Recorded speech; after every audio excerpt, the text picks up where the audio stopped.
Hello, friends. Welcome. How's it going? This is a lovely Monday morning around here. The weekend is gone. The teaching returns once again. I'm delighted that you are with me as we continue to have a lovely stream. I was going to say continue a playthrough. This is false.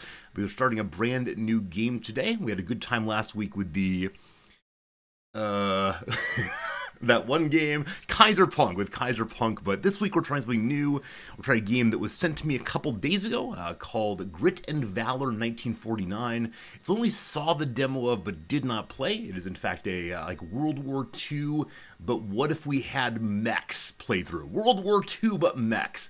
And we'll see how it goes. I have heard some mixed opinions, we'll say, and maybe it'll be great, but one never knows.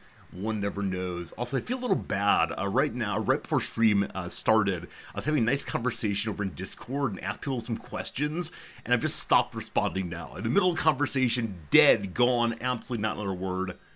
Also, currently in the other room, Noms is using a blow dryer on her hair. Can you all hear that? Can you all hear the blow dryer? Because I definitely can. If you can, that's something. Whichever way. Hello. Let's say hi to a couple people. You can't hear it, thank goodness. I'm never sure how sensitive my microphone is, and I worry quite a bit about these sort of things. I want to give you the best possible opportunity, and my ears do not like that sound. My ears right here. I thought perhaps yours would not like it also. A whisper maybe? Okay, well, if I whisper, can you hear? Who knows? Anyway, hello friends. Tarek, it's good seeing you. HPG, Hip People Guy, welcome back again. Thanks for chatting a bit this morning. Very kind of you indeed. Welcome to Dogberry. Thank you for the suggestion about the game. We'll see how it goes. Hopefully it's good indeed. Pepper, it's good seeing you. Happy Sunday, Pepper. Hello, dogs. Hello, Slivers. Unnamed comment, how we doing? Marks, welcome in as always. Jonopolis, welcome. Is the song volume lower than usual today? I changed absolutely nothing, so it might be on your ends. You may have heard a bing bong there. That's Windows reminding me to update it. No Windows, no, absolutely not. Good seeing you, Alcidol. George, you see the live announcement, you click the live announcement. That is correct. That's ideal resorty viewer behavior. There's no question of what happens when that live pop-up comes. No matter where you are in the world, what you're doing, you drop literally everything and click that button. I was imagining dropping 2 bags full of groceries there. One of them has bananas, one has eggs. They're all bruised and ruined, but that's fine. You're here with Resorty. What more do you want, in fact? Dark Crystal, hello, my friend. Hello, TJ Shepard. Anorak, it is indeed Resorty time again. Cypher, welcome up. Hello, Steve. It's good seeing you today. Good seeing you today, Jim. Good seeing you today, Putzaroo. Hello to you, Nalfine. Hello to you, Wizards. I didn't go live on TikTok. It's true. Only the YouTube and the, whatever this is, the Twitch. Maybe we should do Facebook Live also. Is that a thing? Facebook Live. The people might enjoy my stories, but not the video games. Possibly. Hello, Bellic. It's good seeing you. Hello to today, friend Jamabama. Klaus says your weekend has been developing a sinus infection from allergies. Felt like a horse kicked your face with the pressure. That's brutal. Absolutely brutal, Klaus. Hope you get feeling better soon, because, yeah, I know sinus infections can just go and go, especially with allergies on top of it. The allergies are coming here pretty soon, but we haven't had any infections yet this year. Hopefully that continues. I should mention at this point, for the first stream in a while, I have no new old man complaints for you. Over the weekend, no part of me broke, nothing is hurting, nothing is falling apart, so I guess the old man update today is there is no old man update today, and that feels pretty darn good because the past few have been awful, and Noms keeps teasing me. She keeps teasing them falling apart, and she's stuck with this old, broken down version of Resorty, and she asked, can she get a new model with fewer defects? And I asked if she'd like the newest model, the 2025, and she said, yes, I would. And I tricked her, because then she'd be married to a baby. Mike, hello, friend. It's all good. Did I find a safe place to log out of the world of Moorcraft? I'm safely in, I don't know, some inn somewhere. Everything's fine there for sure. Wait, Jim, you crashed your car yesterday?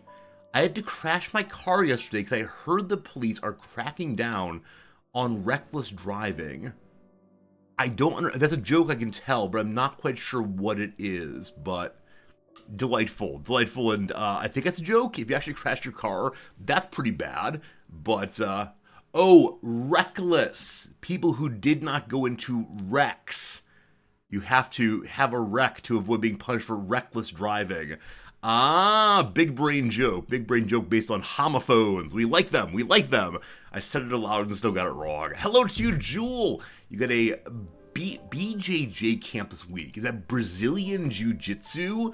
I think that's right. Hope you have a fun time with the fighting, the winning. Let us know how it goes, and that's very cool. I know nothing about Brazilian Jiu-Jitsu camps. I know about summer camps.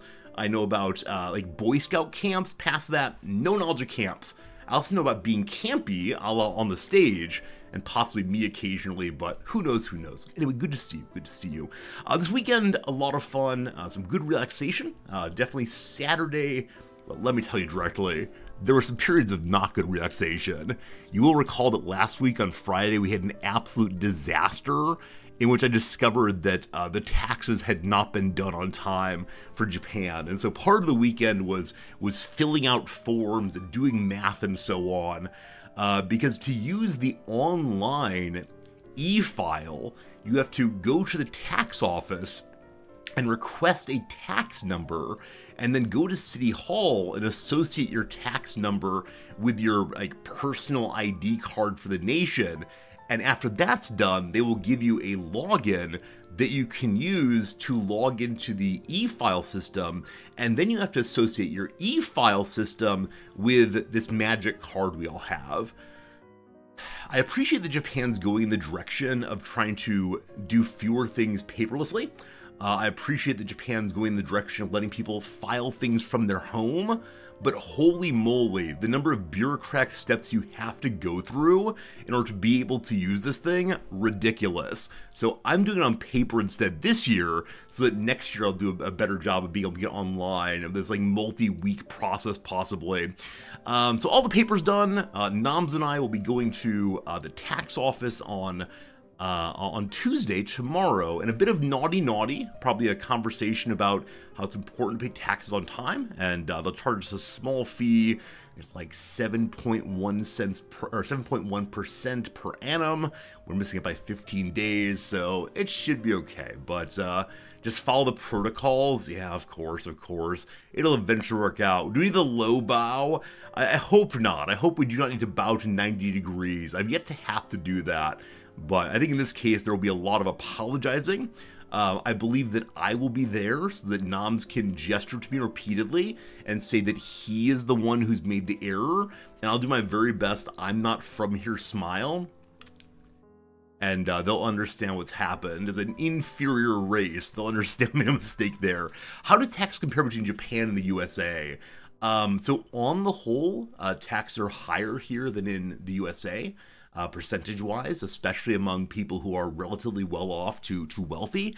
But in exchange, we have a substantial social welfare system that works really effectively. In exchange, we have trains that work very, very well, and a lot of really beautiful and nice things. And we have an emperor who gets to live in absolute luxury.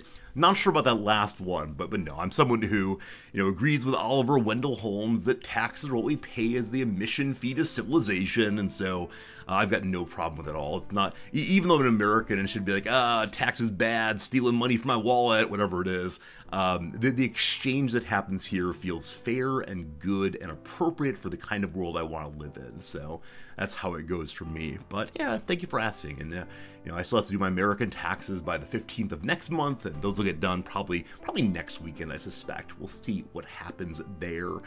So good to see so many of you. I appreciate you that you make your Sunday evening resorty time, that you settle down and get ready for this next week ahead, and hopefully it's a good one for you. Hopefully, no matter what's ahead, it's gonna be lovely. Of course, in just a day or two here, you'll have your April Fool's Day. I'm curious, is April Fool's Day, the 1st of April, is like a silly day in some measure, celebrated worldwide? I grew up with it as being an American thing. I don't believe it's a Japanese thing, nor is it often a thing for adults generally. But for the sake of the stream, I've decided that we're going to have an April Fool's Day stream, and it will have two parts. Part number one, already mentioned, is that we will be opening up boxes of cards. As if we were playing the trading card simulator game. We'll have a little period of excitement of, is it possible that we'll win and find the card is worth millions of dollars? Or we'll be stuck with pieces of meaningless scrap to be put into a bundle box. Now, I discovered, as I mentioned last week, that I have students who very much want these cards, and so I'll be giving them to them as gifts after we're done, as a way to not just have piles of paper around. And so I will show you now what is happening here. Namely, we have a box of baseball cards. A box of baseball cards that contain one autograph or relic card. Ooh, a relic, it belongs in a museum. So we have a box of baseball cards to open. Must save baby and puppy? Never. Never again. 2 years ago, something terrible happened during baby and puppy time, and I had a feeling of absolute crisis. So no more baby and puppy on April 1st. You're free from the 4 hours of me clicking a button. So number one, baseball here. Japanese Baseball League, no. Though there are lots and lots of cards for the Japanese baseball leagues, they're mostly written in Japanese. And though I can read Japanese very, very, very slowly, it would not make terribly compelling stream content. So no, just American baseball all the way on this one. Square, do you have an idea of which cards are good for me? I mean, I'm intending to have a fun time opening them, but sure, if you have knowledge of value and which ones I should not let my students have and sell on the open market and become a card millionaire, it'll be fun for sure. So number one opens up baseball cards, and then number two, I decided to finally scratch an itch that I had as a child. As a child, I had an itch to have Magic the Gathering cards, but they were so expensive that I don't think I ever bought a single pack. And so I looked at the local, card shop, and they had a bunch of boxes of Magic the Gathering in Japanese, which again, delightful, but I can't read Japanese fast enough for any fun. And the idea of having, explaining game mechanics in Japanese, this thing is worth 1 mana, and when you enter it, blah, blah, like, I could not understand Japanese at all. So I decided to go for a box of Magic cards that looked not terrifying, but adorable. And so I got for us the Bloom Burrow box. Look at those little cuties there. Kind of hard to see with the reflection, but it's like the Redwall set. It's a bunch of little animals off to fight with heroism. And I think it's going to be so fun to see the different cards on those. And again, I know nothing about Magic other than, it's cards going here and there, and you gotta save your health points and so on. Did I go for a full booster box? Play boosters, I guess so. I want to make sure we had fun opening the cards, and it took enough time to be part of a stream. And I know that some people will open up their cards and immediately throw away the commons and check out only the valuable ones. But in this case, I just want to look at the art. I just want to talk about little animals going and exploring this and that. Will I ever play Magic at some point? Dogberg, it's a great question. I don't know. I could imagine playing online Magic. I could play with my students, but I think I'm largely uninterested in doing the work of constructing a good deck. So I think I'd be someone who'd probably copy the meta decks online and then play those. That seems less fun to me than solving the problem of Magic. But I understand solving the problem requires what's known as a lot of money. So probably not, except maybe in the online sense. In the same way I mention occasionally that, it'd be fun to learn chess on stream, but also very, very difficult to do so. But who knows? Just play draft. Tire birding is draft, where you open up a pack and then whatever's in the pack is what you play. I think I know that kind of thing. Building the deck is 80% of the fun for you. I think my trouble right now is there's so many different mechanics that have been introduced into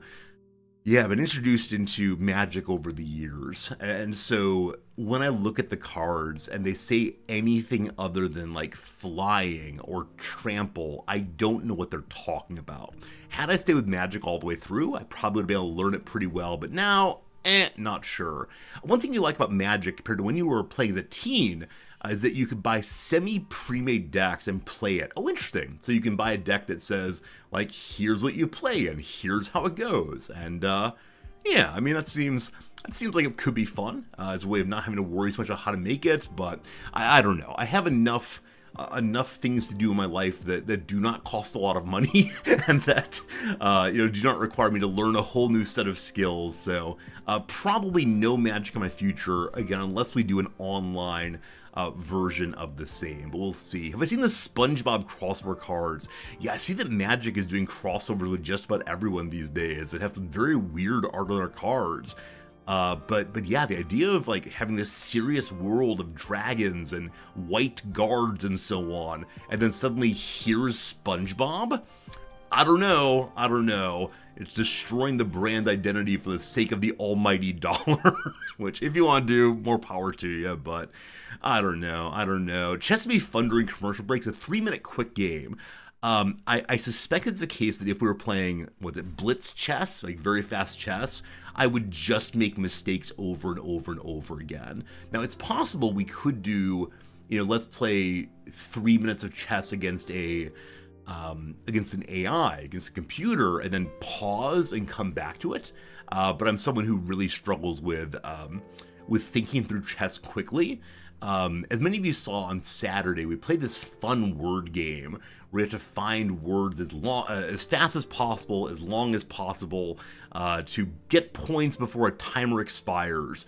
And my issue with that kind of game is once I think of one particular word, I get so stuck on I must resolve this word or my brain can't move on. I don't know how this works, but kind of hyperattention as opposed to lateral thinking. It mostly happens with words, but it also happens to me with chess. So when I see, oh, I should play this one move, I then have to really struggle to talk myself out of that move because I don't see all the moves as being functional and good. It's just a matter of, that one right there. I saw it first, so I must do it.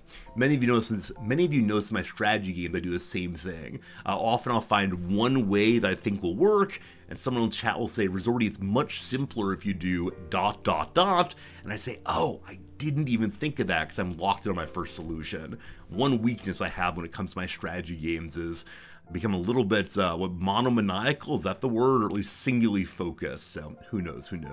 Chess puzzles are ELO linked, so I'll always be challenged. I can start with the ones that are for chess babies and work my way up. Maybe a Saturday stream thing, or maybe some week in the future. Regardless, the second portion of the April 1st day stream being admitted to right here, we're going to open our cards, and then I'm finally going to pull up Duolingo and not learn Japanese, which I've been working on and off for 3 years now. We are going to learn French. On stream, we will learn at least the pronunciation of the basic French characters so that finally I will not have to be endlessly apologetic for how I pronounce French on stream. Will this work out? Probably not. Will it be fun to see? Sure. And maybe by the end of the stream, some of you French speakers will be less embarrassed about how I speak. We'll see. We'll see how it goes. I'm probably going to be doing the April Fool's Day stream on American April 1st as opposed to on Japanese April 1st, which is, tomorrow, I think. Actually, tomorrow. So Wednesday's stream, the normal Wednesday stream will probably be April 1st-y and fun and weird, and we have to convince everyone that it's just a bit. Otherwise, we'll have a ton of unfollowing. I thought this was a strategy game stream. What are you doing here with your cards and your French and so on? Will learning French make me not care about how others view me? You do understand that for 5.5 hours almost every day, I stand here and people view me. If I don't care about how people view me, I couldn't be a streamer. I think the person who says, I don't care how people view me, is speaking somewhat falsely. That is a big topic. Regardless, I think that at least I can't not care because of the kind of job I do. And yeah, I think it's good to, not worry so much about other people's values and when they judge you for having weird skin or wearing a beard or more importantly, shaving your beard. It's all good and so on, but I think the idea of like, hey, if I spoke French in a slightly better accent or could read the words without embarrassing myself, that'd be a good thing. Yeah, I think we're all socially mediated, etc. Should be good. You think it'll be fun? Gosh, I hope so. Anytime I say I'm just being a little bit different, we'll worry how it goes. Do I get itchy under my beard? No, not at all. I didn't have an itchy phase even a little bit. My wife occasionally suggests that I'm insensate and unable to notice the majority of the world. But that might be true. Not sure. Hello, Drek. Good seeing you. Hello, Pope Dorito. Hello, everyone who's here, whether speaking or not. It's good to be with you. I guess only I'm speaking. Actually, I suddenly wonder, do any of you use voice to chat? Do any of you, say, hey, S-name Apple person, type in chat, dictate for me, whatever? Or are we all keyboard people or phone people? Because I can suddenly realize, probably some people don't type. Some people perhaps are unable to type otherwise, and so you could just speak at it, or maybe you have one of those implants and you just think it and it appears eventually. Putzaru, thank you for that resubscription. It's been good hanging out with you in the game I do not play. Very cool, very cool.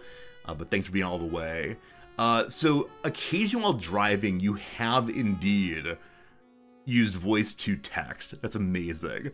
I'd never thought of that idea before. It's very, very cool. Fair enough, it's good seeing you, my friend. Hope you're having a lovely Sunday for sure. Gary might take another philosophy class. You might take a philosophy of art and beauty. That's pretty cool. That's pretty cool. I mean, I think that if the professor's not careful, the majority of the class will end up being, what is the definition of art? And every single class will break down to, that's not art, but what is art? Oh boy, how do we define art? I took an aesthetics class when I was a buddy youngster and really enjoyed it, so I hope you enjoy it also. And yeah, it's gonna be a good one for sure. Friends, first ad break is coming. We'll just keep talking for a little bit. I got photos to show you. I got things to share with you. I got weekend stories. It'll be good to good. Klaus, have I seen a new Bennett Foddy game? Klaus, I in fact have not done so. That's the fellow who made the Getting Over It game I liked so much. It's an incredibly... he's an incredibly interesting person who thinks about games in a way that's much more subtle than I ever have, and so we do enjoy Bennett Foddy games here. He also made Quap back in that day, that awful try to make a runner run by controlling every part of the legs and arms, I believe, and you have to run them along a very long distance. In a little bit here, I'm going to be looking at some games, because I had some homework to do I did not do, and so you all are going to get stuck doing homework with me. I want to look through all of the upcoming Paradox DLC releases, because there are unfortunately way too many of them, and I want to put them on a calendar so I know what's happening in the near future for the stream, and so we'll probably do that together in about 10 minutes, 20 minutes from now. But first, stories, but now pictures. But hello, Fritz. I don't have a new Fritz picture to share with you yet, unfortunately. Sure would like to, but haven't quite got there yet, so we'll see, One thing to mention is that on Saturday night, Noms and I had a meal we made together, a domestic dinner, so-called. It was from the New York Times. Let's see if I can find it, actually. I think it was a New York Times food calendar. Noms and I bought one of those, not because we forget the date, but primarily because we wanted to see what kind of foods it would come up with. So it was New York Times cooking lemon pasta of some sort. There are a lot of them. Unfortunately, there are too many of them. It was one of these, I'm sure. What else was in it? Like Parmesan was in it also. Does that help? Oh boy. Well, who knows? It was something involving these flavors, and yeah, really tasty, really good. One interesting modification that this lemon pasta had from others we've had is often lemon pastas of this kind appear to love your sense of taste and hate your heart. Because the one we had maybe last year before, had genuinely 4 tablespoons of butter per person. And so it was just, stirring in masses and masses of butter. And it was really, really tasty, but it was one of these moments of, this can't be healthy for anyone. And so the recipe we used instead used I think a half cup or 3/4 of a cup of Greek yogurt. And so the flavor was a little bit less overwhelming. And less goopy and glorpy, but instead the sauce nicely cohered to each of the, not cohered, attached, stuck, sure, to each of the noodles. That was very, very tasty, but pasta dishes are rarely heart healthy. I agree. It's not a dish one puts together for, everyday eating, unless you got some problems, and you're going to have problems in the future. But in this case, domestic dinner night, we tend to just pick a recipe that looks tasty and make it and eat whatever it happens to be. So I should have brought the actual recipe down, but I did not consider doing so. And so you get a half-told story. Woo, good. But on Sunday, actually between Saturday and Sunday, I should mention, where's my tie? Late Saturday night, this is the Wrexham report, of course. Late Saturday night, I watched a lovely Wrexham match with some of you, and happy to report that Wrexham won 2-0 on the road. And the best part of this, like I said, big time, the best part of this is usually on the road, the team sets up so defensively, looking for a 0-0 draw, which getting the point is good for our standing in the league table, but it's such boring football to watch.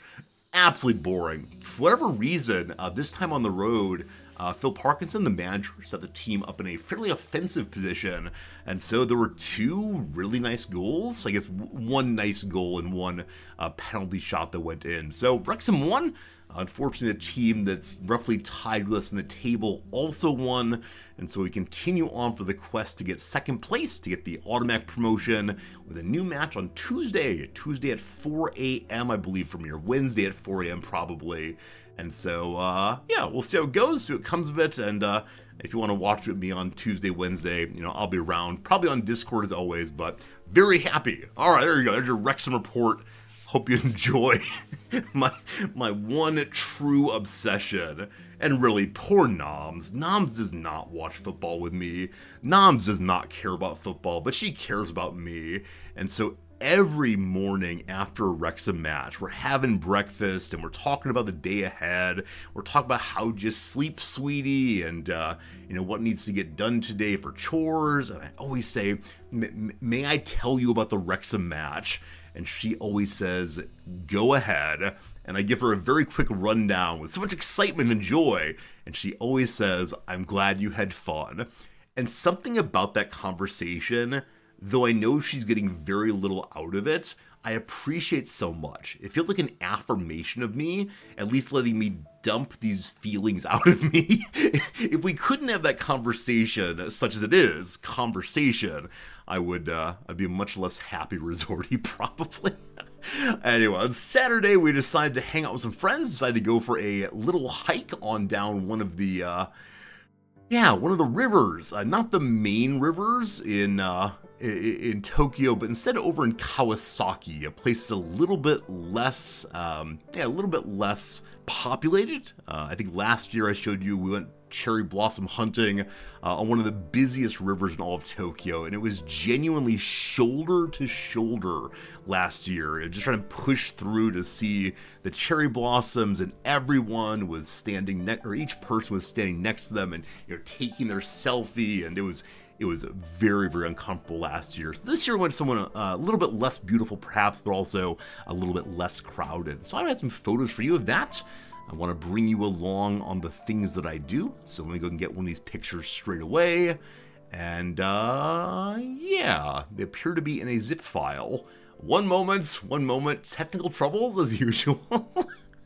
Where are they?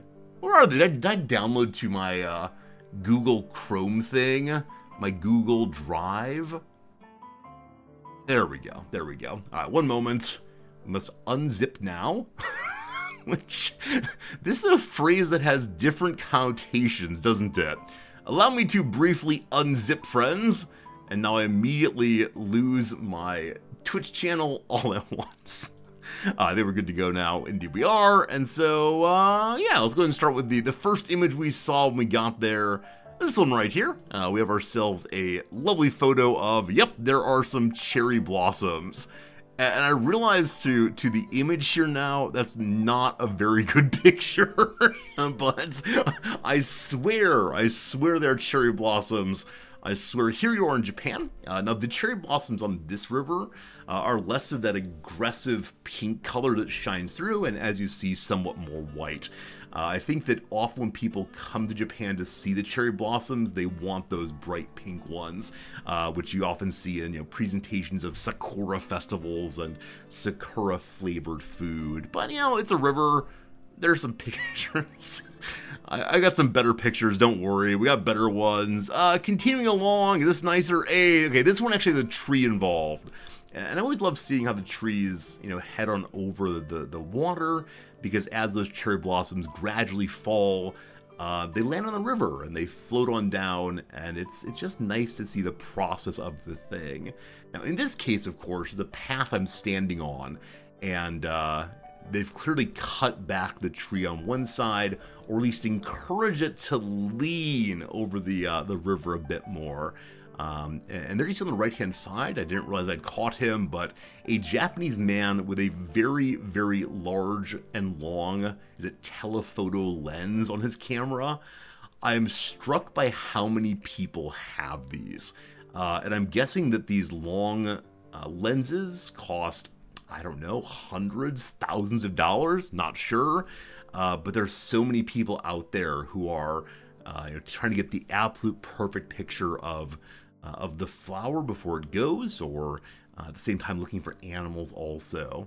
One of our friends we were with yesterday is a big bird watcher, and so he brought along this small, it's called a monocular, I guess, like a binocular but only one side, the monocular. And he was pointing out various birds on the river, some kingfishers, some egrets, a couple other things, and he is someone who has so much knowledge about birds and would absolutely love to express and explain everything about every single one. And he just had the kind of knowledge I wish I had, but once again, I'm not willing to take the time to learn all about birds. Especially in the big city, away from these rivers, there are very few birds other than, look, it's a crow. The common crow is blah, blah, blah, blah, blah. But there you go, a little walking down the river there. And I made an attempt at taking a picture of a bird for you all. I'm not sure how good of a photo it is. Let's see here. Behold, a bird. It was the largest of the birds that my friend talked about. I don't recall if it's an egret or a heron or what, but he was doing a little bit of fishing there, trying to find the small fish, and indeed, I believe he got one soon after. And yeah, it's a striking thing to see how these lovely animals eat each other. And I know, nature red in tooth and claw, but yeah, I mean, the lovely white bird there. And yeah, nice little bird common to Japan. I suppose I should show you all the big picture. This is the one that almost everyone is going for when they visit a river. And yeah, you see the cherry blossoms hanging on both sides and some, I don't know, water featured down below. I think this might be a fish, what's it called? Fish elevator? Fish stairs, where the fish can jump their way up the waterfall. Okay, this is a cool shot. You had to get stuck through 4 or 5 lame ones before the good one. But yeah, around me in this picture, there's a large group of people who are all taking the exact same photo. And yeah, I think it's the iconic kind that are taken every single year at this time, and yeah, it shows the blossoms doing what they're doing. Fish ladder, not fish elevator. Maybe someday we'll get electronic ones and help the fish climb more easily. But it's actually only just now that I realized it was a fish ladder. Yesterday I couldn't identify what was going on there. I was like, is it a artificial waterfall? That kind of thing. You enjoy the white apartment building? That's lovely. I believe that's a series of public housing buildings. I think there are about 5 of them right there. And I've mentioned before that Japanese public housing is so incredibly good by comparison with the U.S. and really clean and really beautiful. And it's often elderly folks who live there, so it has good public transit nearby. It's all very nice. Hey, Paisley Trees, thank you for that resubscription. How you been doing? It was so nice to pop on over and see you playing more of the Civ 7 and finding the bug still. Yesterday I was thinking, I want to play more Civ 7, so I'm hoping whenever the next DLC comes out, that I'll be checking out Civ 7 again. But Paisley, thank you for your support of the channel, and it's been a nice time getting to know you a little bit, and welcome to Old Man Slideshow time. If only I had a clicker to help us go through these. But yeah, and then I think I've decided, for the first time ever, I'm going to give you all an image behind the scenes. I mentioned that we have friends, and some of you say, I don't know, Resorty, whenever you say that you have some friends, they immediately leave town. But no, allow me to show you, there are our friends. You'll see on one side of this thing, goofy old me, other side, lovely noms right there, and then our friend, Emma and Kyoshi. Emma's a librarian, Kyoshi is a video game translator, and yeah, they're absolutely lovely people, and I'm so grateful that in this relationship, we've managed to all be friends. Often when it comes to couples or groups, there are some people who vibe better than others, but we're all able to have nice conversations, and when walking, we often pair up in different pairs and just chit-chat about different topics. So Emma and I yesterday talked about what level of difficulty of book feels good in the postgraduate era. Back in grad school, we were all hammering away at the hardest books we could find, and now we find ourselves doing a lot more beach reading, a lot of easier texts, and how good that is for us. And then Kyoshi and I, Kyoshi made this really, really interesting choice. He went to a fairly well-rated undergraduate school with an intention of getting a professional job, and he instead decided to join the army, and not join as an officer, but join as an average infantry person. And soon thereafter, he was deployed to Afghanistan, and he went ahead and lived the life of a soldier for, I think, 4 or 5 years. And then after being involved in the military side of Afghanistan, he decided to join a non-governmental organization in the same area and try to fix up some of the things that he had broken previously. And so he's such a cool guy. Very, very glad to know him. I've shown some of you before that after he was done in the military and the NGO, he then became an artist and made this really beautiful felting art that I show more of in the future. And yeah, now he's in Japan doing the video game thing. I mostly translate Japan to English or English to Japanese. So I think it's the case that the company he works for primarily does Japanese games into English. He doesn't work directly for a big game company, but he's part of the company that is the largest translator of video games in Japan. So he'll get games from Square Enix and whatever the other big Japanese companies are and translates them. And he said that he often gets games 3 or 4 years before they're released, and they do the translation then. And he's currently working on some translation of a game that is so many words, and he's concerned that by the time he's done, the game will have been out already. Just so much to do. So no, they're a lovely couple. We like them a lot. And someone's wondering, are they very tall, or is he very tall? No, this is a selfie, in fact. And so I was leaning forward somewhat. And I now wish to show you, after I took my selfie, which I think is a lovely picture. I think I did a good job with this picture, framing everyone, having a nice time. Kyoshi said, no, I can take a selfie too. And this is the selfie that he took. Because he decided he didn't want to be on the outside edge of it. And so he went up and over my shoulder, and I leaned up as best I could, and there I am as a little like troll creature trying to get in there. But no, I believe that we're roughly the same height. He might be slightly taller, I'm not sure, but yeah, it was a good time. We really enjoyed ourselves, and that's the end of that story, I suppose. Why did you be an enlisted person rather than an officer?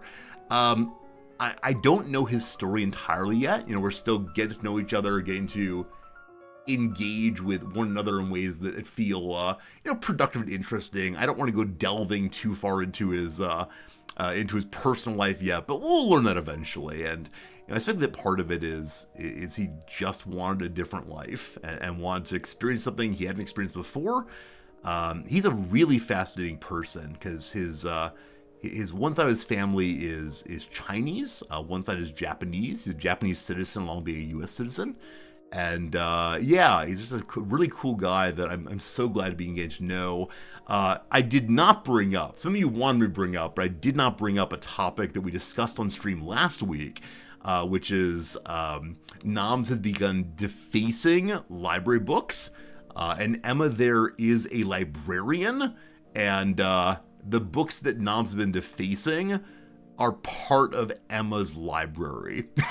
And so I wanted to bring up that Noms has been leaving post-it notes inside of her books, but Noms asked me not to do so, and so I did not bring it up, despite how much fun it would have been to have her view. Someday Noms will answer for her crimes. So Noms' great desire is that one of the librarians finds either the little stickers she left or the post-it notes, and then decides to go and figure out who has most recently checked out the book. I think she's one of these criminals who wants to be discovered at some level. But we'll see what comes of it. I'll keep you all up to date on the story, because I think it's one of the sillier things she's been doing recently. I had one more story about the library, but it's gone now. So let me go and share one more thing with you. It is time for us to discover the wonders of the Japanese grocery store.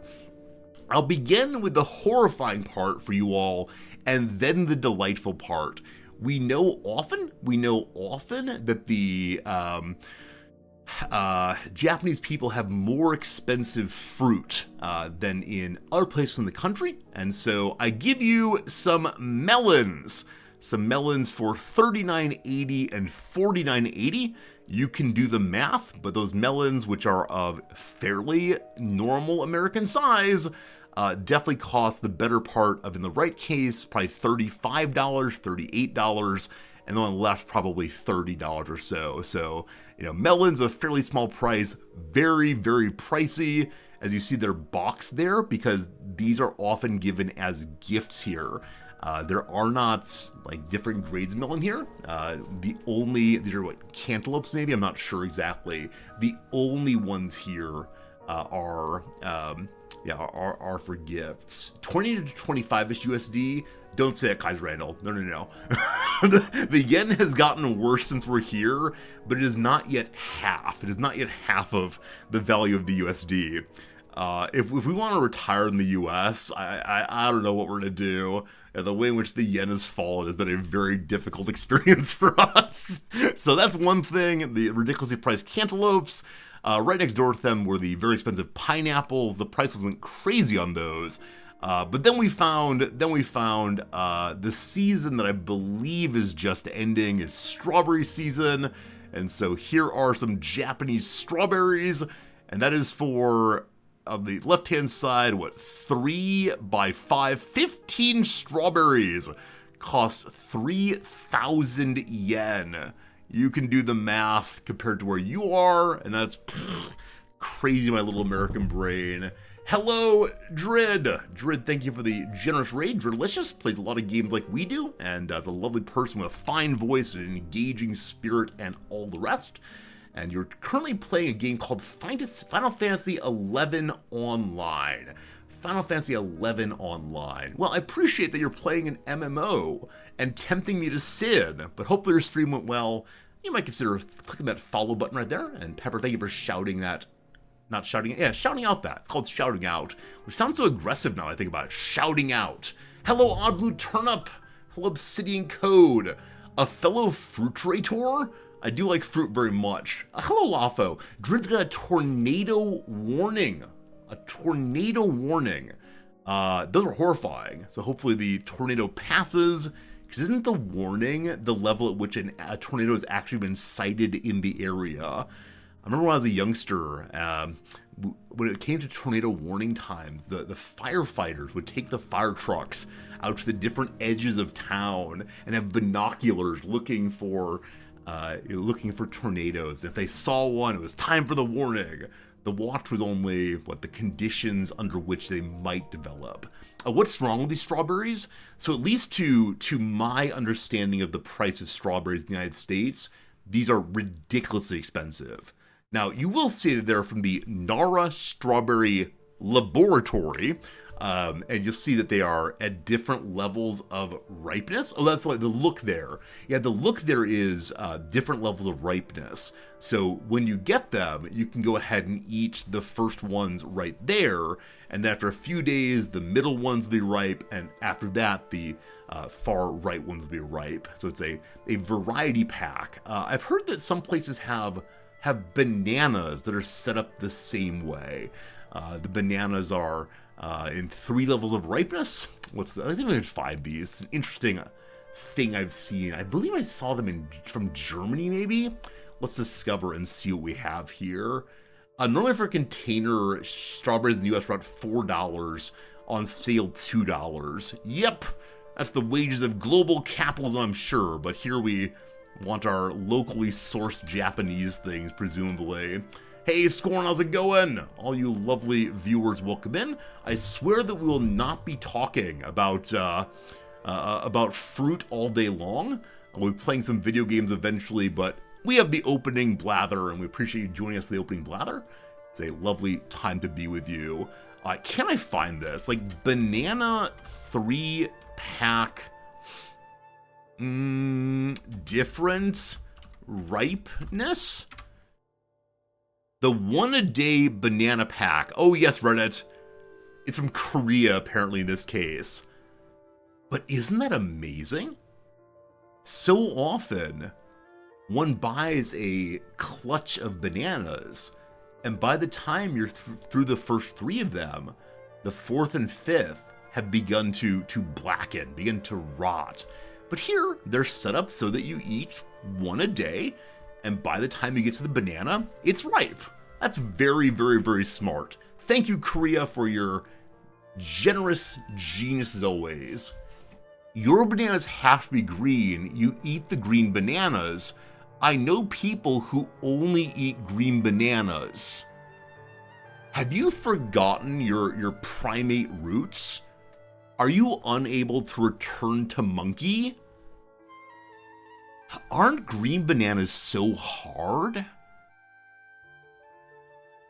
I don't think I've ever intentionally chosen a green banana to eat. I believe I was served one time and found it so unbelievably unpleasant. Is eating green bananas common? While most people prefer ripe yellow bananas, eating green unripe bananas is common, particularly in Latin American and Caribbean cuisines. I had no idea. Has Drid enlightened me to the American pawpaw? Oh, Obsidian, I grew up in the US Midwest, so I know about the pawpaw indeed. Huh. Yeah, no thank you. No thank you, please. Now, there's no accounting for taste, of course. According to the Daily Mail, which I surely believe, the green is the boost gut health, where the brown one is healthy sweetener. So more fully developed sugars, it looks like. Or the green one is like carbs that are unsweetened. Over here you got the yummy sugary one. I've had a plantain before. I believe I went to a Cuban restaurant years and years ago that had fried plantains that are fried potatoes. And it's pretty good. Yeah, I think we're talking about bananas in particular here as opposed to plantains per se. So if you're someone who eats plantains, it's probably a different topic.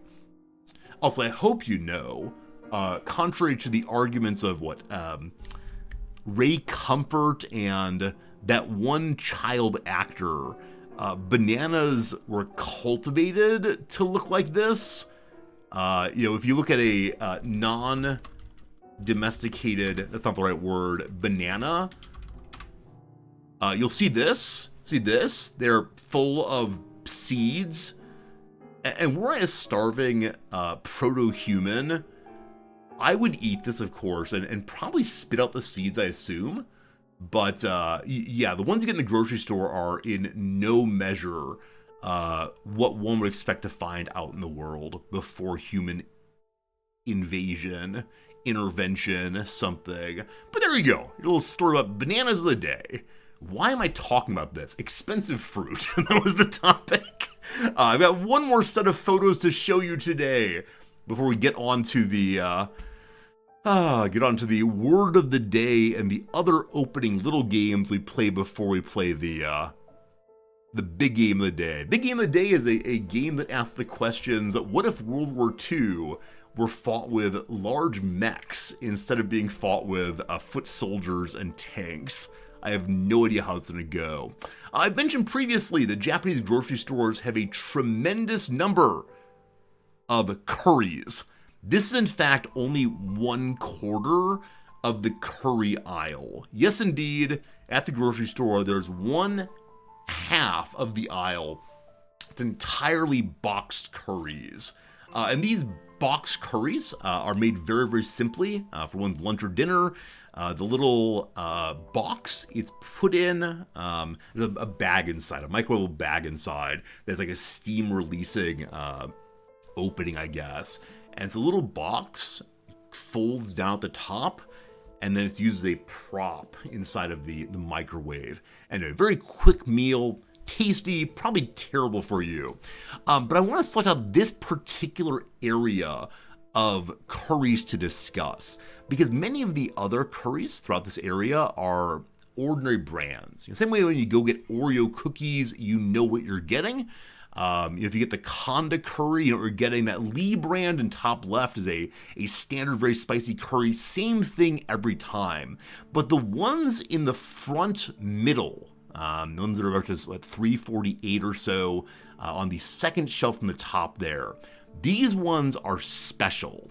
And I think that they are delightfully interesting because it's a company that packs curry recipes from particular restaurants inside of Tokyo. So if you want to, and you enjoy this curry, you can then go to the same restaurant. And I've never seen this in the US. The advertising of local restaurants inside of the grocery store. It's fascinating. And so each of the different restaurants will have a little slogan, a little encouragement for you to go. And I want to talk about this one right here. What it says for its little indicator there is it's the Eric South Restaurant, South Indian Curry and Bar, meals ready, veg and non-veg, and then my favorite part, air-conditioned restaurant. As part of their on-box label, they let you know that they have air conditioning, because this is not universal in Japan. And so restaurants that have cooking inside of them in the summer can get so unbelievably hot. But there you go. I wish to recommend to you Eric South, which is a restaurant I've never been to. I assume it's towards the east of Tokyo. Eastern Tokyo tends to be where you can find the more authentic South Asian food, and that's delightful. What's the symbol in the lower left? Yeah, that's how you cook it. That's how you cook it in the microwave. It's saying it's microwavable. So you take the box, you fold down the top of the box to prop up the bag inside, because the steam release valve or slit is right there. And so the box holding it at a 45-degree angle allows the curry to slide down and the hot steam to slide up. That is how you cooked it. There you go. You never figure out what Japanese does as curry. Yeah, I don't know how to explain it. It's definitely not what South Asians mean by curry by any means. Now, this one is probably more South Asian focused. I mean, it does say South Indian indeed. But Japanese curries tend to be like a thicker broth that is not terribly spicy and then has vegetables in it, but definitely a little different there. That's not 45 degrees. You're right. You're right. It's definitely less than half of 90 degrees, but we'll call it good enough for a Zordy stream. I don't know. I don't know. I think that's all the photos I have for you today. I think that's my weekend in general. I'll spend a little time playing the World of Moorcraft. I have a character up to level 11 again after an absolute disaster last Friday when I lost a character at level 21. Oh, it was pretty bad. I didn't enjoy that at all. But we're playing streaming games now. We're hanging out. We're having a good time. And good old Cat Fritz. Good old Cat Fritz there is doing well. He's continued to enjoy his little sticks from the outside world. His sticks of silver vine, I believe it's called. And, I'm glad we make his life happy. And also, he has taken so well to the automatic feeder. He no longer tries to wake me up in the morning, though he still does his trick. He still does his trick of when I wake up and go downstairs, he tries to convince me that he's not been fed yet. He tries to do is, it's time to feed me now, which he has successfully pulled off a couple times, and I've fed him twice, or Noms feeds him after I've fed him. But with the automatic feeder, we actually have an app now, an on-phone app that we can pull up and see not only has the food been dispensed, but also there's a electronic sensor of some sort, I guess, maybe it's mechanical, that says if there's food left and how much. So we don't need to open the box regularly and look and see. We'll see. Hey, Snoot, you'd love to try original bananas? Really? Really? I mean, I can imagine trying them just for the story. Right, just for saying, hey, I tried the bananas, and man, I'm glad we, what's the phrase? Hybridized them? Mutated them? What are the phrases? To get rid of the seeds. Because look at the seed density. There are just so many. I can't imagine there'd be any pleasure of biting into them. And of course the banana wants to. This is me avoiding purposiveness in evolution. Of course, the banana wants to be propagated, wants to be, have its seeds go through you and go to other places. But I cannot imagine swallowing at that many speeds. So it'd probably be let's continuously spit these things out. And that just seems unpleasant. It's like eating, sunflower seeds. You get the little good bit out and then spit. No, thank you. Not for me. It's GMO. I mean, I don't exactly know what GMO means. Like, I realize it's a recent conversation that's been talking in terms of genetically modified organisms, which fine. But do we say that, like, the crossbreeding projects of Mendeleev back in the day are GMO also? Like, are we saying that this all fits together along with people like using CRISPR to modify things? It's a cultivar. Crossbreeding isn't really GMO. Yeah, I'm trying to understand where this distinction is. So what is the meaning of GMO? It's an internet company in Tokyo. Got it. Genetically modified organisms. Do we include the old stuff? So animal plant microbe whose DNA has been altered using genetic engineering techniques. Well, the question is, what is engineering? Right? I know that arithmetic is not mathematics. And so is crossbreeding, however you do that, like jamming some stalks together maybe? I don't know how this works. Very confusing. Is that engineering also? Possibly. Possibly? I don't know. Norman Borlaug is the one who started this. Norman Borlaug. Would this exist if humans hadn't made it? I mean, if we say that that is the cutoff point, I don't know. Because I don't know, I mean, is it in human intentionality? I never want to say, nature is pure and then we show up, because of course hybridization happens in non-human nature all the time. The father of the Green Revolution. Oh, this guy, yeah. Increase in agricultural production. Look at him. A guy just like you and me and everybody else. All right, what did you do exactly?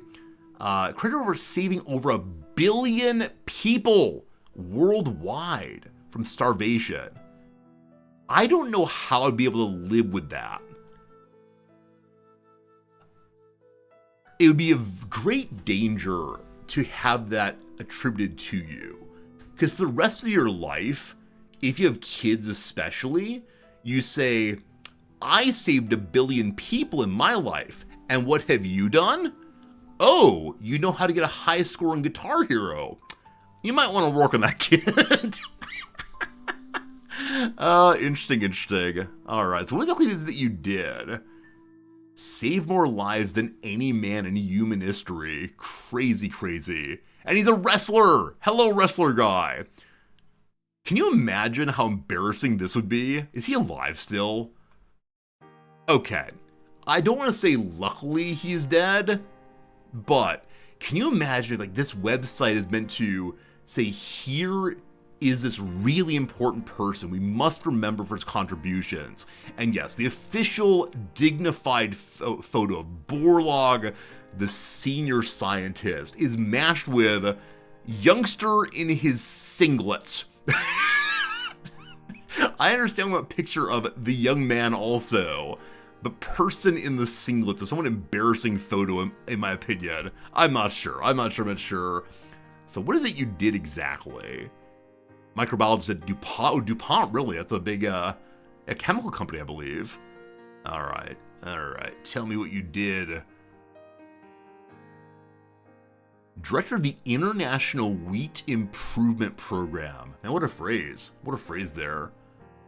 So, genetic resistance against crop loss, and that pesticides had more drawbacks for humanity than benefits. If you've not read Rachel Carson, super interesting. Apparently she's wrong about DDT.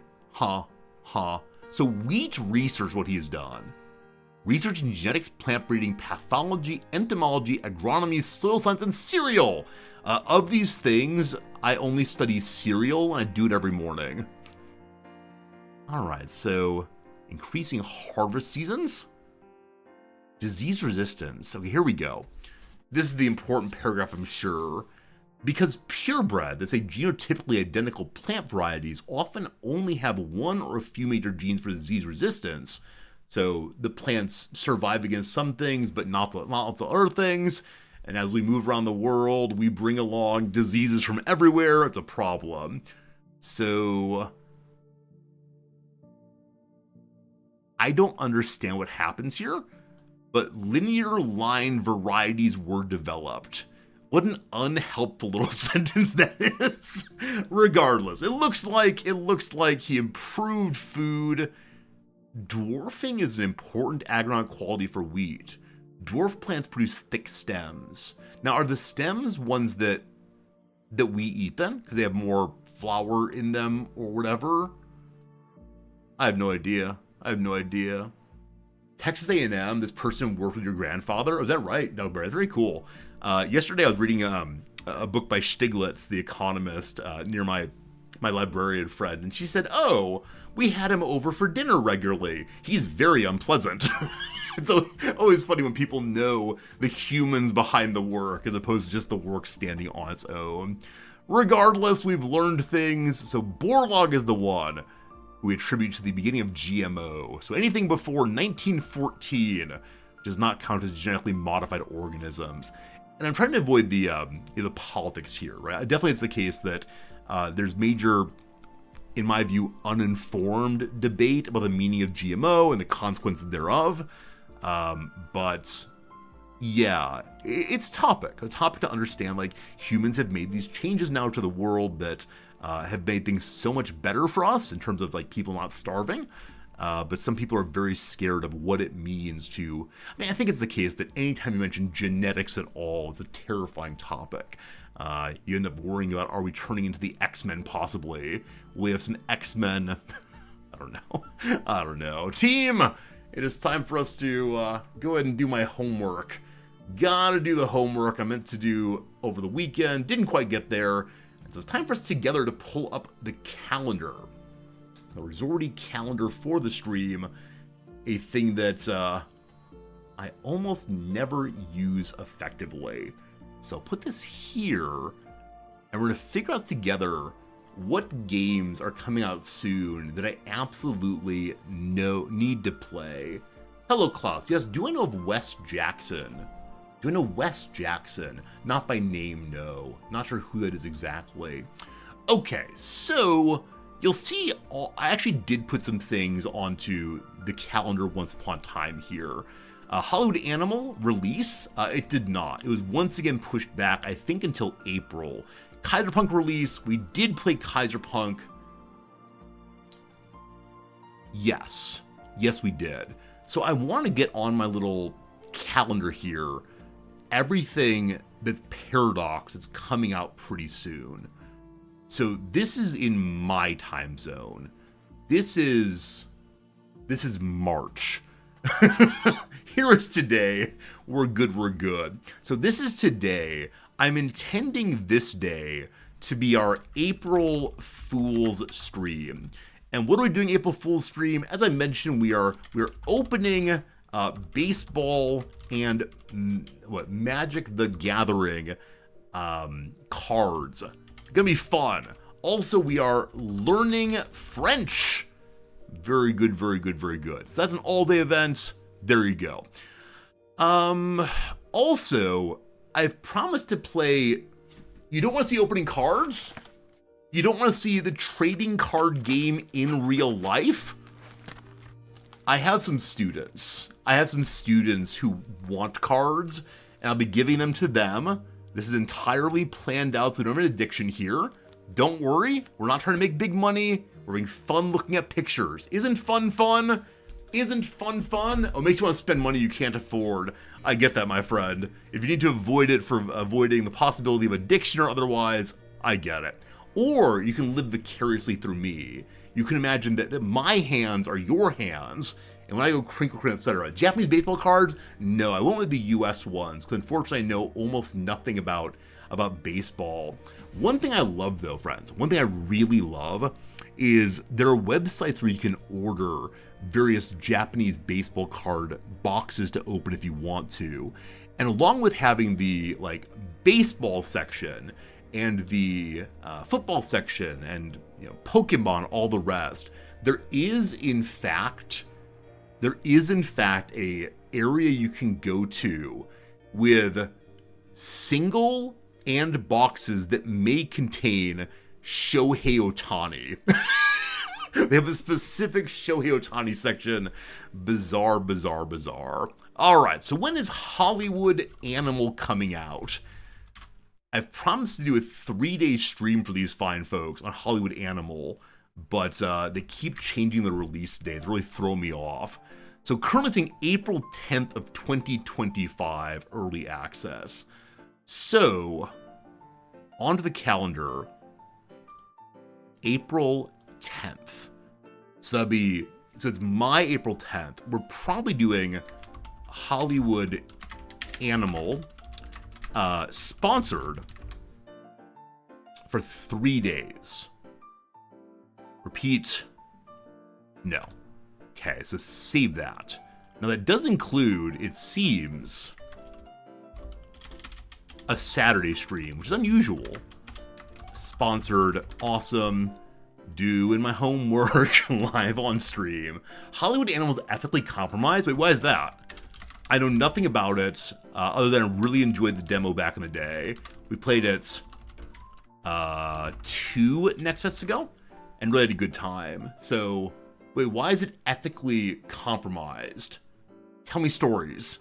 I enjoy learning about the things that I do. How do I say all day? Boop. Okay, very good. Those 3 are marked in. So next up then is providing children for sexuality? Mara, what are you talking about?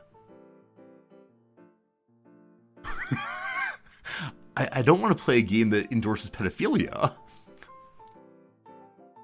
I haven't heard this one previously. Tell me more, but maybe on Discord. It's a part of the game. I haven't had that experience. Well?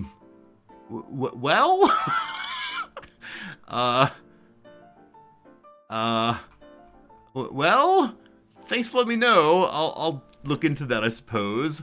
How about Stellaris? When is the new Stellaris DLC coming out? Oh, what a world we live in. What a world we live in.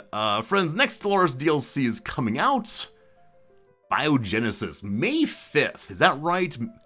May 5th appears to be the next big DLC for old Stellaris here. I know it's the case that, I know it's the case that there is an update that's happening sooner, March 24th. That's already happened, apparently. So, Stellaris Biogenesis. What's the story here about this? Evolution at its chance. Now it's our turn. We engage in some GMO behavior, apparently. Making the genetic ascension more interesting. That's good. I almost never, ever, ever did any genetic or psychic paths at all in Stellaris. They were too confusing and didn't seem fun. So May 5th is that one.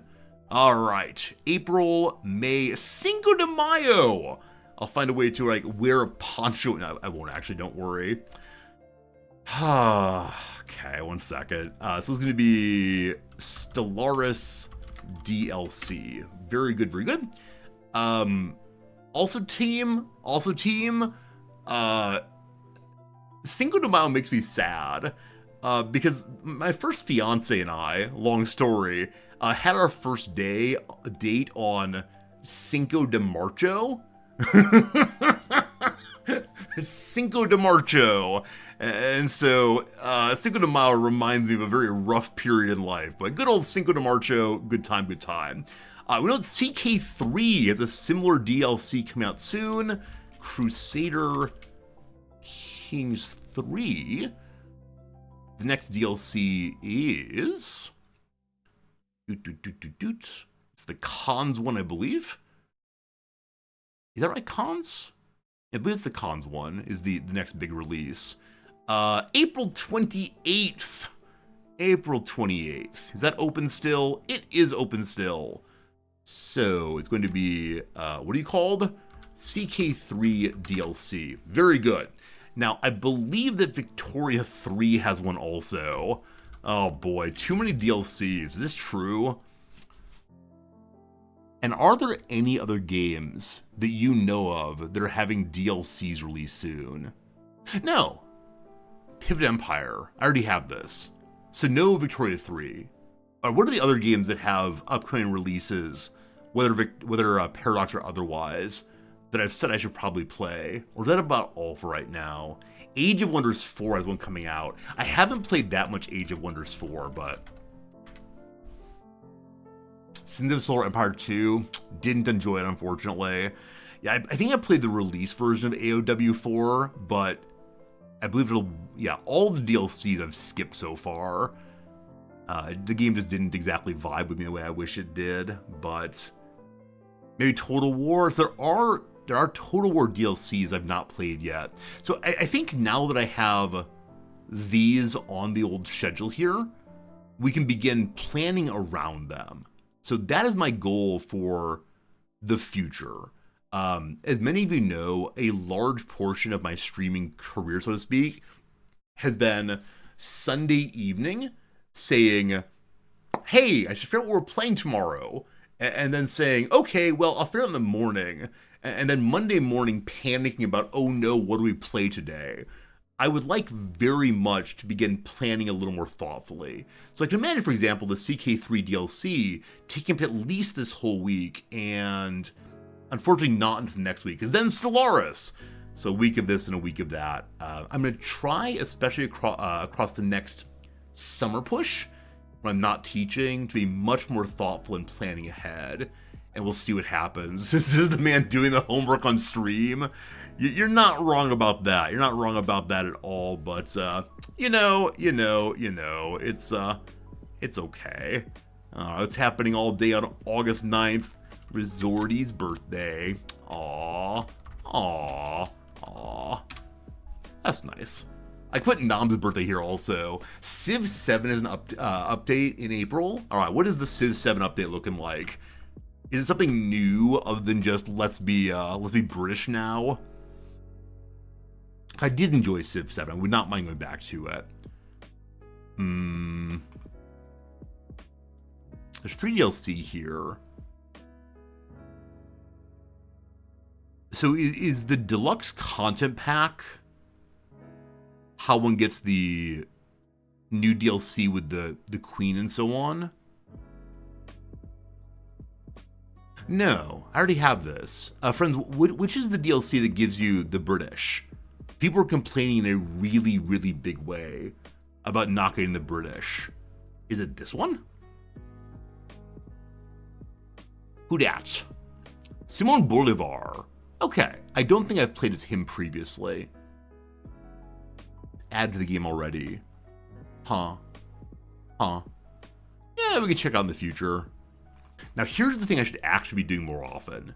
This next thing is part of my homework that I never ever do, which is upcoming games, strategy,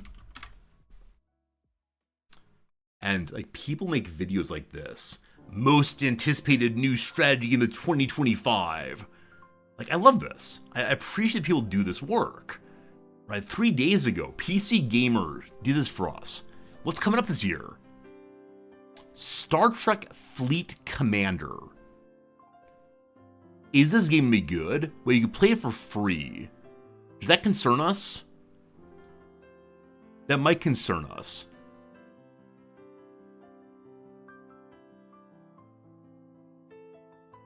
Why are you free? It's a mobile game, not so much Star Trek. Yeah, if a game says it's free, I got problems. All right, next down. DC Dark... Are these all free games? Wait, did I say... Does it like free? It does not say free.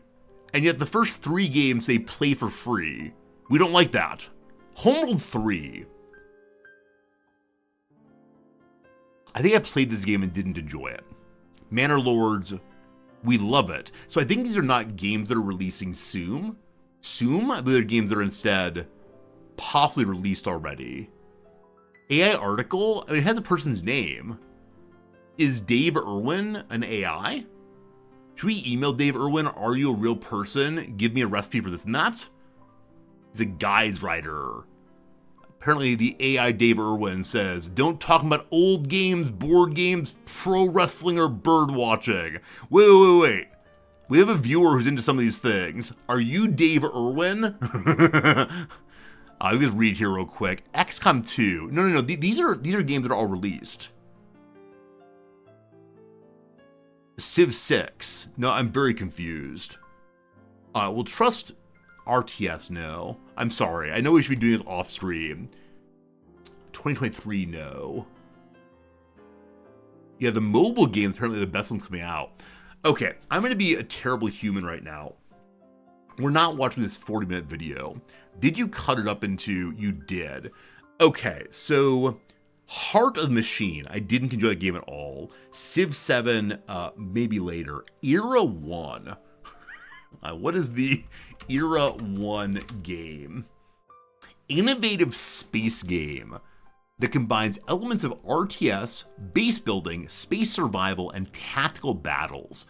Players create and customize bases from scratch, construct various types of structures and warships, manage fleets, and engage in tactical space battles. Huh. Okay, so you spend resources to give your ship different parts. That's kind of like space, one of the many, many SpaceX games. Okay, so build ye your ship.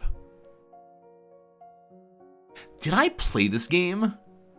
I recently played some game in which you build ships and then crash them into each other. Huh.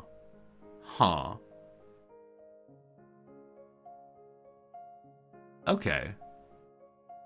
So a lot of like, do you like making spaceships?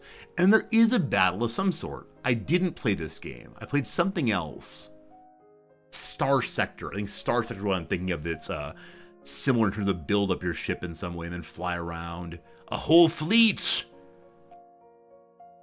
This reminds me in some measure as the beginning of one of the Star Treks. No, sorry, Star Wars. Or maybe we're off to Wolf 359 maybe.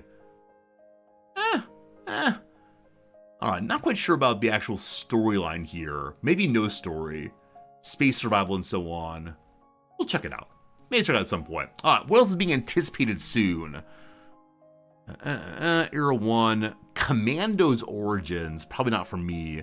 Earth of Orin. Earth of Orin. What are you? Also, as I'm going through this and reading things, I'm deeply aware that we're going longer on the intro than usual, and I'm fine with that. Except, I know that many of you fine Europeans just went through your time zone change. This is an hour later for you all also. So it is the case. It is the case that I'm now having many Americans as well as Europeans being off by an hour or so. Earth of Orin is an indie city builder strategy game set in a medieval world filled with story and heart. Starting from nothing, shape your kingdom according to your vision. Will manage the needs and wants of your people. I like the colors. I hate to say it. Anytime I say that, I feel like very, very bad. It's not that I like the strategy. It is like pretty colors. I'm guessing it'll be kind of standard. You know, let's build this and that. Let's build a woodcutter, surely. Oh, speaking of games, which we're currently doing, have any of you seen or played that new Sims competitor that apparently like uses all kinds of AI such and so to work? It starts with an I believe. Inzoi? I don't know how to say that. Is it any good? Like, is it an enjoyable game? I think I saw Cringer playing it possibly. I didn't have time to watch though. Inzoi. Every life a story. Very positive reviews with 10,000. Yeah, so you live and work in these places, and then folks can upload different images. They can sell their players, I believe. If you want to, you can have the baby cherry girl. The top comment on it is, this comment has been hidden or deleted by an administrator. Do you really want to be putting forward something where the top comment has been deleted? She's a juicy and bubbly what is this game? Yes, apparently you can buy stuff and build your favorite house and walk around and see people's houses. I think as I said last time I looked at this, feels similar to the underpinning of a game like Second Life. It looks really quite beautiful, but it's like The Sims, just more beautiful, less cartoony. Why? Why are you sitting inside of a basket? A basket full of woman. Now on sale, basket of woman. Is it the case that all of the images are of stereotypically women people? Is there any photo of just stereotypically a guy? Okay. I had some thoughts for a moment. I see that baby cherry girl. Oh, you can smooch! You can get the woohoo going. I mean, it looks really beautiful. It really is. Like, if you can't get around in our world out here, you'll hear that mostly people created. Crazy, crazy. Easy use tools to live the life of your dreams. I wonder how long this game will survive. Like, I know, of course, that The Sims is still a very popular game, still pushing out more and more DLC content all the way through, but man. Yeah, it is beautiful. I mean, those of you who've actually seen the game, how similar is the in-game action?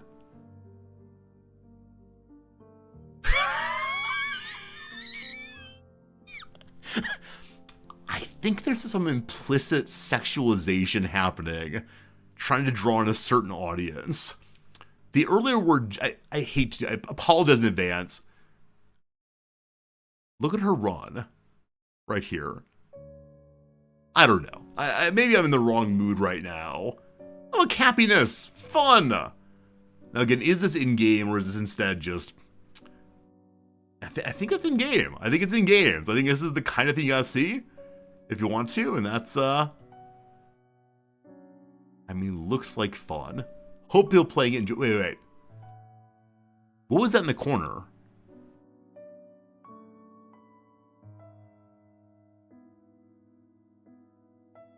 Okay. This is not an actual human. This is not an actual human person, I'm fairly sure. But I wonder if it uses camera. So if you want to get your groove on IRL, your character also bounces along with you. It does have facial tracking. How do we feel about that? It's one step away from Ready Player One. It's one step away from let's get like the full body suit so we can experience and do everything.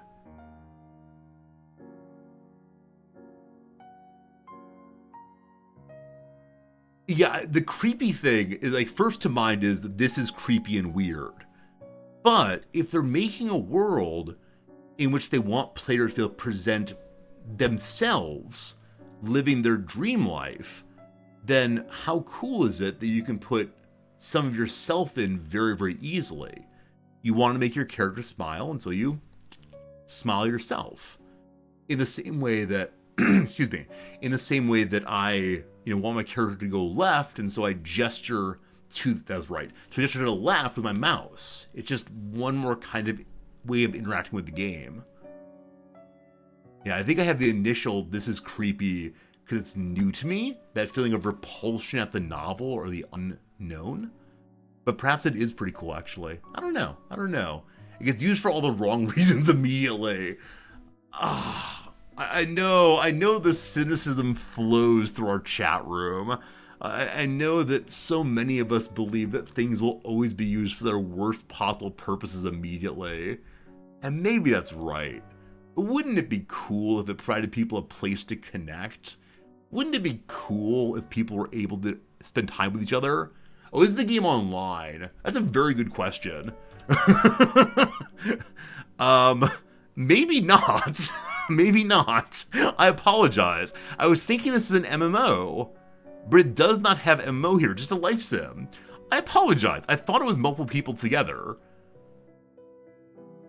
Is there anything here that will be... There's nothing mentioned about multiplayer. Well, never mind. I take back all of my comments. Absolutely all of them. It does say single player on the right. Okay, yeah, it is single player. Never mind. Jarmada, thank you for having a sensible brain. I'm jumping, like, you could imagine though, this game might be played in an MMO way at some point. And that will then raise the questions I have in mind. Alright. I want to look at a couple more quick games, then the word of the day, I promise. So we're stealing this person's work. Not so using Commando's Origins. We can look at it if we want to. Broken Arrow. So Broken Arrow and Commando's Origins. What are these upcoming games? $45 for this one. Alarm! You've been selected for a mission that will shape The Fate of the World. So once again, World War II things. It seems that these games are always set in World War II. You can have your characters crawl along from here to there, set up attacks, and so on. You get a U-boat if you want to. I'll definitely play a U-boat game again. Yeah, so little buddies run around and do things. Things explode. Cool. Probably not me. Commandos is always World War II. Alright. Yeah, probably not for me. 9 days from now. I'm gonna say if they send me a key, I'll play it, but for $45, I'm not feeling it, unfortunately. If that was Broken Arrow, I believe it's called. Broken Arrow. A tank game, it seems. A large-scale, real-time, modern warfare tactics game. A unique army building system, resorty, show me your division, and deep unit customization tools allow for endless replayability. With 300 plus realistic military units and technologies, each battle is more immersive than before. This appeals to a kind of person that I am not. A person with deep knowledge and interest in different kinds of weaponry here. And unfortunately, I just don't care enough about that kind of thing. It's so cool to me that people know, like, oh, this is that kind of airplane, and it should have this and that kind of missile on it. Cool. Just not for me. The depth will never be an attraction for me, unfortunately. But, yeah, you can use different kinds of troops to do stuff. I've yet to determine what the actual gameplay is. These photos are primarily just look at the cool things we have and how they shoot.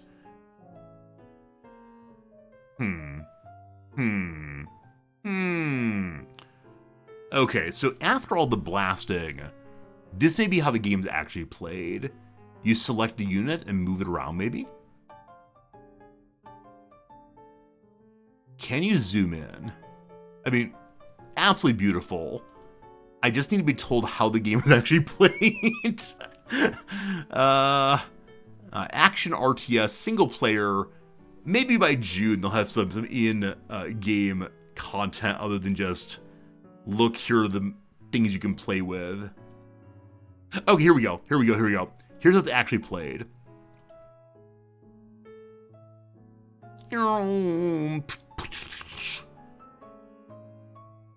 Okay, so you have different tags for different kinds of enemy and friendlies.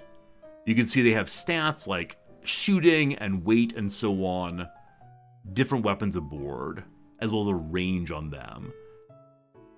And so is it then just a smash your characters and their characters? So I don't see much flanking here. It's like hammering on each other. Oh no, the blue's taking some damage. Oh, and then a cool cutscene of the strafing. I see the appeal. Oh, reinforcements are coming. Don't you worry, team. We're here to save ya. A lot going on. So I think I'd find this overwhelming if I couldn't pause and play. Kind of cool. Broken Arrow, a game to check out at some point, maybe? How many more are listed here? I don't want to do them all, do I? Menace. Oh, Menace is the game being made by the Battle Brothers people, I believe. Menace. So only because it's being made by Battle Brothers developers and published by Hooded Horse am I so excited for this one. I'm not even sure what the game is going to be. Just turn-based tactics. Just tell me Hooded Horse and Battle Brothers dev, and I will play this game no matter what. Looking forward to it in a big way. Yeah, again, I think solely because of who's involved in it, I am also. Show me actual gameplay, please. I mean, this could be actual gameplay. It does say gameplay trailer. So RT has made it like XCOM-esque. Yeah, if it's XCOM-esque, I'm all over it. We'll play the heck out of this thing. And I will name the characters after all of you, and you will die. And I'll feel very, very sad. So they move in units as opposed to individuals, it seems. Yeah, immediately all about this one. I wish I'd spent more time with XCOM when it came out.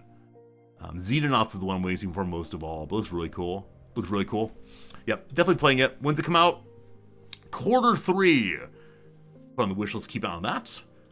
let's do 2 more little games, then on we go. Grit and Valor, the game we're playing today. Exciting. Mars Tactics, Beyond Astra, Fragile Existence. Oh, we can mouse through here and see a little bit. Fragile Existence, like Sins of a Solar, etc. game, maybe. Then I have Drill Keeper. Drill Keeper I want to look up. Gilded Destiny. Those two, and then we'll call it good. So Gilded Destiny here. I believe we looked this up before. I don't recall, though. A grand strategy game depicting the transformative era of the Industrial Revolution. I believe this is made by people who dislike Victoria 3 and want to update Victoria 2. I think that's what I've heard. It's a desire to make a more better Victoria 2.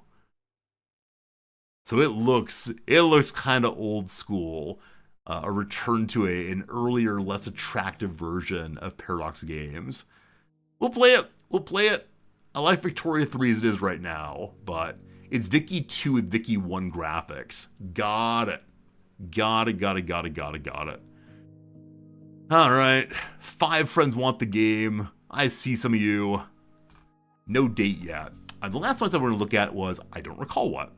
It was Drill Keeper, is that right? Drill Keeper. So many other games. Drill Keeper. Last one for now. And then on we go. Alright. Vicky 3 has an announcement tomorrow for next DLC. Yeah, I knew there was one coming. Thank you, Drek, for knowing that. So tomorrow we'll learn about the DLC for Victoria 3. A drill-powered roguelike card game. Roguelike deck building meets siege defense as you travel the galaxy and dig through fully destructible worlds to strip them of our riches. So once again, a combination of different kinds of games. No turn-based combat. Oh, this is similar to a game I played a while ago called something. What was that game called? You played as a princess, I believe.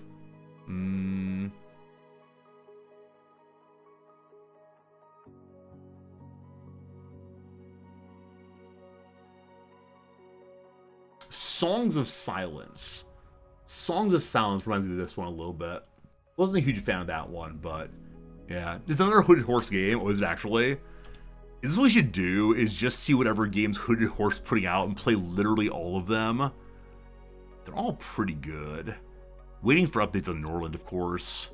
Fragile Existence. Nova Roma. Sounds delicious. Nova Aroma. Yeah, there's more to look through, of course. Just thought of one more game. Espiocracy.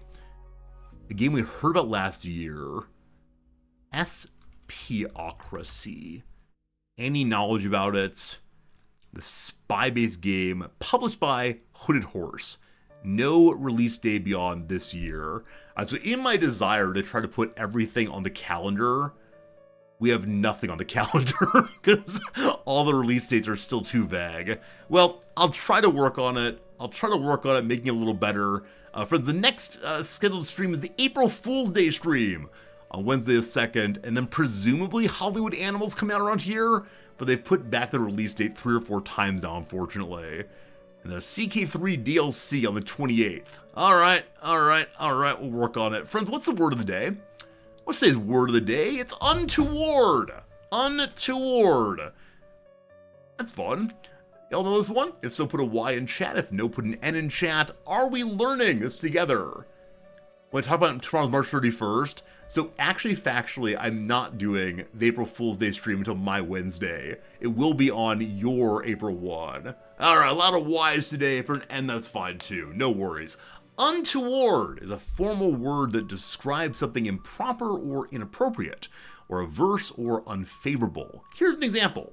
The medication is safe and effective with no known untoward side effects. Number 2, the investigation found that nothing untoward had happened at the event. What is our etymology of the day? For centuries, the adjective toward described forward-moving youngsters, the kind who showed promise and were open to listening to their elders. Wait, really? That's a toward child. That kid is toward. Huh. The adjective then came to mean amiable or obliging. Oh, so it's not an adjective yet. It would just say, you are toward. Little Bobby, who's working hard, is toward. Fascinating. Fascinating. The adjective then came to mean amiable or obliging. The opposite of this now obsolete sense of toward is froward. This is amazing. I love discovering negations that are no longer used. Or not negations, but opposite terms, antonyms. So toward and froward. This is unfroward. It's like sullied and unsullied. We don't use both anymore.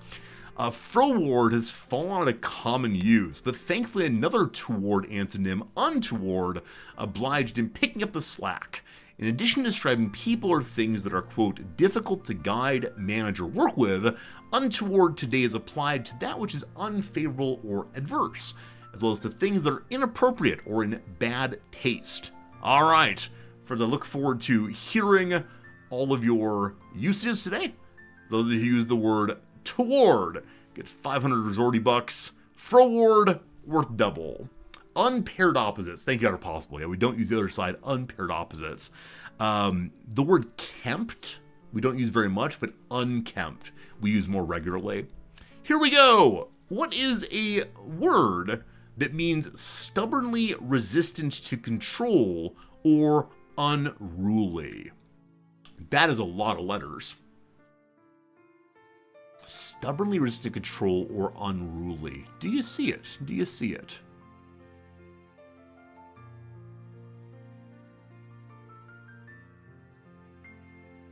I don't. There's too many letters, unfortunately. I'm not going to get it today.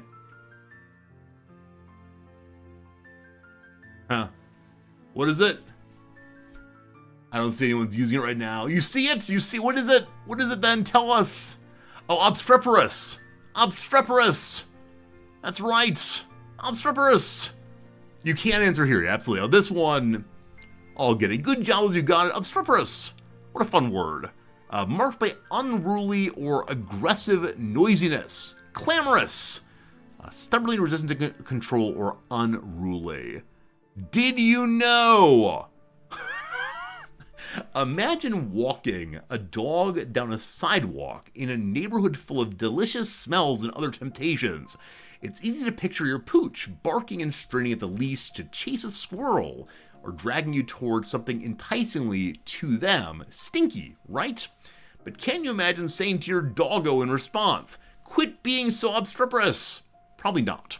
It has a much more formal flair than words such as stubborn or unruly used to describe similar behavior. As such, it's unlikely to be used in casual speech or contexts like the one above. The word comes from a combination of the handy Latin prefix meaning against, and strepere, a verb meaning to make noise. Someone who's obstreperous can be thought of as literally making noise to rebel against something, much like a protesting crowd or an unruly child. Strepare has made little noise in the English lexicon, however. In addition to obstreperous, it seems only to have contributed to the rarely encountered strepitus and its synonym strepitant, which mean characterized or accompanied by much noise, that is, noisy.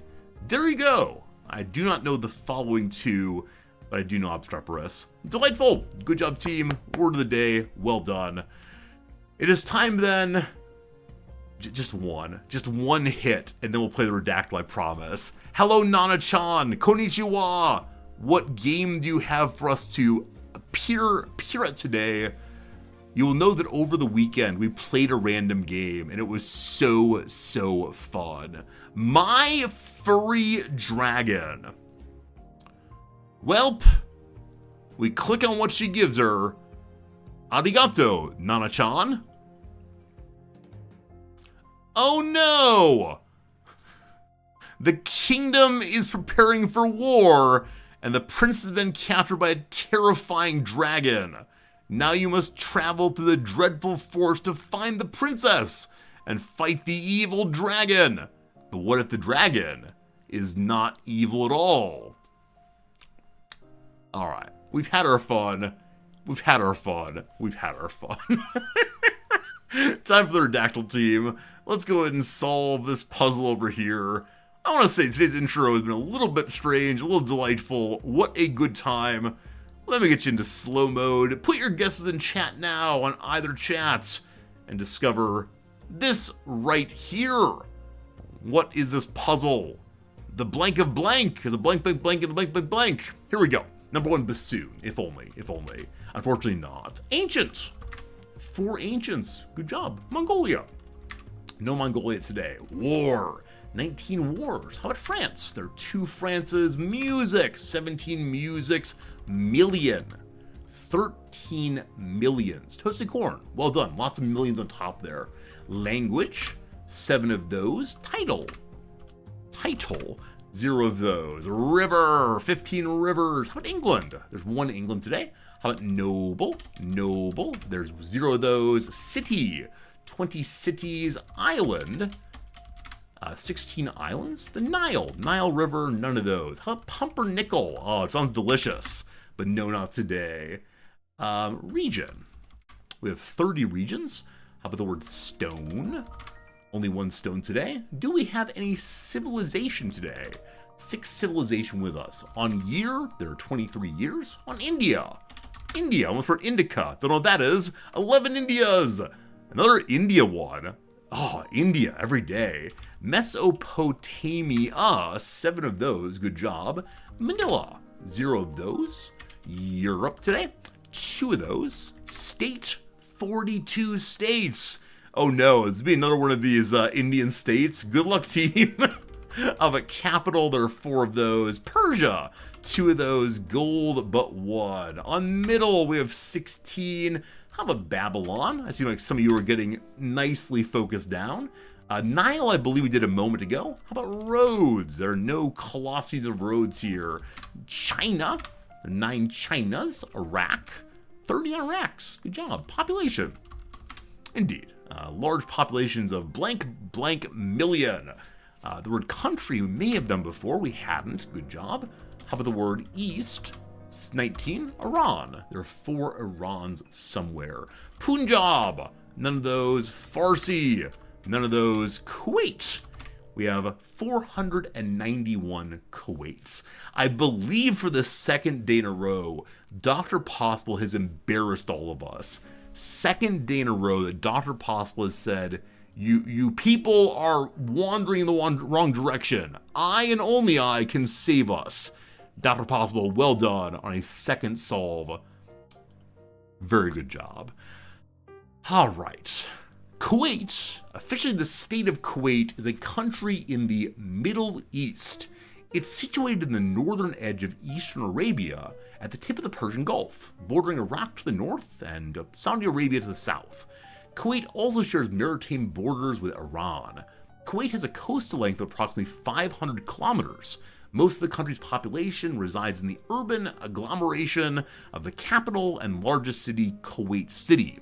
As of 2022, Kuwait has a population of 4.45 million people, of which 1.45 million are Kuwaiti citizens, while the remaining 3 million are foreign nationals from over 100 countries. All right, friends, I wish to see the nature of Kuwait. What things do you all have?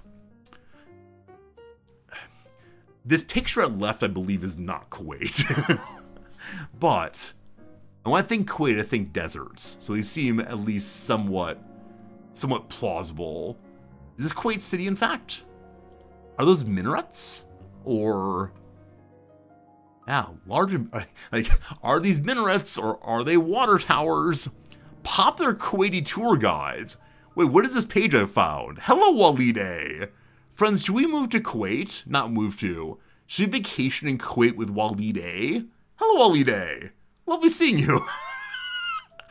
I ended up in a tourist page first and foremost. Absolutely delightful. Absolutely delightful. Look at the sand. I get to go throw some sand. I wonder about Kuwait City in particular. It's very, very hot there. I'm not surprised. Yeah, any of these desert places seem like genuinely awful. You know, not to be rude in any measure, but like, Why would humans ever want to sweat that much? They're called the Kuwait Towers. Oh, beautiful.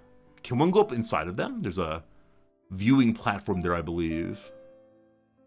Saif Palace. Huh. Huh. Fascinating. The architecture seems so familiar to me, but then there are like shapes and colors that are so unfamiliar. Like, to be entirely honest with you, some of these skyscrapers remind me of the place where the bad guys in Half-Life 2 lived. I don't remember what it was called, like maybe the Citadel or something. Absolutely large skyscrapers with unusual shapes. Like the one on the left here feels to me profoundly unsettling, and I can't say why. Maybe it seems like a blade, possibly? And then the one on the far right feels twisted in some measure. Huh. Ha ha ha. Interesting. Interesting, interesting. What happens when you have oil money? Yeah, sure enough, sure enough. Doesn't one of the... I think Kuwait might own one of the Premier League teams. Is that true? Maybe not. I know one of the oil states is a large investment in one of the Premier League squads, but maybe not Kuwait. Anyway, team, we got through the intro. It's Qatar instead. Qatar has a large portion. My audio's off again? All right, pardon me 1 second.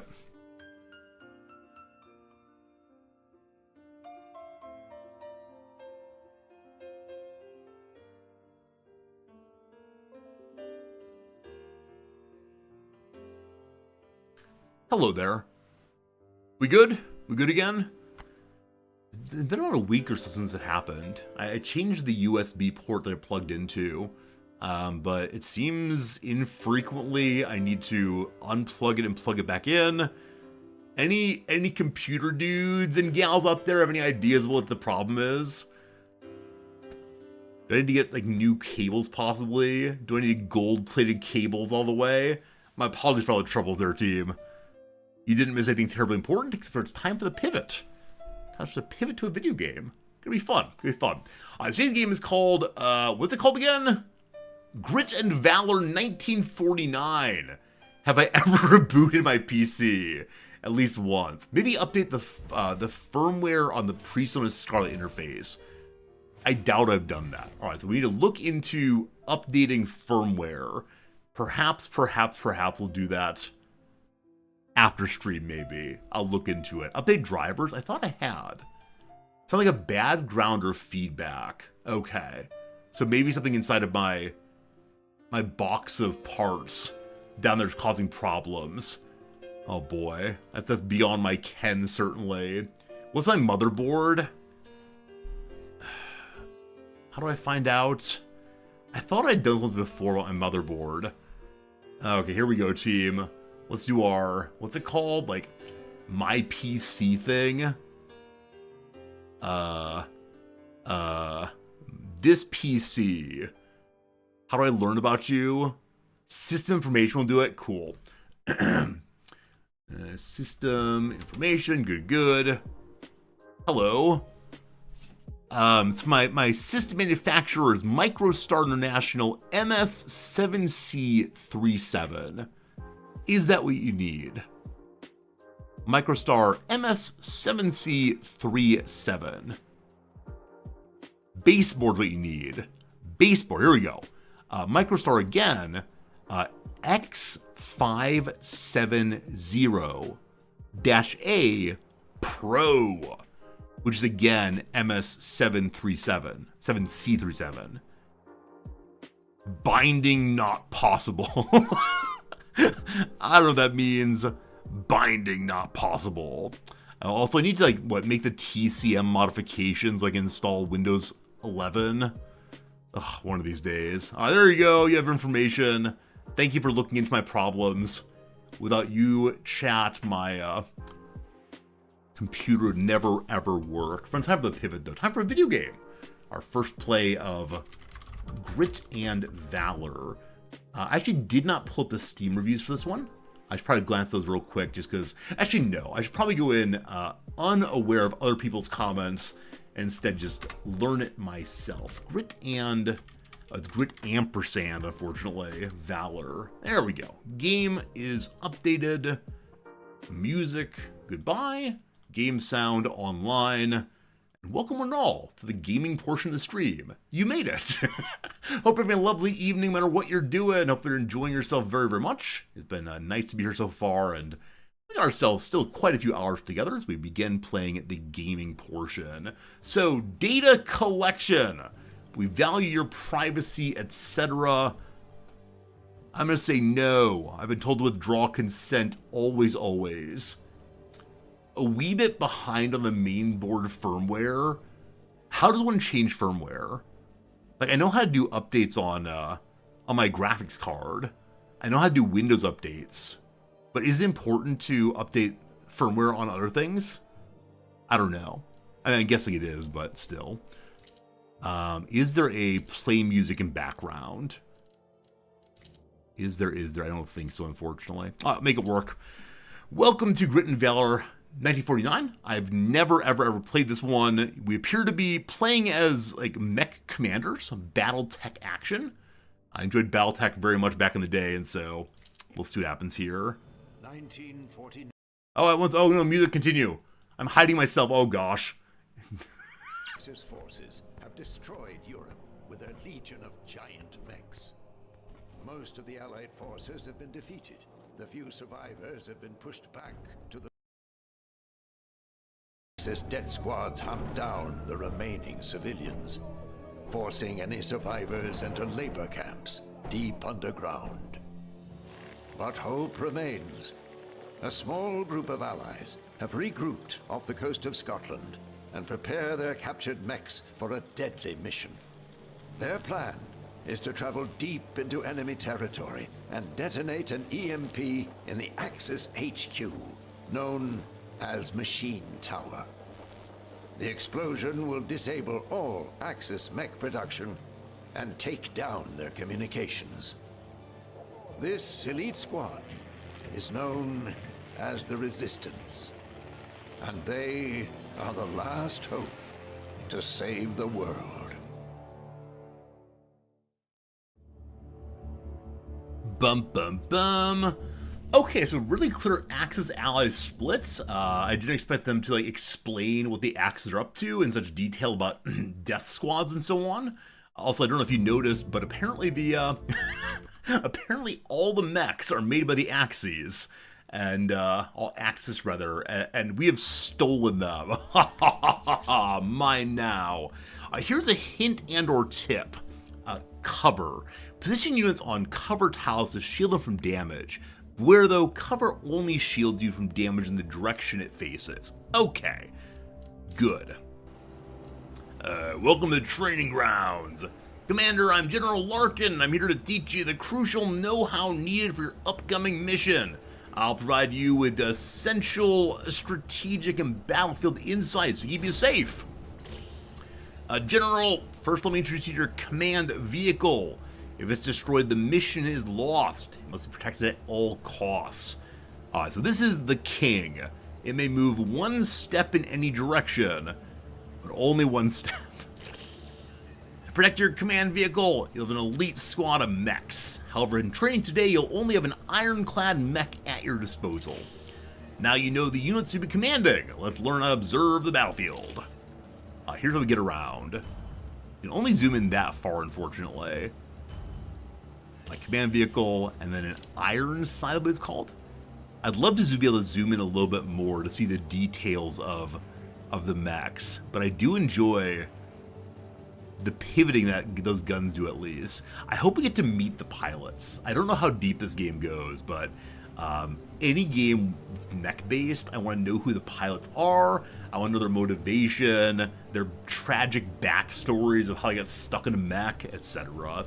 Good job, Commander! Our enemies approach via helicopter, so make sure to keep an eye out from incoming threats. Here comes the enemy! They get up to speed with how to command your squad in combat scenarios.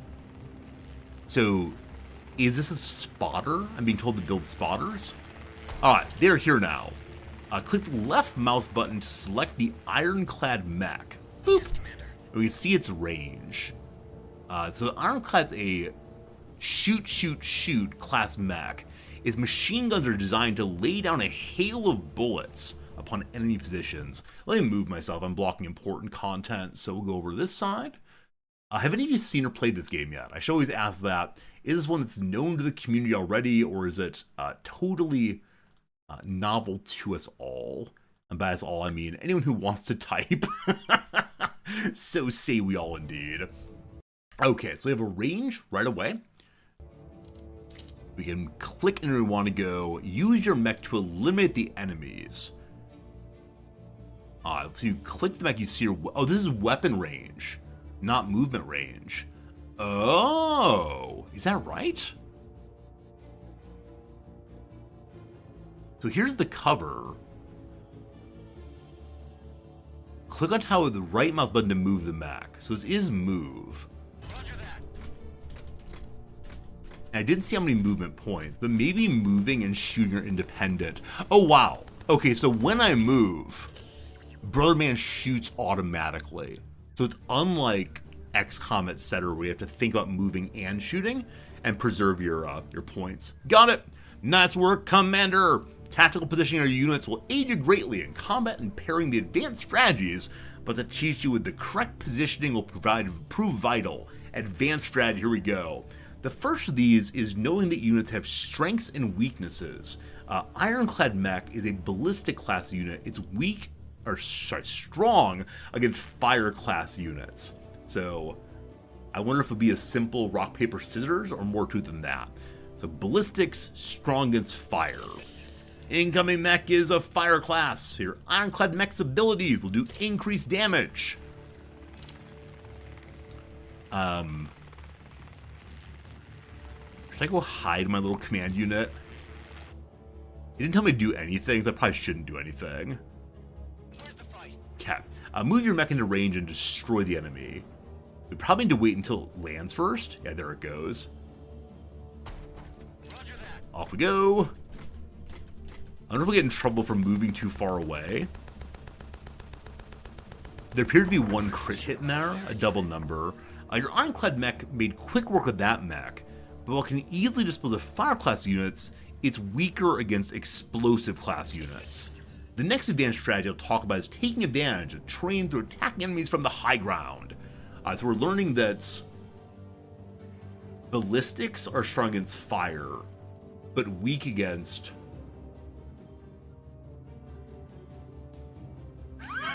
whatever they just said, the other one. Explosive, thank you. Explosive, ballistic, and fire. How does high ground work? When your mechs attack from the high ground, their attack will deal increased damage. And the greater the height advantage, the greater the damage increase. Alright, select the mech and get up to the high ground. Boop. Also, boop. Was it right click? Right click. So I do wonder if the game will be real time, or if it's a pause and move game. I think I have to walk up the stairs there as opposed to jumping. Now you've learned some offensive approaches. Let's get you familiar with defensive strategy, as you want to avoid taking too many hits if our mission is to be successful. I suspect that Larkin's supposed to be a British person. I apologize for using my standard quote-unquote drill instructor voice. And to avoid taking hits, you'll want to make use of cover on the battlefield. While your units are in cover, the cover will absorb attacks that are made against them. Next wave, go to the cover location. Here we go. The mechs in cover eliminate the enemy. Cover will automatically be highlighted when you select units. Alright, so this is a ballistic one also, so ballistic on ballistic battle. I don't think I can see what damage is being taken by the cover. Not a scratch in your mech. The cover is doing its job perfectly. With taking all those hits, they'll eventually be destroyed. Use it tactically. There's just one last thing I need to go over with you, and that's objectives. They'll feature on each battlefield and are optional to undertake, but offer you additional resources if you choose to complete them. So, Buddy takes the objective. Why do we bring the command unit?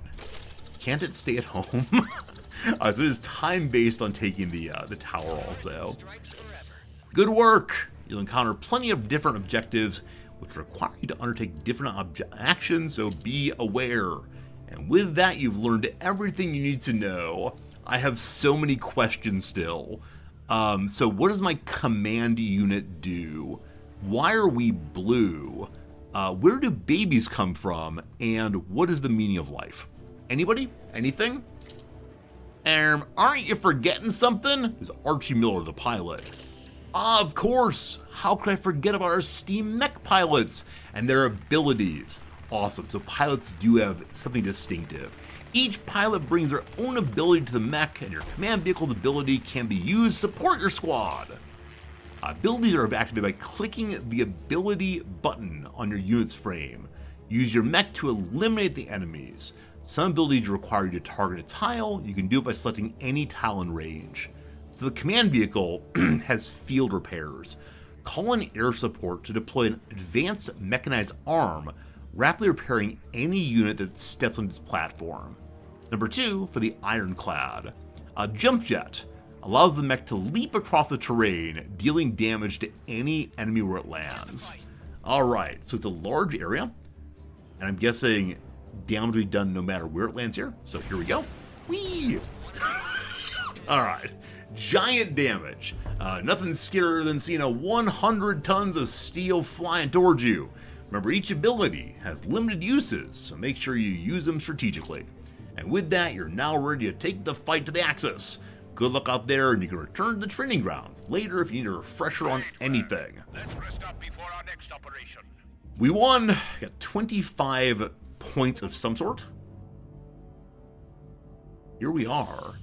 It pains me to see these islands under Axis boot. Our people are forced to build the very machines that keep them enslaved. Dr. Z's mechs. I have a deep hope that Dr. Z is played by Tim Curry. So-called General Harmsworth has feathered his nest, as he always does with luxuries and a compound in the south of England.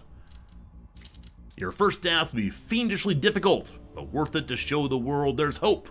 Fight your way to General Harmsworth, raising hell in every factory and town and village you march through. Then rescue the brilliant Dr. Joan Harbert and get her working on finishing the EMP weapon. Dr. Hobart has been sending a secret message about our location. It's time to retrieve her from the clutches of the maniacal General Harmsworth. Get moving, Commander! Hello, Eskimos. You are suspicious that the art for Larkin is AI generated. Look where his medals are. I mean, Brothers has a lot of medals. And this is a resistance team. They're not the formal army. I think they're doing the best they can to put their medals wherever they can, trying to look fancy. No, I don't know. I didn't check the Steam page to see if it's a game with AI art. As I mentioned before, I think this battle has been lost. And so while it's an interesting thing to claim, I think it's just going to be the way games are, unfortunately. And while I considered taking a strong stand and saying I'll never play any game with any AI art, I think eventually that means I wouldn't play any games at all, unfortunately. Okay, so is this Slay the Spire-esque? We have to choose which path we go down, maybe. Yeah. And I wonder will we eventually go from here into the continent. So yes, indeed, it is rock, paper, scissors. Explosions are good against ballistics. Ballistics good against fire. Fire good against explosions. I hope we keep this little insignia into the game. And yeah, we'll see what happens there. So this spot here is unknown. Okay, so green ones, we start with just combat of fire class. So we know how to take ballistics for that. Here's combat also.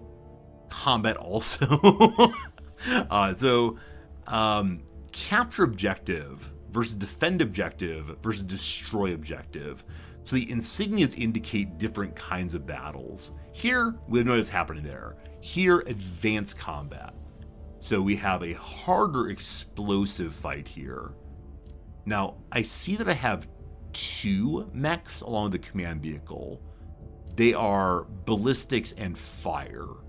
So you have ballistics good against fire. Fire good against explosives. So both are fire, it feels good. We get 60 material here versus 75 of a different material here.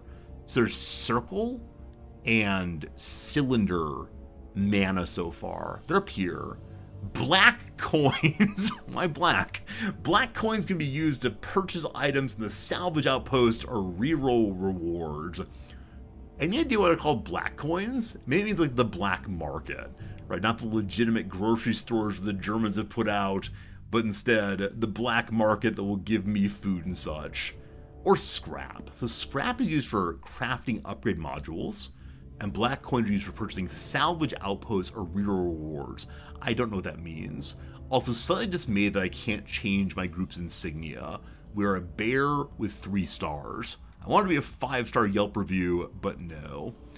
Alright, we start with this one. Here we go.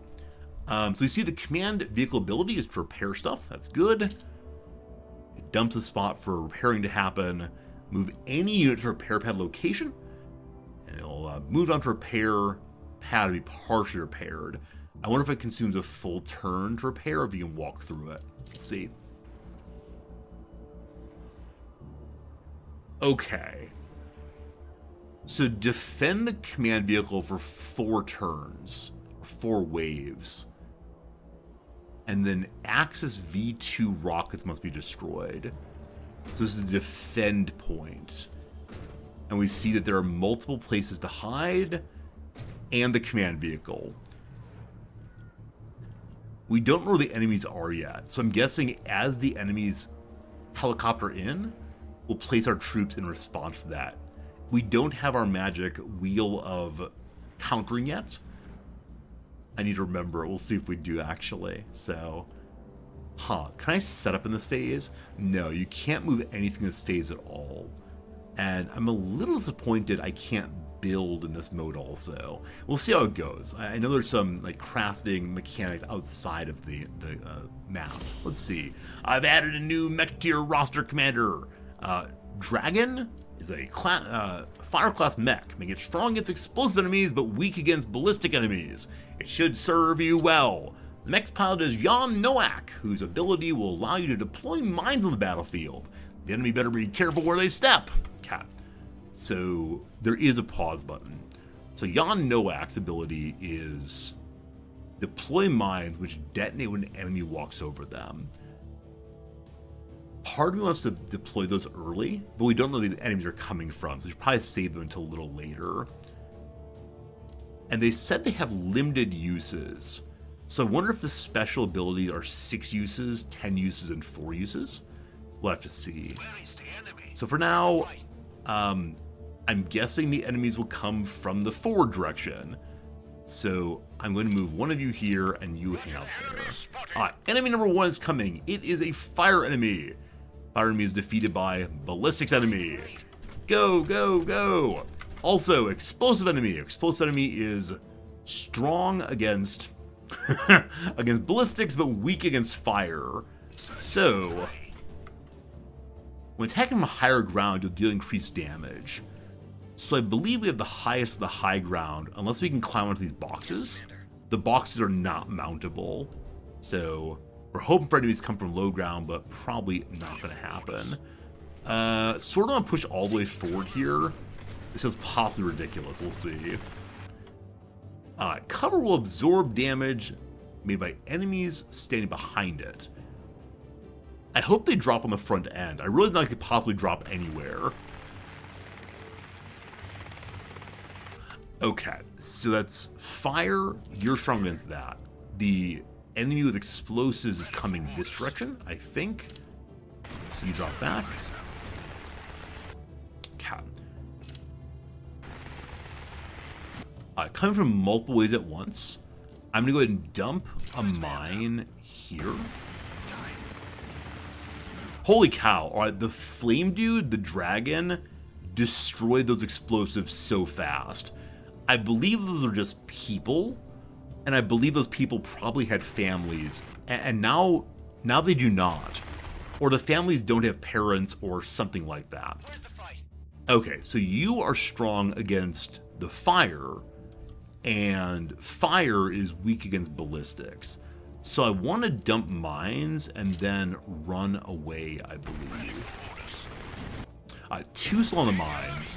Happily, we focused fire there effectively.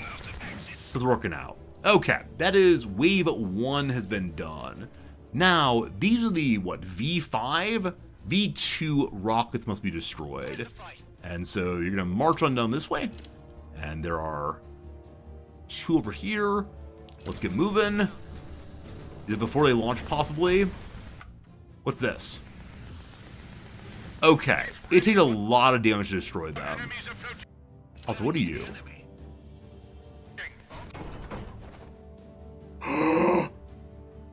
Loot boxes! Loot boxes! 3 possible upgrades. Number 1, the Fallen Prey. When your ironclad attacks an enemy mech at low health, it has a chance to immediately destroy it. 10% chance of killing it instantaneously below 25% health. Or, your dragon deals increased weakness damage. And when attacking enemies weak to its tag, it inflicts tag. Tag means afflicted unit takes high damage or short delay. So, explosive enemies take more damage. So weakness is when a unit takes damage from a damage type it's weak to. So this is dragons kill explosives even more quickly. And then lastly, the ironclad deals increased damage as attacks with a chance to inflict tagged. I believe it's the case that this level is primarily fire. So I'm going to go ahead and give the bonus here to the ironclad. I like that mechanic. I'm surprised at that mechanic, but I like the mechanic very, very much.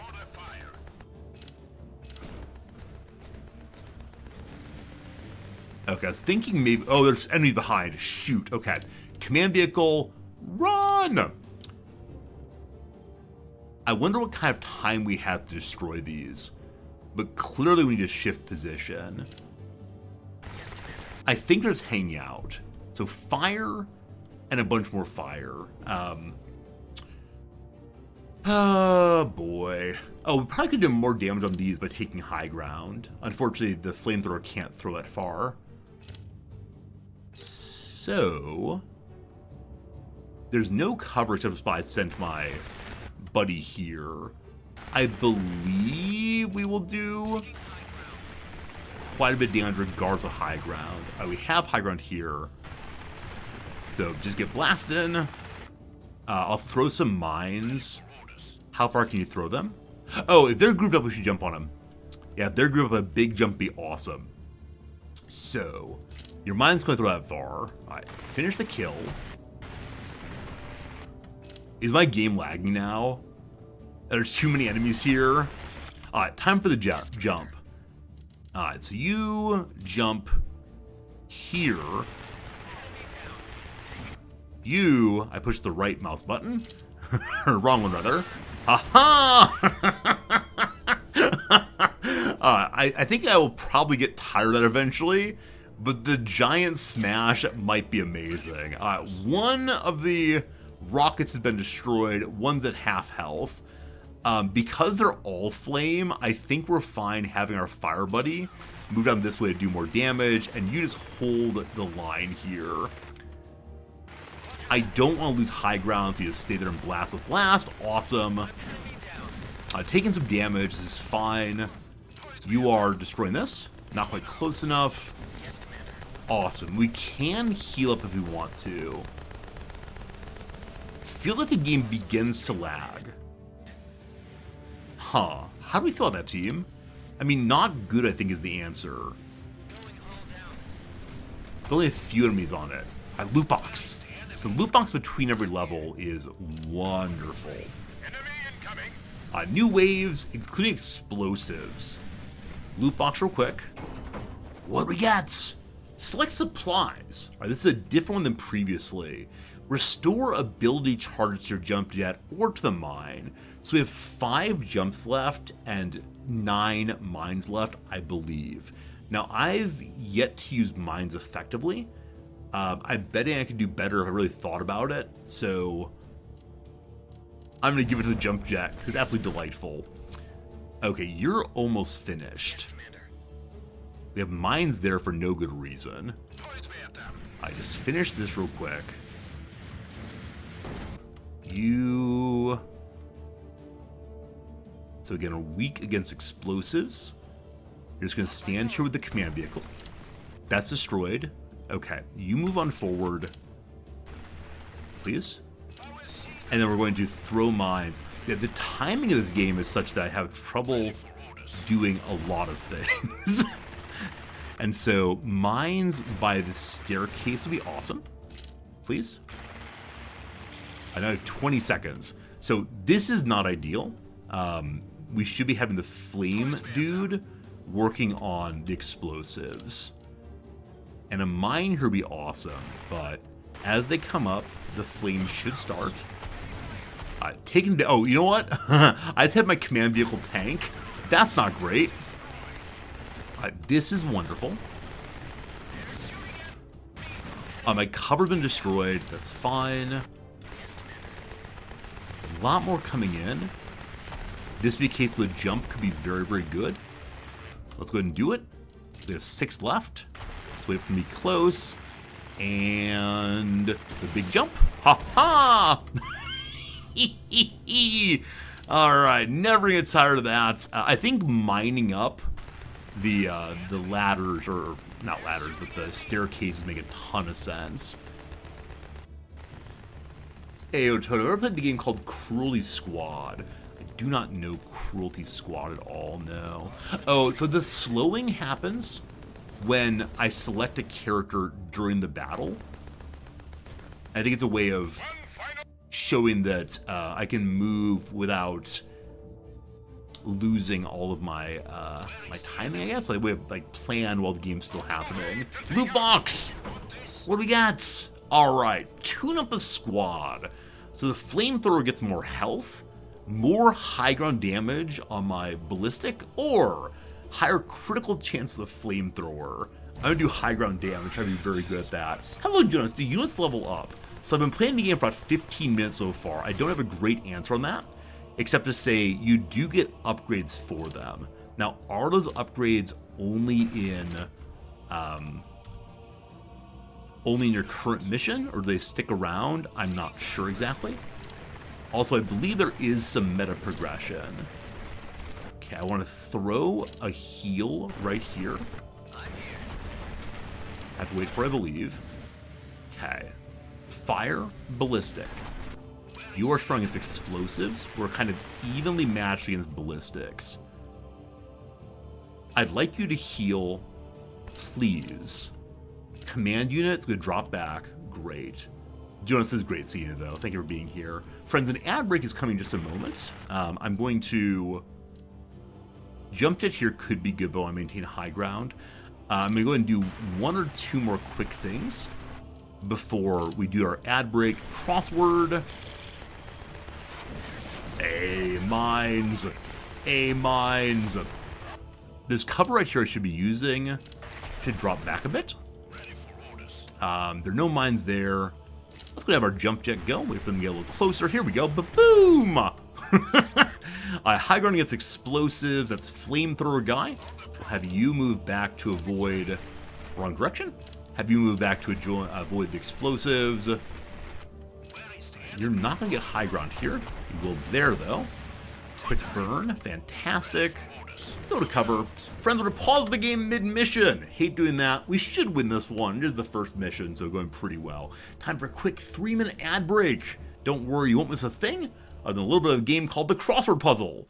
After the ad break, we'll be back to the enjoyment for 57 minutes of gameplay before the next ad break. Now, I'm going to tell you right now, on Saturday, I got distracted with other games I was playing, so we did not do the Friday crossword puzzle.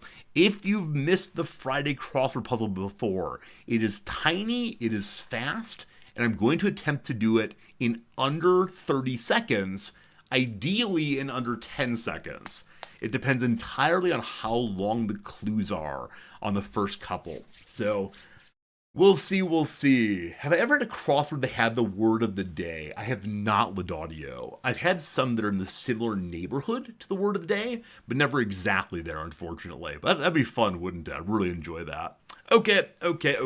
Ads running. Let's get this thing going.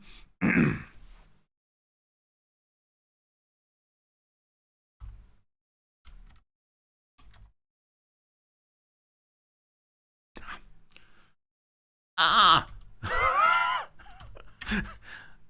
Canine, not sure.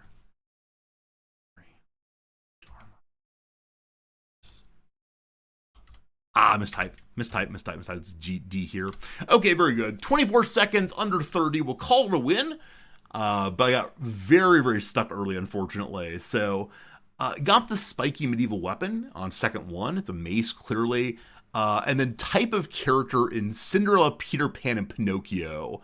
All I came up with was Disney, though Disney would not fit. Oh, speaking of Disney, last night Noms and I watched The Great Mouse Detective again. I shouldn't say again. It's the first time I've watched it since probably like 16 years old, and it does hold up. Many of you said on Saturday that it would hold up. It is such a fun little story, and I watched it a ton of times as a kid. I was a big fan of Sherlock Holmes, and so it was an absolute joy to watch. It's on Disney Plus. Not trying to sell you on anything, but if you have a chance to watch The Great Mouse Detective, you will have an opportunity to see a film that made me in some sense. Sherlock Holmes, big evil, good, all the rest, and yeah. I mean, as Vincent Price playing the villain. It had some like fun playing on normal Sherlock Holmes tropes, and ultimately a story of redemption and friendship. It's all very nice. You got to rewatch Great Mouse Detective. It's the first film you ever saw in theaters. I believe my first film in theaters was The Fox and the Hound, and I believe that I sobbed. I've yet to watch Fox and the Hound as an adult, and I believe when I think back about it, some part of my heart says, why is this story of friendship so sad? Regardless, I didn't get Fairy, so I panicked and went to the Downs. Mario, no problem with Super Mario Land, but then pointed carefully, absolutely not. Got nothing. Holy Footwear brand, the only reason I put Crocs in was because they had a C. Jane Eyre, no problem. And that gave me Fairy, and then down we went. But yeah, I really struggled with Aimed and Fairy. And so that was not going to be a world record or even a personal best today. But it's okay. It's okay. Fun times. Crossword break over. Welcome back, team. Welcome back, followers. If you watch the ad break, I sure do appreciate it. It does help me to pay the bills. And if you don't want to watch the ads, you know what you got to do. It's great. Don't sell myself shorts under 30 seconds. Absolutely. If I get under 30, it's nice feeling. I go in every time, though, wanting so badly to get a new personal best. Maybe next week. I see that the mines are basically refreshed again. And so, in 1 second, I can throw one. We're afraid of ballistics, I guess. We have no counter. We should be fine, though. So 0 now. Hey, Brickhead, what are you doing, my friend? Brickhead, thank you for the generosity. I mentioned freeing people from the obligation that is watching ads, and you say, boom, here you go, no problem. Brickhead, thank you for the 5 gift subs to Old Man Mr. K, to Titan, to Protector, to JSO Pop, and Pinkso. You'll enjoy your emotes and such, and that's so generous of you, and hello to you over in New England. Whoops, wrong tab. How dare you? Which streamer rightly deserved your your gift subs? That's pretty funny. I've never had anyone make that joke before. Can you imagine if you gave gift subs in the wrong channel? No, give me those back. A friend's a big win. So that we get an enhancement at the end of the level suggests to me that we are going to be able to keep this with us forever. And I see a purple, and I kind of want to ignore the others. So I believe thus far, all of our points have been in Jump Jet Guy, all points in Ironclad. And I do wonder if we'll continue piling into that one. When the Ironclad uses the pilot ability, its critical hit chance increases the rest of the mission. Does that stack? To get 4, then 8, etc. Could be amazing. Brickhead had a good day? What makes it good? I love hearing positive stories. It is the case that we had some negative stories earlier. We had someone who had a sinus infection. Brutal. Number 2, Lethal Overwatch. My dragon has increased. I can't tell if it's dragon or Drakon. I think it's a Q, but I don't care. I'm gonna make it a G. Has an increased crit hit chance on high ground. Seems good, 10% bonus. Or the Ironclad has a chance of double tap when attacking an enemy that's weak to its attack. Double tap is just hit twice. Okay, is there a way I can see what buffs I've taken previously? Because I think I have something that already helps against weak enemies. That's on the Ironclad here. Oh, these are the upgrades, okay. So, Targeted Fury deals more damage, a chance to inflict tagged. I believe tag gives a bonus to damage. Already increased high ground. Yeah, I mean, do we just keep dumping more and more and more into the one character here? Will I remember to use the pilot ability? And again, does this stack? We'll find out, team.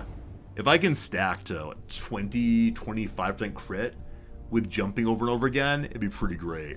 All right, time to decide how do we work our way down through Scotland. Someday we'll liberate Wales. Gotta get down to, I don't know, where is this? This is London or so. Where do you call this place, friends? I need my people with knowledge of Britain to help me out here. For now, the question is, do we go to the certain advanced combat mode or to a possible unknown? I mean, I guess it's the case that if we choose this one, we can see both of what comes next. I'm guessing? Or will we go in unknown? How does it feel? Bum, bum, bum, bum. It's in Sussex, thank you. Is there an upgrade thing? I thought we were told previously there was like some crafting mode between missions. Maybe you have to find a particular location, like a salvage outpost.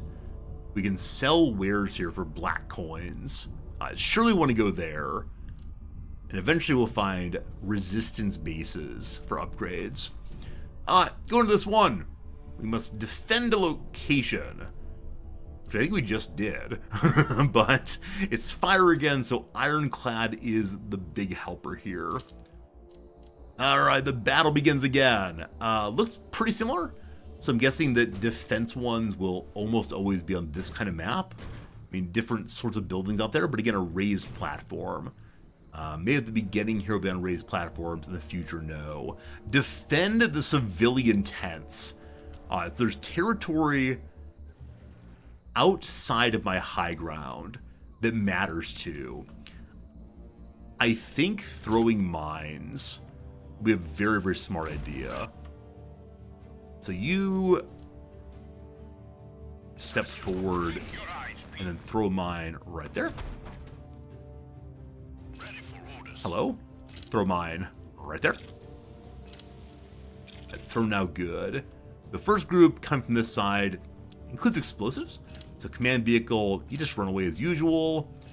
I want to protect this side with a mine at some point, but for right now, no. Alright, what do we see? What do we see? They're coming. They are dropping on low ground also. So this is ballistics.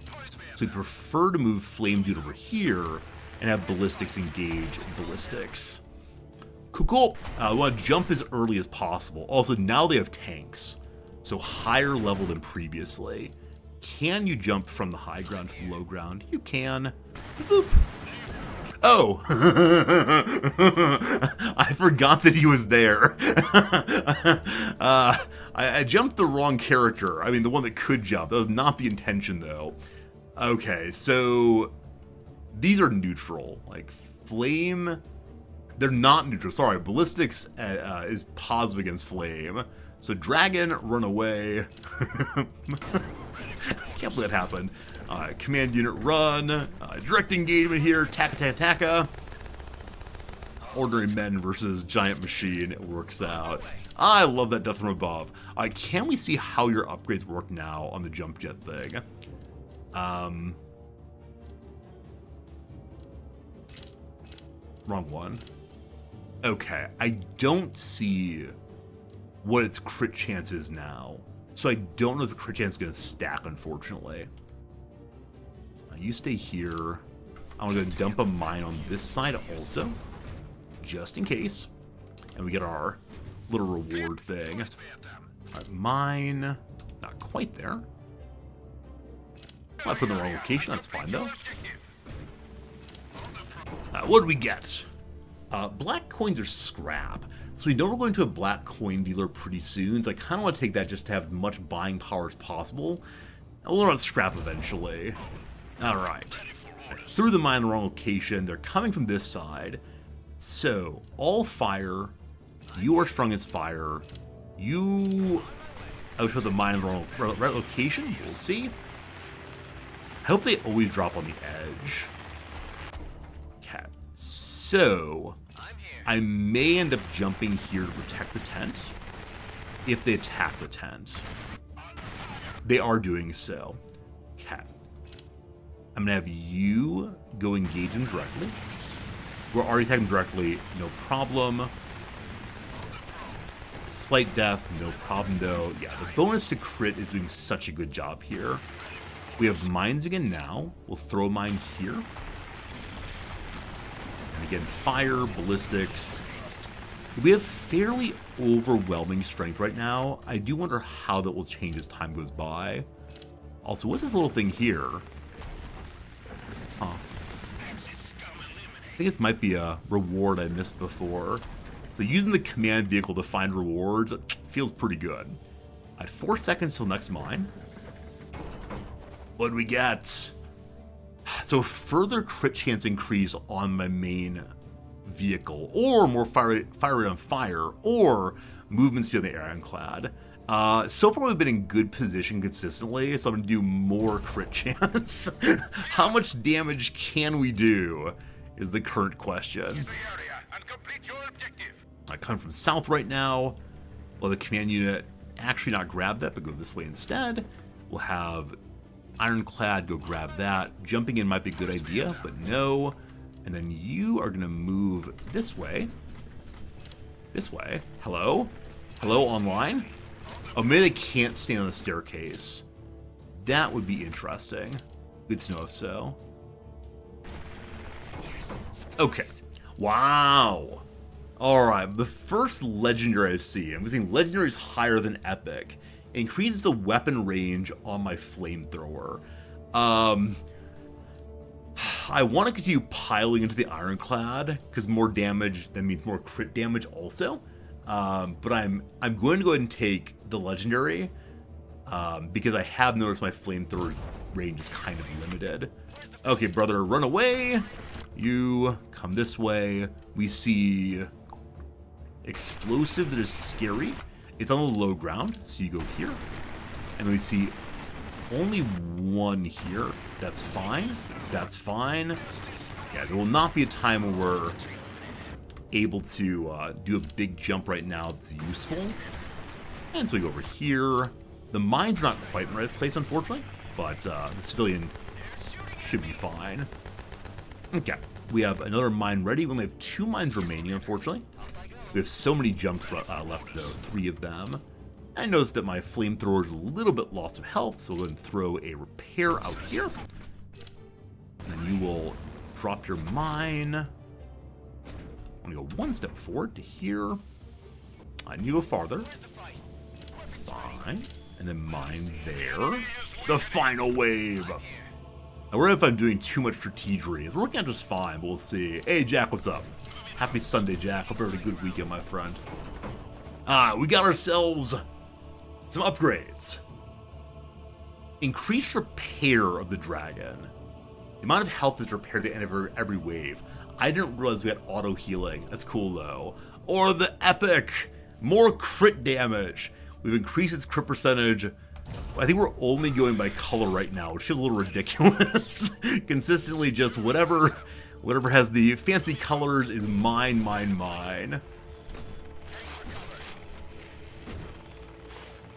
Can they both heal? Awesome. So anyone can heal repeatedly on those. In range, awesome. Is it in range for this also? Let's see. Your range is pretty good. We got an explosive one straight away. We can dump a mine in 3 seconds. Awesome. I struggle with clicking off of my character sometimes. I think you just click the ground and you're fine. I dump a mine right in the middle. Got home from a get-together. Awesome, Jack. Hope you had a lovely time. Awesome. 10's protected. Wave done. A second victory. So you get 75 points for pulling off the special, compared to 25 for just completing the mission. Alright, Dragon has increased critical hits, and its critical hits also inflict exposed. So probably any target takes more damage. So right now, all of the enemies have been dying very, very quickly. I'm guessing we'll get one's higher armor eventually, and so exposed might be very useful then. Or the Ironclad has even more critical hit chance from high ground. I'm not even reading anymore. Just keep high ground forever. Endless crits. Now there is one question for me, which is, could we eventually have too much damage on one unit, and then my other units are so weak they're basically useless? We'll find out. So this direction is primarily explosives. My main tank is not good enough against those. I want the increased reward rarity, but I want to know what the unknown is. Oh, unknown's a story time. Friends, welcome to story time. The Gast Valley. Before you stands a shattered piece of once beautiful nature. A forested valley is now a charred pit of smashed trees. The telltale, sickly green fog of poison gas hangs in the air. You could divert around it, but you'd lose precious time. Go around 50 scrap, or go around and get boost, but take 25 damage. Oh, I think I've just discovered that you do not get your special abilities back every level. Oh, I was throwing so many preemptive mines, and they're just gone now. Oh, and I threw the healing thing, because I thought I had a lot of them there. Oh boy, I'm glad I didn't jump unnecessarily then. Oh boy, I'll take the damage. What is boost? Oh, just one of these. Longer weapon range on the Ironclad, obviously. Alright, you waste no time and order your team through the gas.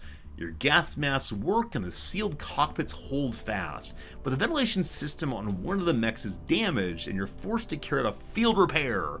However, among the wreckage, you find an abandoned Axis mech you're able to cannibalize with an S.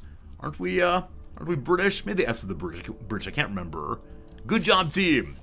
We've intercepted the following message from General Harmsworth, the Axis scum in command of the British Isles.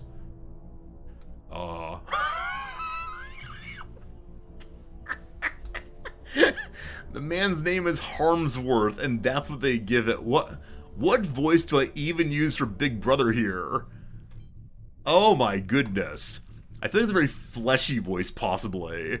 There have been reports of our resistance movement rear inside the north of Scotland.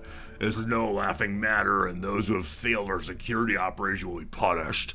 It'll be easy to resolve. Soldiers, to your mechs. We'll crush those who stand in the way of progress, just as we always do.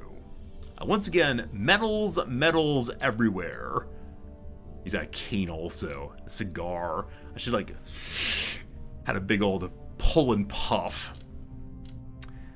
If this green and pleasant land is his to command, then bring me my sword.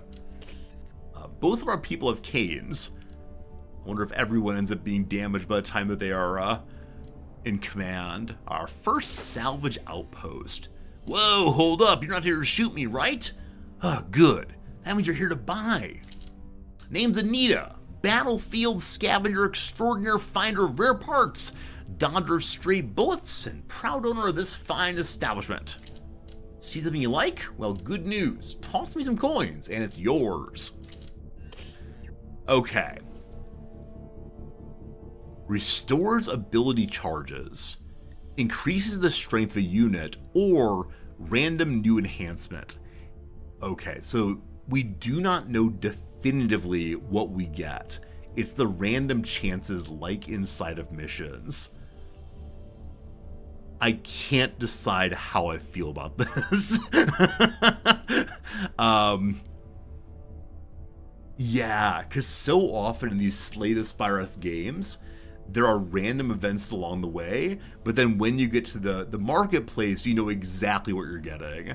Well, I can buy the 200 and the 100, so I'm going to do that. Number 1, with our new enhancements, we get a bunch of commons.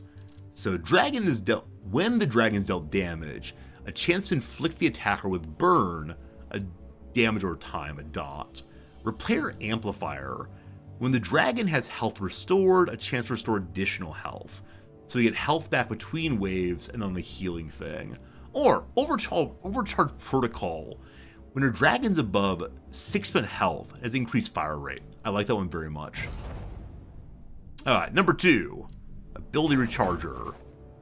It's just 1. One more mine seems not terribly useful, so I think more healing might be the best way to go. We'll see. I miss my mines, though. On we go. So a difficult defend objective, or a ballistics capture objective. Now, again, we don't have anything strong as ballistics, so I'm going to do the hard fire, and then the easier explosives to get me the buy things again. Now, will we have enough coins to buy anything by there? I don't know. Also, there appear to be very difficult ones also. Elite combat. Blue level increased reward rarity, where these ones are only green level. And then red is the hardest difficulty. So from green to orange to brownish orange maybe? I'm not sure. Eventually to the black. Hey, Steel, Iron Harvest. I don't know the game Iron Harvest. You'll have to see if the gameplay is actually similar. But it's mechs. Alright, here's the mine drop. I have no mines. What is that? Okay, so this is a different kind of map than previously. There are 2 high grounds, 1 in each of these corners. I really need high ground for my Ironclad to do well. Iron Harvest is World War I with mechs. This is World War II with mechs. Definitely a different game. Again, we need to protect the towns. Unfortunately, I do not have any mines to help with that. All right, our first ever 2nd level battle. Immediately an upgrade. We love it. Command vehicle, get the upgrade, and then go high. Oh, I apologize. There's actually high ground in 3 corners, just not this one. There's cover if we want it. Enemies are coming from this side. They're flame dudes with a yellow chevron on top, possibly. And so we know that you are the greatest against that kind of enemy. So you pop up here, we'll see. And then Flame Buddy will just stand here for right now. Explosives are coming as well. Explosives are weak to fire, so you pop up this way. Loot box! Better armor on Flamethrower, better high ground damage on Flamethrower, or better movement speed on the same. No matter which way, it's a dragon upgrade. It hasn't taken much damage yet.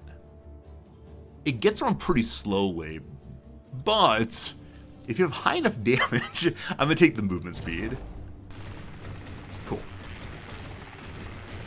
Alright, so Flamethrower drop right there, no problems.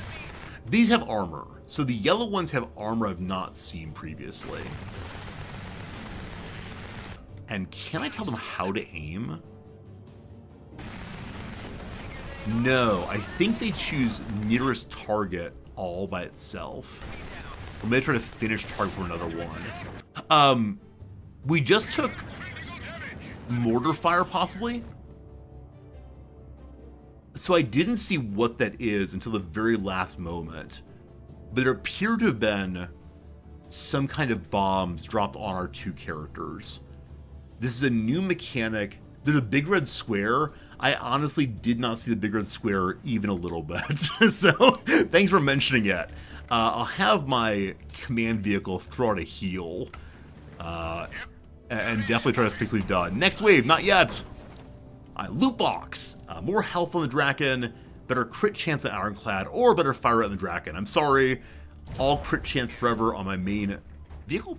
They're coming from this way. And so you're going to run away to here. I should put the health thing over here now, but what's done is done. Breathe through, please. There's your heal. Do the same. Okay. We cannot let them have the high ground, obviously. And so we'll have the Fire Friend defend that. These are red spots, correct? These are red spots. We don't want red spots. So stay outside the red spots. Good. Everything's fine. This 10's taking serious damage. That said, also, oh goodness. I wonder if my flamethrower was standing in a fiery spot, or a missile spot, and I missed it. Okay, in 6 seconds we can throw out another one of these healing spots for old flamethrower.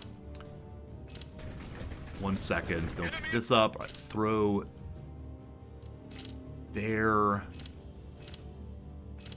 Man, first 2 levels, not hard at all. But then. You step into heal. Loot box! Coins or scrap? Coins, thank you. Okay. Enemies coming from this way, wide variety. You high ground immediately. You may run away this turn. I might need to make sure that my flamethrower doesn't die. No, it's standing on a red spot. We don't want that. Very unkind to have the bombs come on my healing location. Awkward. Okay, yeah, they have actual mechs now also. So for a while there, it was just people and the occasional tank. Now they're bringing in actual factual mechs. Craziness. Good engagement. We're not doing nearly enough damage to the high ground. Holy cow. Alright, I might start using cover in a big way.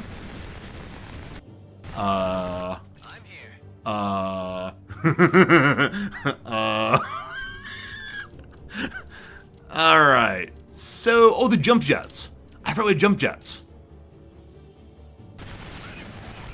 So I need to jump jet early so that I can get higher crit. Everything's fine. Don't you worry, team. Everything's fine. One more wave to get through. Command units can throw a heal. This is our last heal, unfortunately. They're only halfway through the level. Goodness gracious. They're bombing between waves now. Oh my goodness, what cruelty is this? I'd like to have a slightly longer time between waves, obviously. Movement speed in the Ironclad, armor on the same, or high ground damage. We need more armor. That's our first armor. So armor is that orange thing. Delightful. There was some piercing ability we saw earlier that would give additional armor penetration. I decided against it because I hadn't seen any armor. Okay. Do we give up the civilian tent and run away? We could turtle back here and force them attack in, but I do enjoy trying the optionals so much. Ready for orders. Okay. The jump is ready again. We have no more healing. Weapons ready. Searching for prey.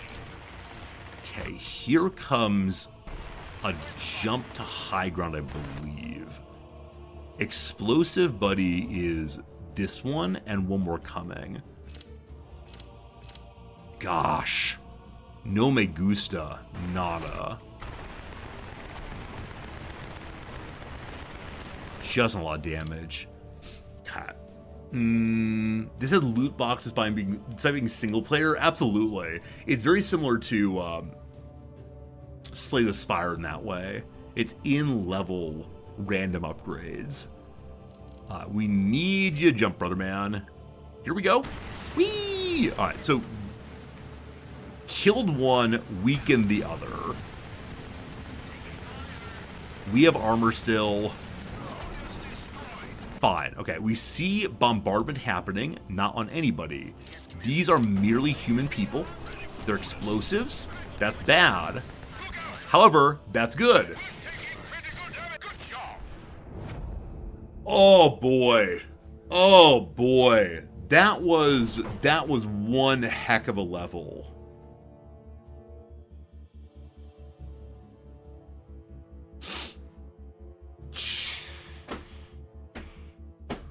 Cat. I'm amazed we didn't die. But that said, we only have one special ability left. And again, the jump gives crit bonus, no healing. Number 1, Savage Fortitude. When the Draken kills an enemy mech, its health is increased for the rest of the mission. So health bonus, not healing bonus. I hope that the health comes filled rather than empty. We'll see. Molten Repair. When the Ironclad, which is the weaker one, is attacked by fire, the chance to restore health. So the Ironclad has a bonus against fire, so we'll probably pick that. We are picking that. Okay. Hold fast! Hold fast! I was hoping we get some, like, special bonus. Hold fast, here's a new mech. But no. Alright, one more mission. And then new items. Maybe there's a way to heal at these I missed previously. Or maybe there's just no healing. I suspect this will be the end. That said, our first capture mission. So capture mission positions a unit on an indicated capture tile for required time. You must capture them all by the end of the level. Okay, waves are still coming in, but we have to capture these. Okay, command unit, let's get going. Okay. We don't have the armor. So I think the armor bows we got before was only for the level. What's coming right now are only fire units. And so we're going to get to cover here. Loot box. We get one ability. It's got to be heal. It's absolutely got to be heal. Okay. How does heal work again? Doesn't quite say. That said, I'd love to throw the heal immediately, and then have you heal up, and then get to the battle. You're going to fall back for now. So, explosives. Oh, I read them as fire, actually explosives. I need you to run away as fast as you possibly can. Oh dear, oh dear, oh dear. I don't quite know how long the healing works. I need to learn more about that. It seems like it might work as long as you're standing on it. In which case I should have thrown it back farther. Okay, as of right now, the command unit's capturing with nothing disrupting it. Will that continue? I'm not sure. Right, excellent burnination. Down here we see some kind of four-legged missile machine. Not a fan. So standing on equivalent ground with explosives here. Everything's fine. Explosion's bad. One more to go. Get you in cover. I want to jump for bonus crits, but I recognize that jumping, I need to save to do damage against an active group of enemies. Okay, the command unit's almost taken one. I suspect it's the case the enemies are going to come from the north this next side, but I'm not sure on that. How about a heal of any sort? We get repair kits. Oh! We do in fact get to get a big heal on anything. Unfortunately, it heals the smallest amount on the dragon and the large amount on the ironclad.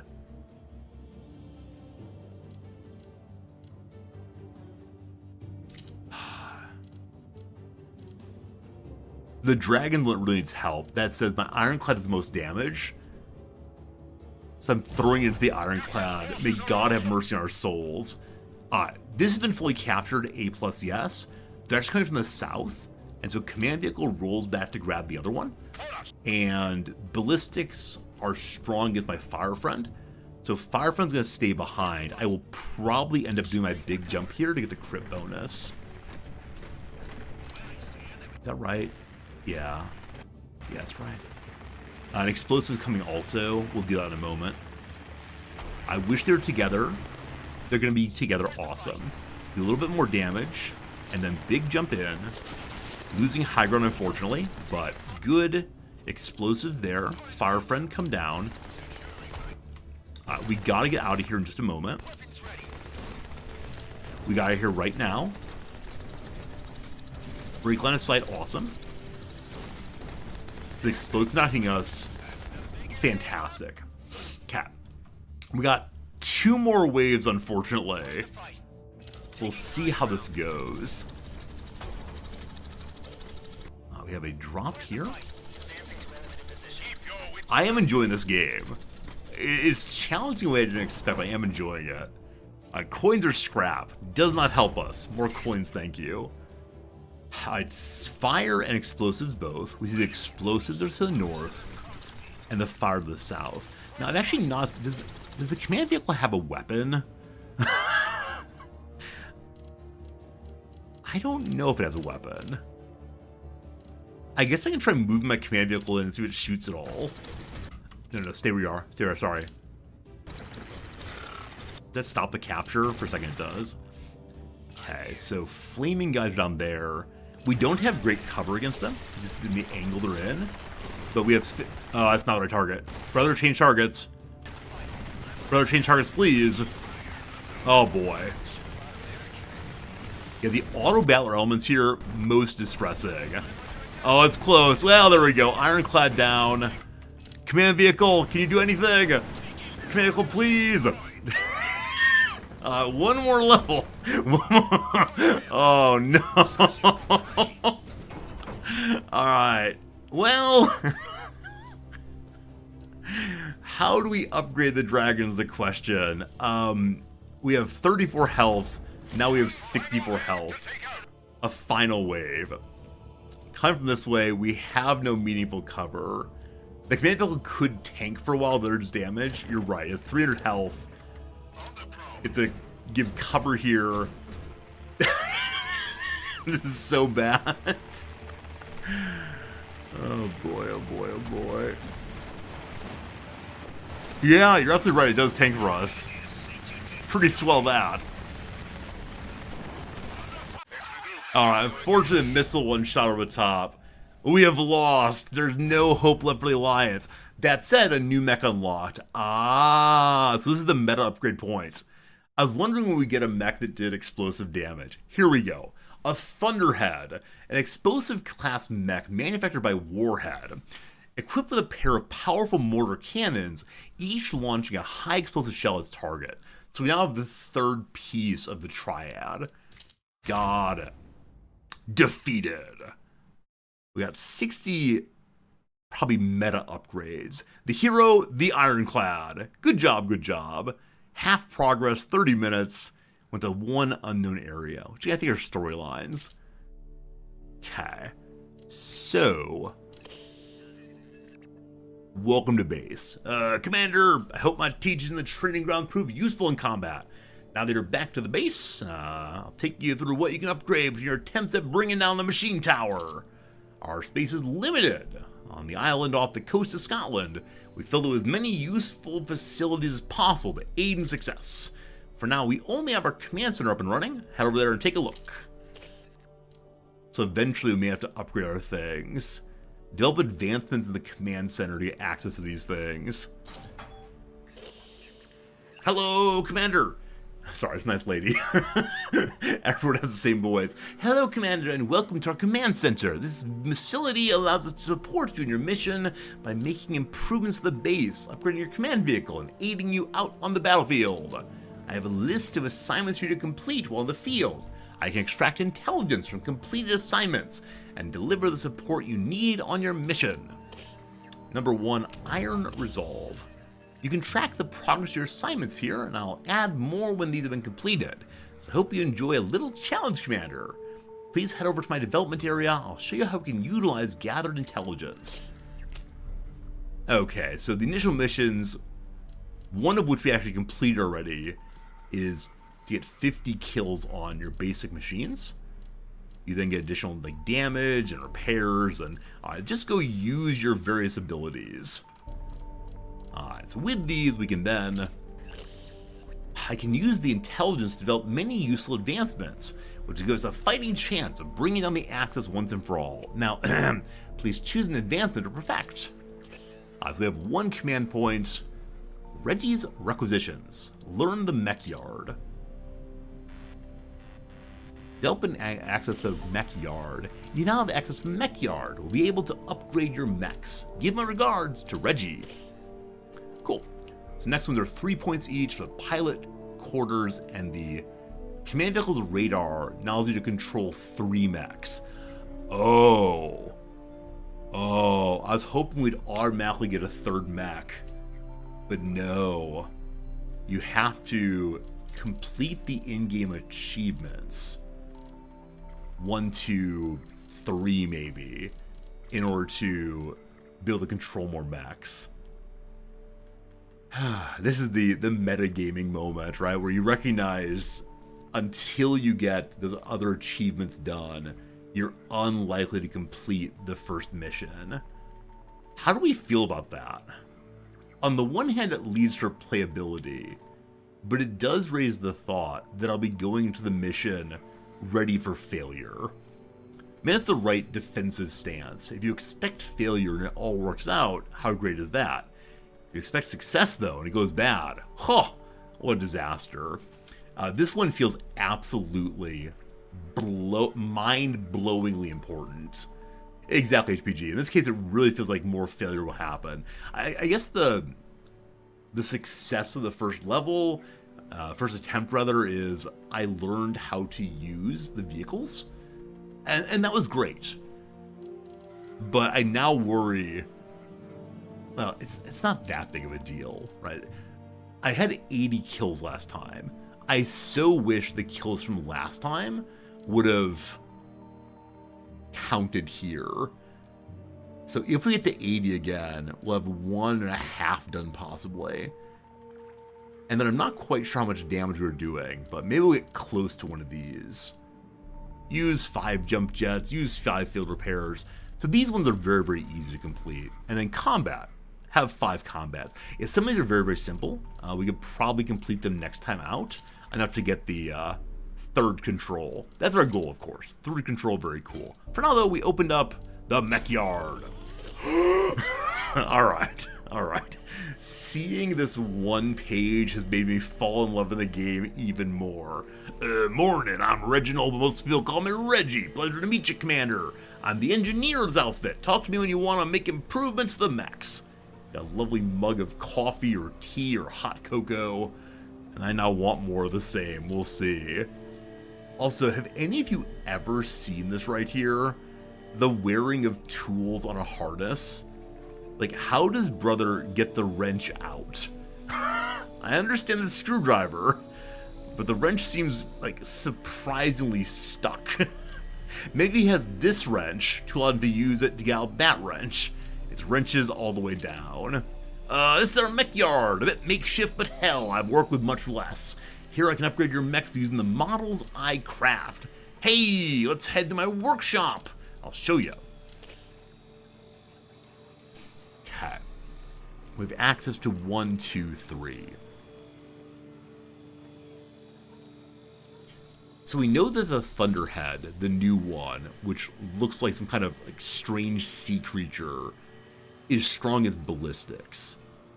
However, we saw a lot of fire and explosives, so I probably want to use the same 2 out again. Here we are. Any scrap you find out on the battlefield I use to craft modules, so let me know which ones you want me to have a go at. It looks like you can scroll through them, and for right now they can all get the same upgrade, I believe. So regenerative hardened chassis, 50 base health, plus 5 repair every wave, round, not sure which one. Swift bulkhead, more armor, move faster. Weakening barrel amplifier, so does more damage overall and more damage beyond that on enemies who are rock, paper, scissored. Lastly, the deadly analyzer, more crit chance and again more damage against folks who are weaker. Oh boy, team. I have 160 points. So do I dump all of it into one? Or do I share a little bit? Also, if you unlock one of them, can you use them on all? Or do you have to unlock multiple versions? Whichever way, I'll definitely be doing the armor bonus. Any modules you don't feel like losing right away, I'll store in the inventory, the back, wherever you need them. For now, let's head back over to the mech yard and get this welded on. Hurry now, don't have all day. I believe you pick up one of them and you can use it once. Here, hand that to me and let me know where you want it. Remember, if you want something else the same spot later, I'll likely have to rip off and toss the first module. Ironclad body armor. So I'm guessing it's armor or health there, but not both. Now it's done, I have many other designs, so come back when you can. Hey, you find any coffee in your travels? You send it back to Reggie. I swear, if I have to work another shift drinking tea, I won't be responsible for what happens. Y'all stay safe out there. So, I'm guessing this fellow is not British then. An American we've saved, perhaps. I wonder if this is the only way to get modules, or if we'll find them out in the world also. Yeah, so the health thing goes on the body as well. And then we have a weapon thing and a cockpit thing. So 105 points, we could get these two. That's the only 2 you can get, so sure. Okay, so we already have 1 body spot fixed. I'm going to give you more health and repair. Does that make sense? I have no idea, but I did it. And then a weapon bonus on you. Okay, because we're primarily fighting fires. Now, I believe the various upgrades that one picks up throughout the mission are only for that one mission. But these are forever. Okay, that's all we have to spend right now. Great. Believe then, it is time for us to start a new mission. There are missions in the British Isles, in Scandinavia, in Western Europe, and in New Germany. And maybe eventually, one pushes into Eastern Germany, goes and visits the Finns, possibly. Wait, this is Switzerland, right? Is Switzerland taken over? Oh, no! How'd that happen? Oh, no. All right, team, before we start this one, I'm going to go ahead and run the ad break slightly early so we can just enjoy our way all the way through. It'll be 3 minutes of ads. In this case, I'm going to run AFK real quick and fill up some water or some coffee. Only 3 minutes, I promise. And then when that's done, we'll get back into our game, which I am enjoying. We'll see how far it goes, how long we play it. But for the moment, it is truly, truly, truly a delight. So 1 second while I get the correct text up. My AFK text here. Getting coffee, be right back. Thanks. It'll be 3 minutes genuinely. Please amuse yourself. Again, happy Sunday, happy weekend, and I'll see you in 3 minutes. Thanks for hanging out with me as always. What a good time. What a good time. BRB.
Alright, Helgen, sports fans. I think I was a minute late there, I apologize, but Cat Fritz came down and he wanted to do some cuddling, he wanted to do some petting. And who am I to resist the desires and hopes of Cat Fritz? Return once more to the British Isles.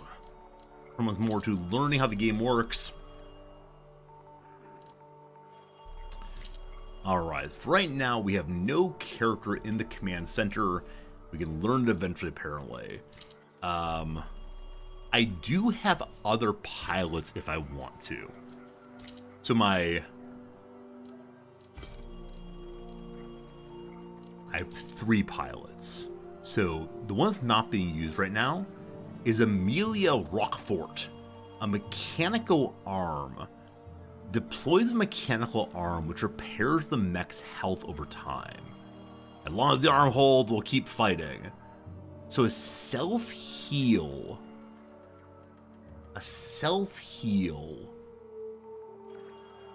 And yeah, we see that all of our characters here do not have anything in the damage and charges. So maybe people do level up over time. Hey, after I get seen ya. Hello, hello. Huh. Who's the pilot on you? Yeah. So I think I'm gonna stay with my current pilots. The mines thing I haven't used well, but I know I can if I just keep trying. So yeah, we'll go with the same team as last time with some upgraded armor and an upgraded weapon on the Ironclad. Let's do it, let's do it. Objective destroy. Alright, back to the very top again. I guess start with the exact same mission every time. As you're like, just see how the troops go. Here we go, here we go. If we're going to think about how strong Amelia is in game, but people on the board call her cheesy, it's a joke. Wait, what? How strong Amelia is in game, people on boards call her cheesy. It's about cheese boards? Like charcuterie, possibly? I don't understand the reference. Commander, as you embark on the next mission, take this. Or the name is Roquefort? I missed that part. I think she has a cheese-based name. Got it. Command ship, move! I fire an explosive as usual. Oh, they're coming already. Please don't come already, I have things to do. And the maps do feel a little bit crowded in some ways. The enemies get dropped right on the edge. I wonder if I shouldn't engage them on the edge, but drop back. Especially on this map, right? Because there's nothing to defend. Except for the command ship, command vessel, command tank. What do we want on this one? Ironclad does bonus damage and burns things. Or when the Ironclad has health restored, it gets more health back. Or the dragon has a chance to burn. So who gets the bonus to damage? It's the Ironclad. Always the Ironclad. Run away, please. Okay, explosive in the corner here, not ideal. Not in range, not in range. So we no longer have the jump jet equals bonus crits. Also, we have things to destroy now. Fine, good. This lineup is great. You then move, start destroying the rockets. You the same. You should got drop now. A very awkward spot. Command ship, let's go. Alright, more enemies coming from the west. So the fire one's doing much better than the Ironclad, but it's fine. Want to get a high ground here if possible. Alright, tune up the squad.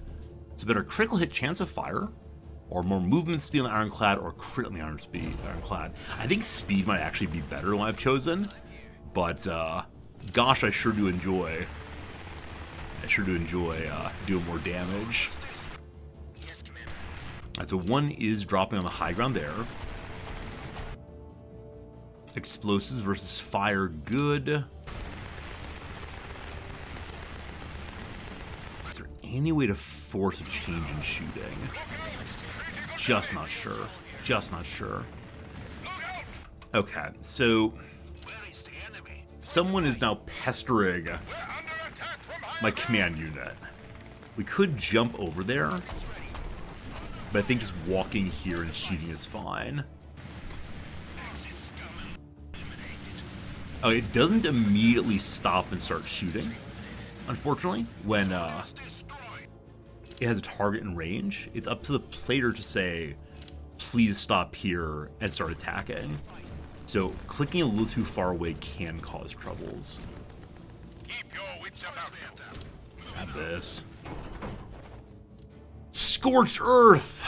The mine drop explodes to set the tile on fire, so persistent damage on mine location. Costless charge.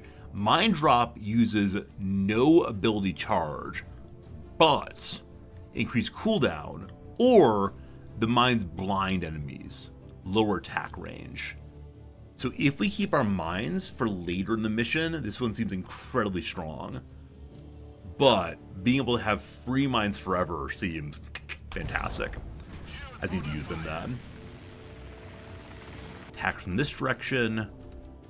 Okay, so an ironclad on high ground. One down, very good. I should be dropping mines every single time it's up now.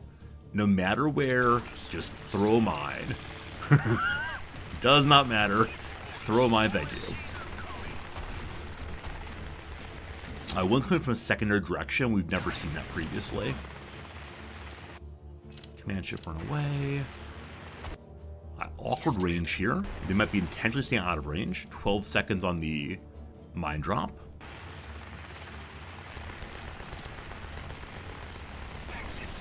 Okay, so flame behind. I want the ironclad to deal with that. I'm going to jump here first. Good. Run back and kill that. Fire friends, stay forward. Ballistics are strong as fire, so we'll definitely maintain the high ground and take the covered location.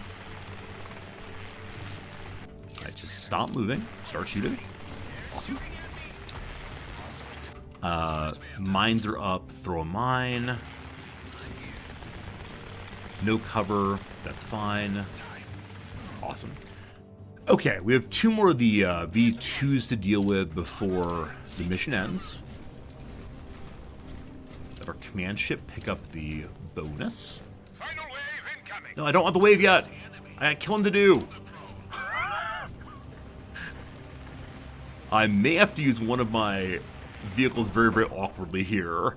Gotta kill those. Alright, so high ground damage increase on Ironclad, or crit on Ironclad, or health on Ironclad. We had so much trouble with health earlier.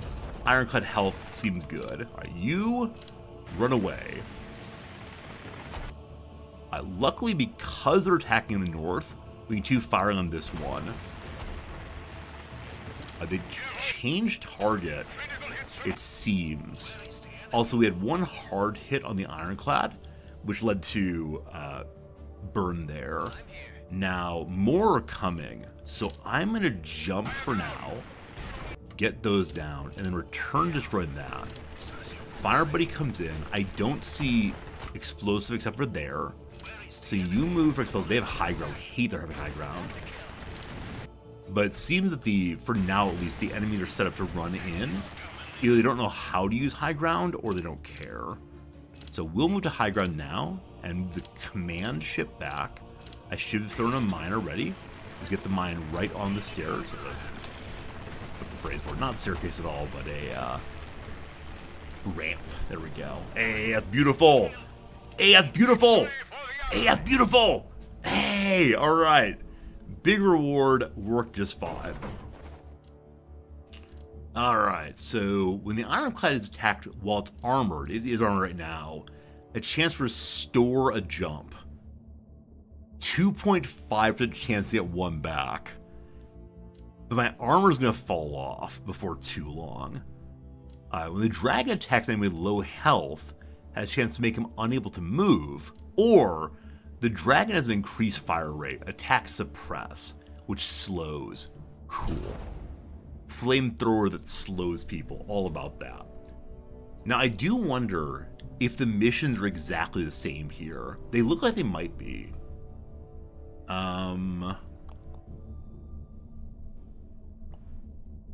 At least this portion's identical to last time. This is not, though. So it does change. Alright, so once again, Fire bonus we're safest against because fire is neutral against fire, and ballistics are better against fire. So we're good there. This is a defend, defend, defend if possible. And so, only one resistant safe house. Brother, need you to go throw some mines. You gotta move first. I wish I could tell to go throw mines over there. Well, I have no walking over there all the way. Awkward drop here. And an enemy this way. Are you walking? Hello? Hello? Alright, fire buddy. You're for that. No place to take cover, unfortunately. More damage on Ironclad, or more health on Ironclad, or more high ground damage on the flamethrower. Ironclad, go. Okay, you throw a mine here for now. Cool. 30 seconds to new one.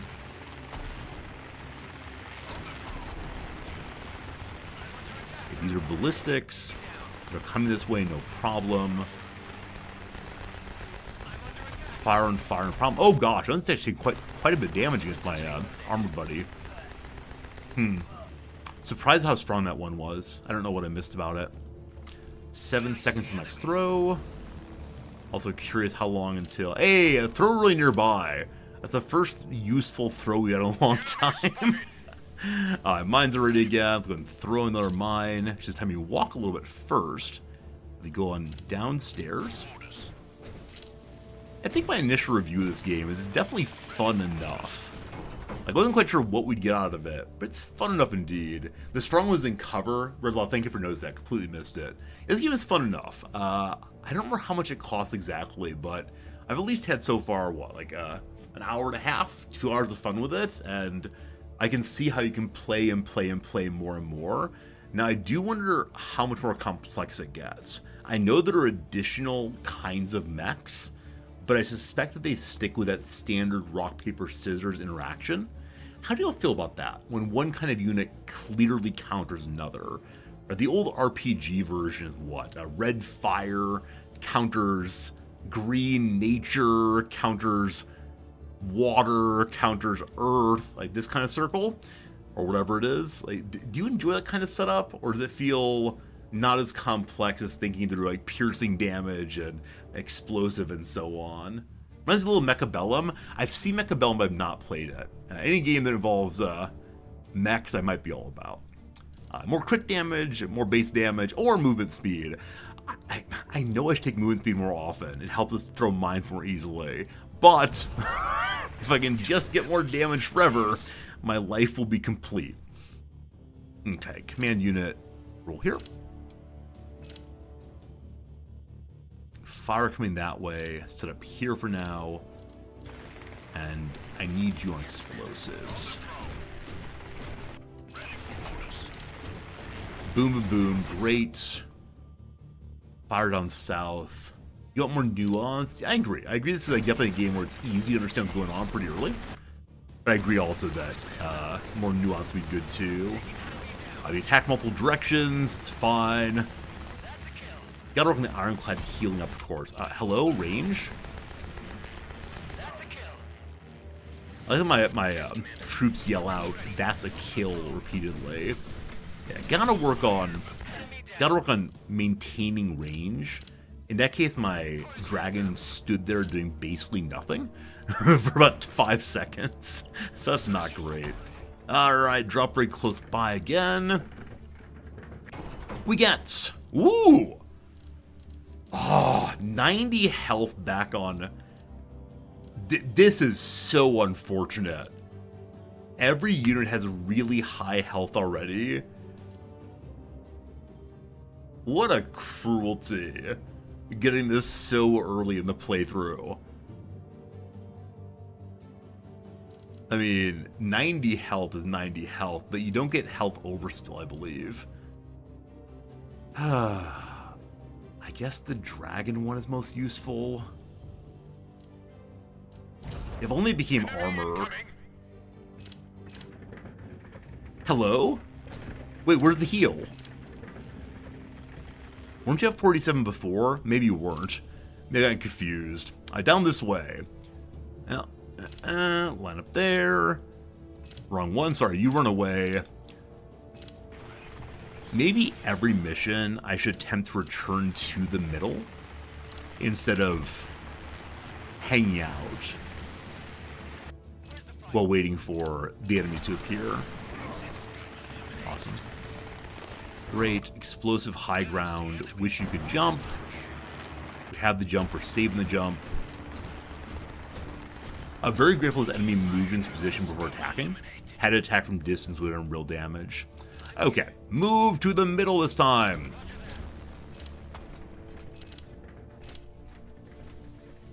One more enemy wave to go. I think I'd like to have a little bit more time on like setup between waves.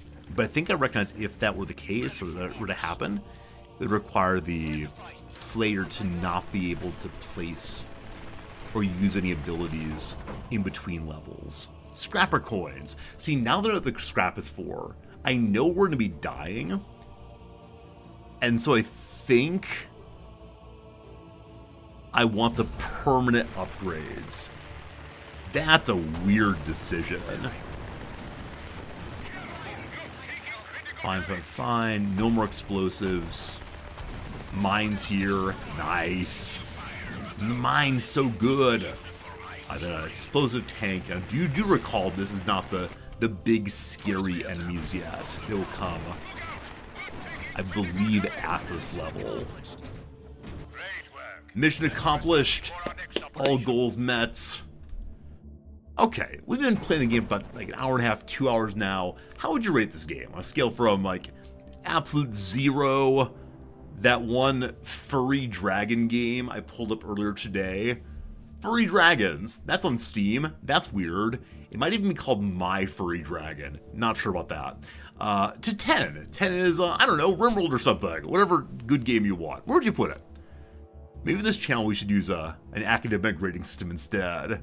Solid 6? Solid 6? I was thinking a 7. I was thinking a 7, 7.5 for me. Maybe because I'm playing it, I have more feeling. That's an above average game in that it is enjoyable to play.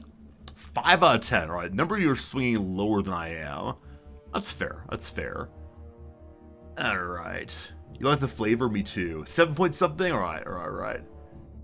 It's better if you get more mechs. Yeah, so I think the limitation to only 2 mechs at the beginning, especially when you're given a third one, feels pretty bad. I think it's a direct way of the game saying to you, you're going to be dying for a while. Hope you feel good about dying. Good luck dying. But we'll see, we'll see. Alright, Ironclad decks burning enemies. It deals increased weakness damage. Alright, so increase the anti-fire ability. Sure. Level completed. Do we go to a mystery or to an ordinary combat against explosives? I like mysteries. The aerial onslaught. Pushing into enemy territory, you're ambushed by Axis forces. They've called upon firepower from above, unleashing attacks from all directions. Stand your ground and shield your command vehicle from a relentless assault. Okay, if you say so. Enhancements. What are these? Enhancements provide a passive bonus to the equipped mech for the rest of the mission. Enhancements are produced by one of 7 manufacturers, each with their own strengths and playstyles. Equipping enhancements allows you to strengthen your mechs and create synergies in the squad. I don't think I've seen company names yet. Or maybe I just missed them. We'll have to keep our eyes out for labels in the future. Ambush. We need to capture radio towers while also being ambushed. So I don't quite understand what ambush is different from other experiences that might happen. I get high ground there. Oh, it's not high ground actually. My apologies.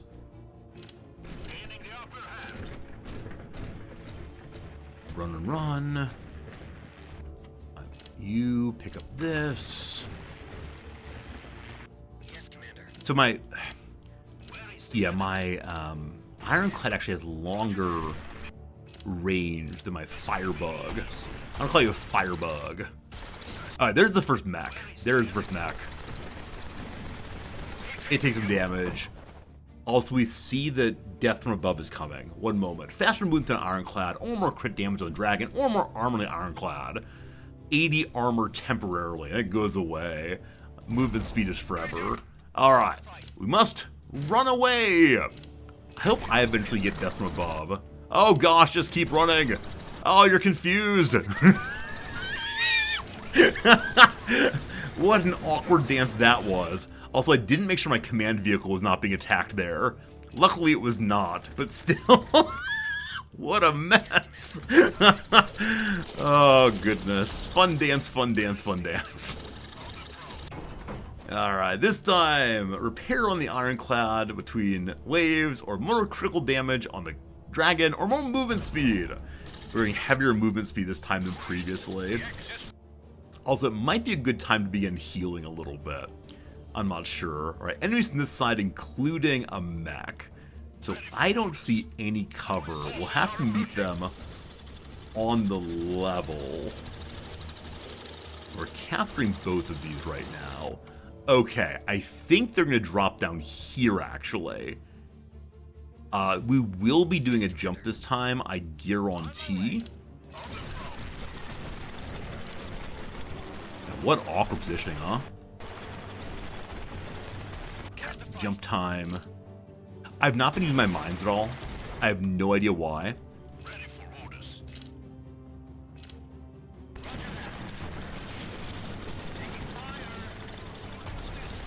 This is not nice.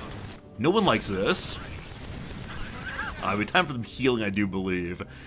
So you're almost done with that one. Fantastic. We should spend some time capturing this. That's done. Great. You run and grab this. You move towards the middle. Command buddy. Keep moving. Being bombed. We're in safe positions. And blueprints. What are these? They're used to manufacture mechs and overclock the resistance base. I've yet to see blueprints. We're taking them, obviously. Okay. Bombing. Next mechs are coming from the north, it looks like. Cool. Ballistics are strong against fire. So you high ground it, please. You throw your heal. I wonder how long it lasts. Let's go and save it from the between missions. You throw a bomb. Mine thing. Cover's destroyed. That's not ideal. A mech is coming. There's actually not a mech. It's a group of people with armor. I thought that always indicated a mech. It most certainly does not. Okay, mission done. Healing. Get running away. Grab that. What do we got?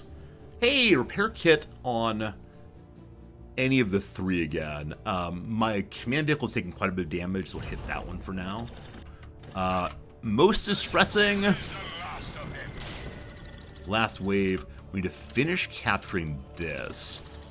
The enemy are coming from that direction, so there's no meaningful cover because this spot blocks shooting, I believe. We have 3 jumps left. We can throw a mine in 2 turns. So I think we just go high ground against both of them so they don't have high ground. As you get closer, we'll throw a mine on the back edge here. Can you do that? That's fine, I guess. Yes, Commander. Okay, so you need to deal with you out of range. There we go. Big damage coming in. Fantastic. We're jumping in a second here. We actually don't need to jump. We're not going to. Okay, standing explosions. No thanks. Capture done. Good enough. Okay. We'll probably begin next level by healing immediately. Will we? We only have, I think, 2 heals left. 3 heals, actually. Alright, what ability augment? First time seeing this. Number 1, jump jet causes an explosion as it takes off also. I've yet to use the jump jet defensively to disengage. This will allow us to do that. Return.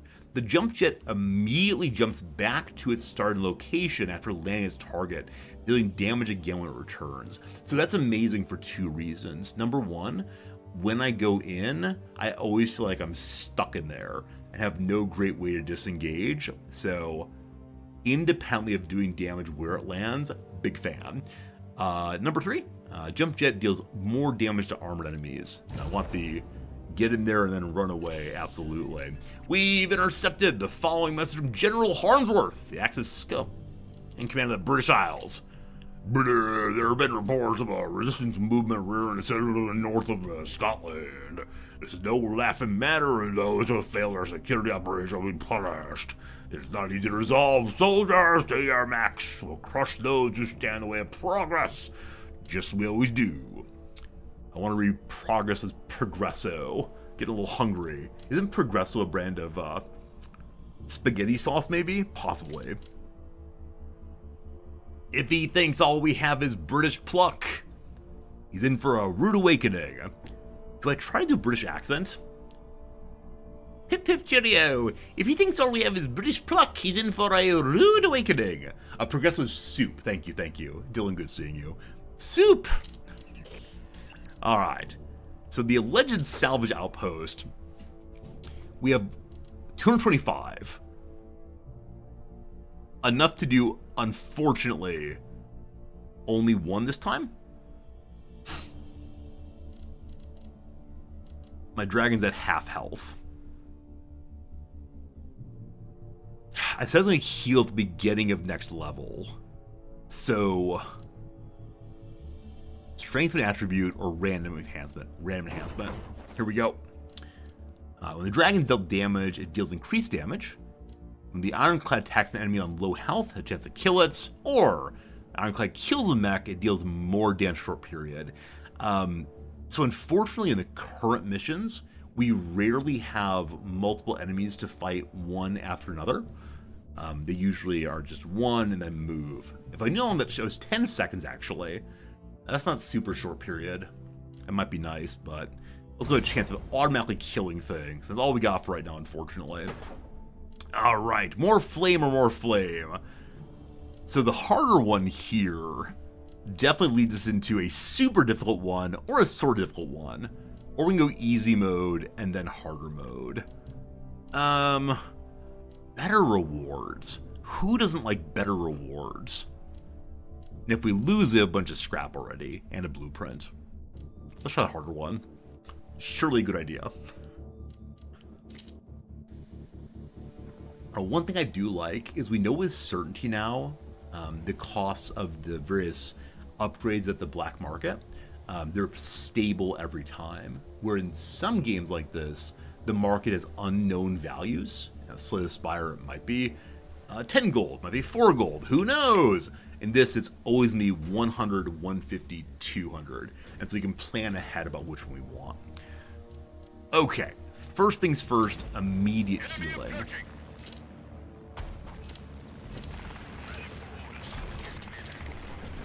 Enemies from the south, upgrade. Increases repair of the dragon, so every end of turn it gets more. Take out this time, because it's struggling with health. Okay, so you run away.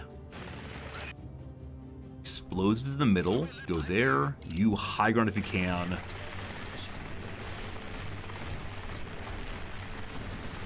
Okay, so we could, I'm not going to, but we could jump out and back in. Now, this is not great. There's a lot going over there. Luckily, fire and fire. How rude. Like, frankly, I think Michelle Tanner was right back in the day. These red spots are definitely not fantastic. Like, profoundly unkind. So, you're going to jump to here, brother man. Okay. Now you immediately jump back, correct? Okay. Now, it's not great, and you just step over one. Step over one, please. Cool. So, no more bombing. I can't move my screen for some reason. What's happened? Huh. Well, paused and not be able to move my screen. That was not the case previously. I think. Okay. We're in a safe position now. Another fire one shows up. You're strong against fire. We're taking so much damage. I wonder how we take less damage. Okay, you need to step forward to fight the explosives after the bombing is done. You've not been using your mines. Okay, you're gonna turn to attack. That's good. Fast killing. Great.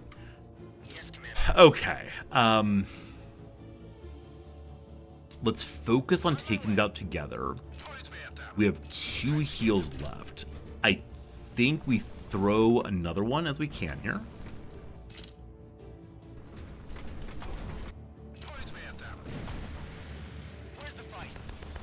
Okay, in this case, it's healing while destroying that. That seems so lovely. Also, we need to pick up the upgrade. Missed that. And we can throw another mine in 9 seconds. Enemies from right in front of us. Again, I don't see a great place to hide.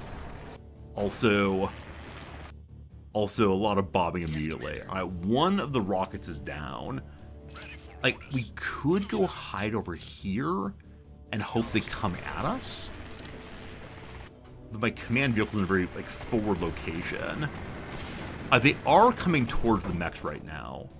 Ooh, an epic. The dragons increase fire rate and slows enemies. Yeah, obviously. Command unit, flee. Hope they're going to here, not there. Okay, so one is chasing the command unit. And it's one that has armor. For whatever reason, it's still chasing. All right, it's still chasing. Armored mech, come on down. Huh. Using the command vehicle to kite the harder strength enemy seems pretty cool. I might use this again in the future. Once again with the accursed bombing. Cool. Okay, I want you to go ahead and throw your last heal.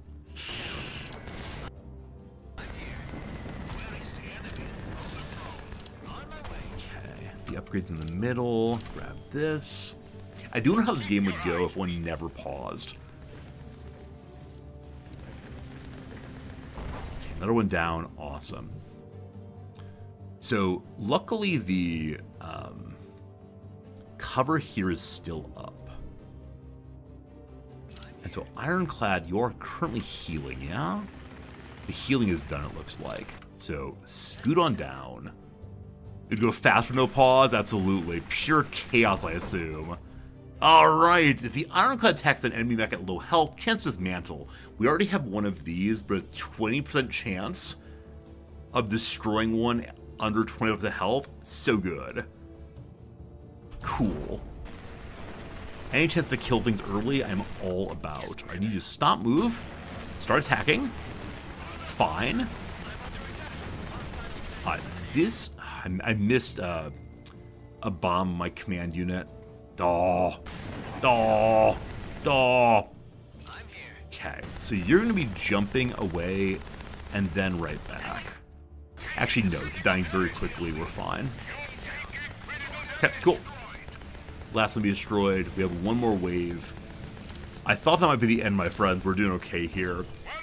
If I can find a way to speed up my command unit, I will absolutely take it. All right, bombing, no problems. Enemies in that direction already. Can you move diagonally? Hello? Hello? Hello? Why aren't you moving? That's very strange. Coins are scrap. I don't think we have a coin location soon, so we'll continue piling the scrap. All fire this time.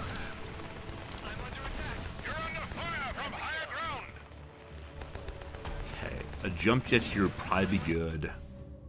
I suspect that's we're doing fine damage.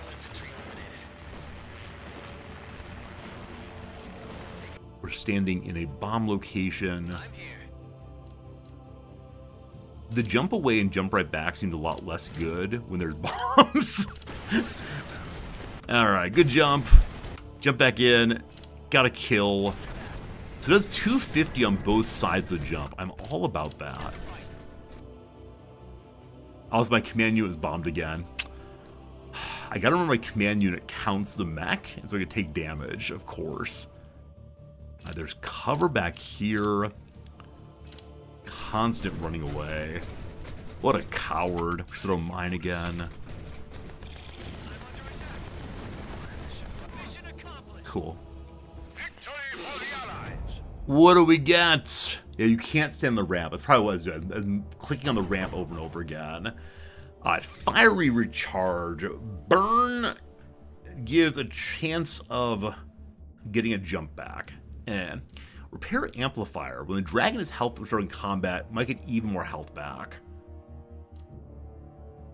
Or when the ironclad kills an enemy mech, specifically mechs, health increased. Yes, please. Yes, please. Victory is at hand. Just a few more of them. That's not true. Don't you lie to me. All right. All right. All right. All right. So because the dragon has more health and we have mines, I just need to use them.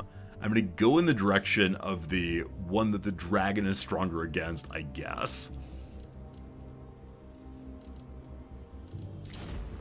There is no healing anymore. They're attacking the north. It's explosives. So dragon, go there. Command unit, grab that. Shooter guy, I don't know what you're going to do. I should throw mine.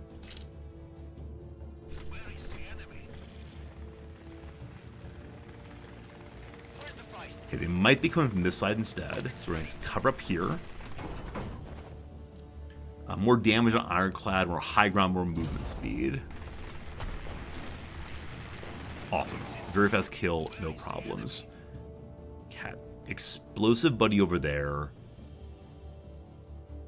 I want my dragon to be here, but there's no time for that. That said, if we run away, we should be fine. We moving? We moving, team? Oh, that's a horrible spot to be in. I'd actually stay where you are. Maintain the cover. Cat. Enemy mech, he gets health back. How much health will he lose in the process, though? Friends, oh friends, oh friends, oh friends. What are we doing? Don't die! You're gonna die! Oh, buddy, run! Run! Can you not run while fighting? There we go. Undercover. Start go bombing this thing. You're fine. Everything's fine. Everything's fine. All right. No need to worry about anything. It's all perfect. As long as you got one health in a dream. Now, I don't think, unfortunately, Ironclad got the kill. And so because of that, it did not count as bonus health for him. Okay. Repair or jump jet? Repair. Also, I should just throw mines literally anywhere. Okay, they're coming from this side.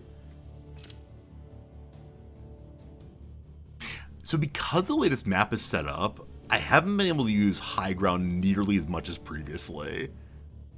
If that means we come from this direction, that'd be great. I don't like this map at all. Definitely not a big fan of this one. You need to heal, though.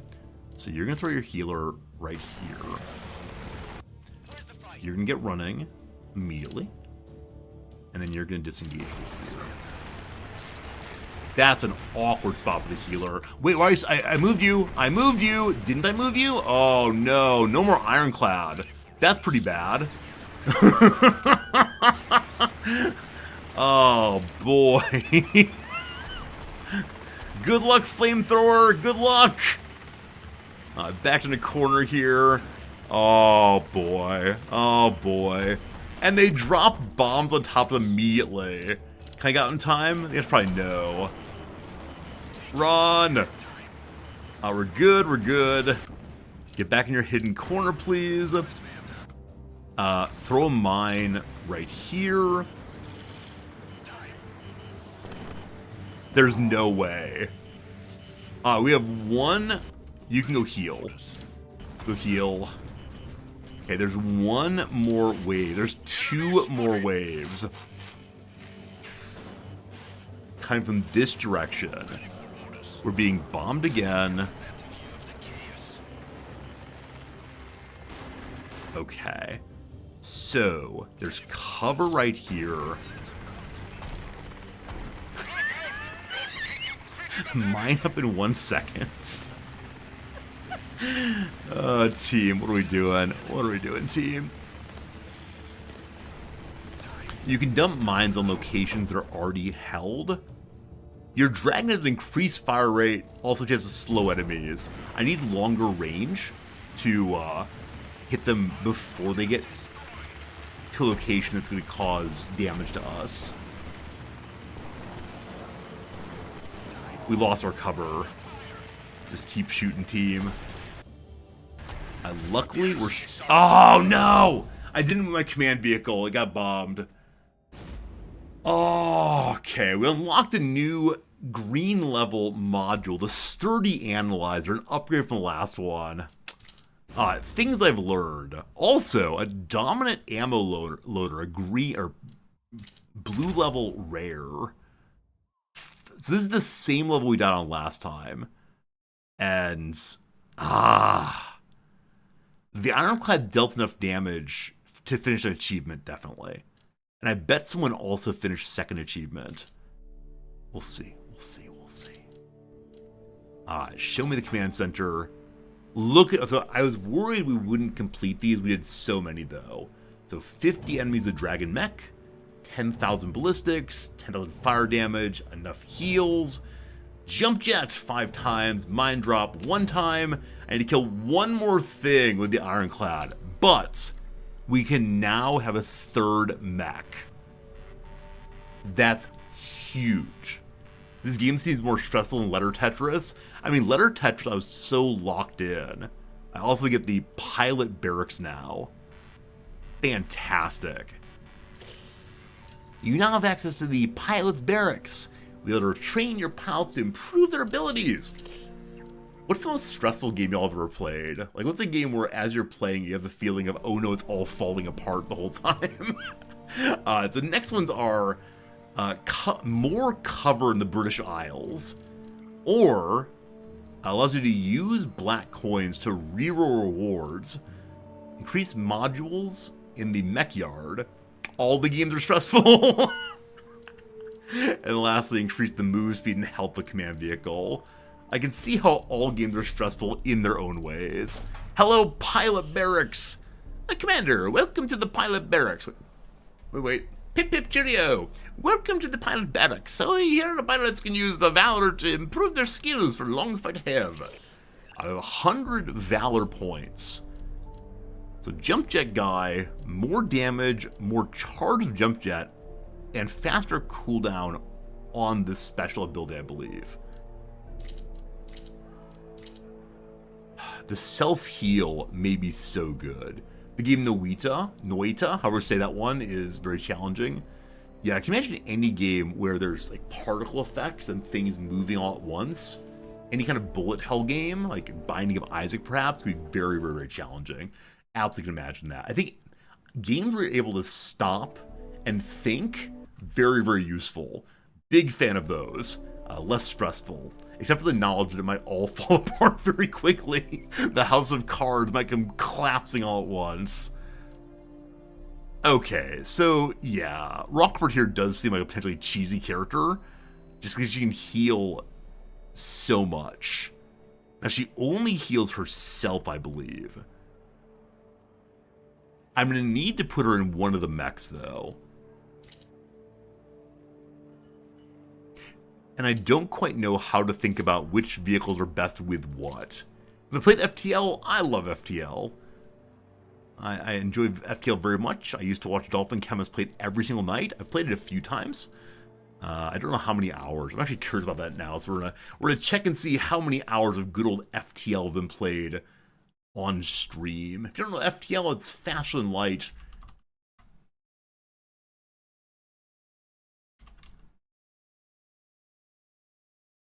I'm sorry, what? It's not showing up in my Steam library. I'm having a moment, team. Was FTL Faster Than Light on some other platform? I can say with nigh certainty that I've played this game more than once. It's FTL faster than... Was it on Epic Game Store? I honestly don't recall.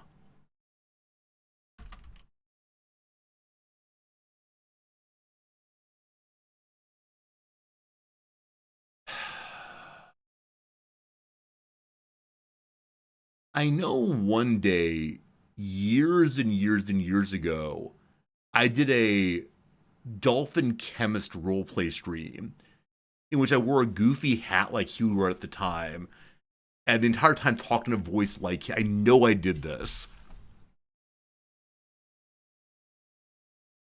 I'm gonna check my Gmail box.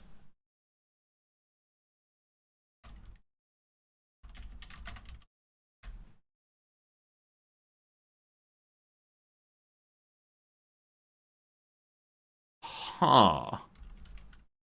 Huh. Huh. Huh. There's no possible way that I've not put...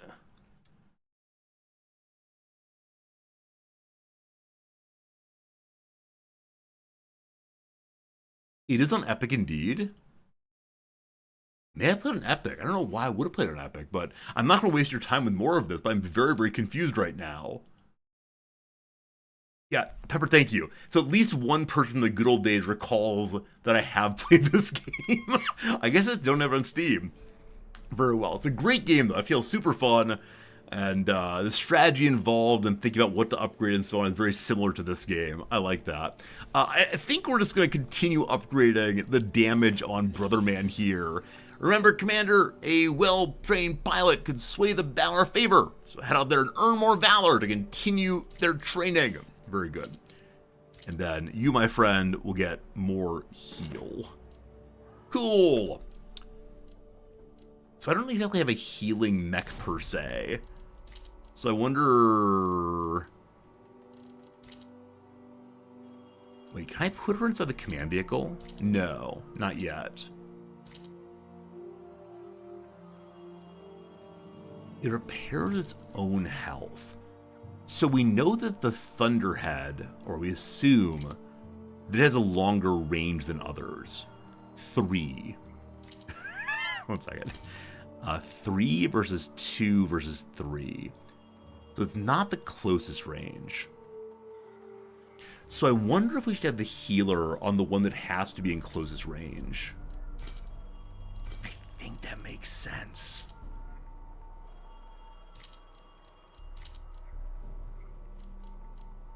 Okay, and then this will become explosives and mines also. Maybe. All right, friends, it's noon 44. We probably have time for one more mission. I'm enjoying this game. Try to set up for to play it again tomorrow. We'll see. But I just want to make progress, don't you know? Must make progress. Here we go. I believe up. Oh, I didn't shoot. I didn't use my scrap. No! Can I abandon the mission? I didn't use the scrap at all, did I? Retreats. All you do is current progress. Okay. All fine. Welcome back. Okay. Mech yard. I have 270 scrap and a blueprint. So, one can use a blueprint to unlock something new here. We can vaguely see what they look like. Giant explosions, this and that. I've streamed FTL over 3 days in September of 2017. That sounds about right, Whipple. It sounds about right. 2017 seems very, very plausible. That said, holy moly, that was a long time ago. Oh my goodness. I'm surprised that all of the further mechs are only one blueprint. I'm guessing that this one is an upgrade to the Ironclad. It's a big old gun on the front. Holy moly, giant cannon.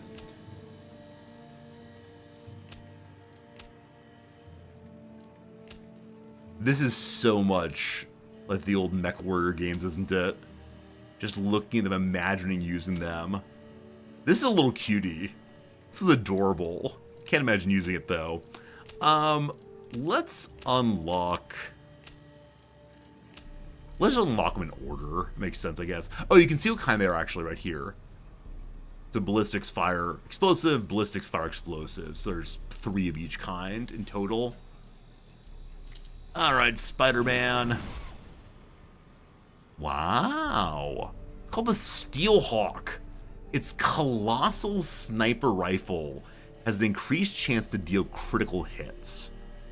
So range of 4, fire to 45. So 4 and 45 versus the Ironclads. The Ironclad's been upgraded. I think they said if you take the upgrades off, they get destroyed. So you have to get more upgrades. Now we got ourselves this dominant ammo loader. Faster fire rate, more crit, etc. I think I may stay with the ones I'm used to. They don't get destroyed. Bill, thank you! If they don't get destroyed, it's huge.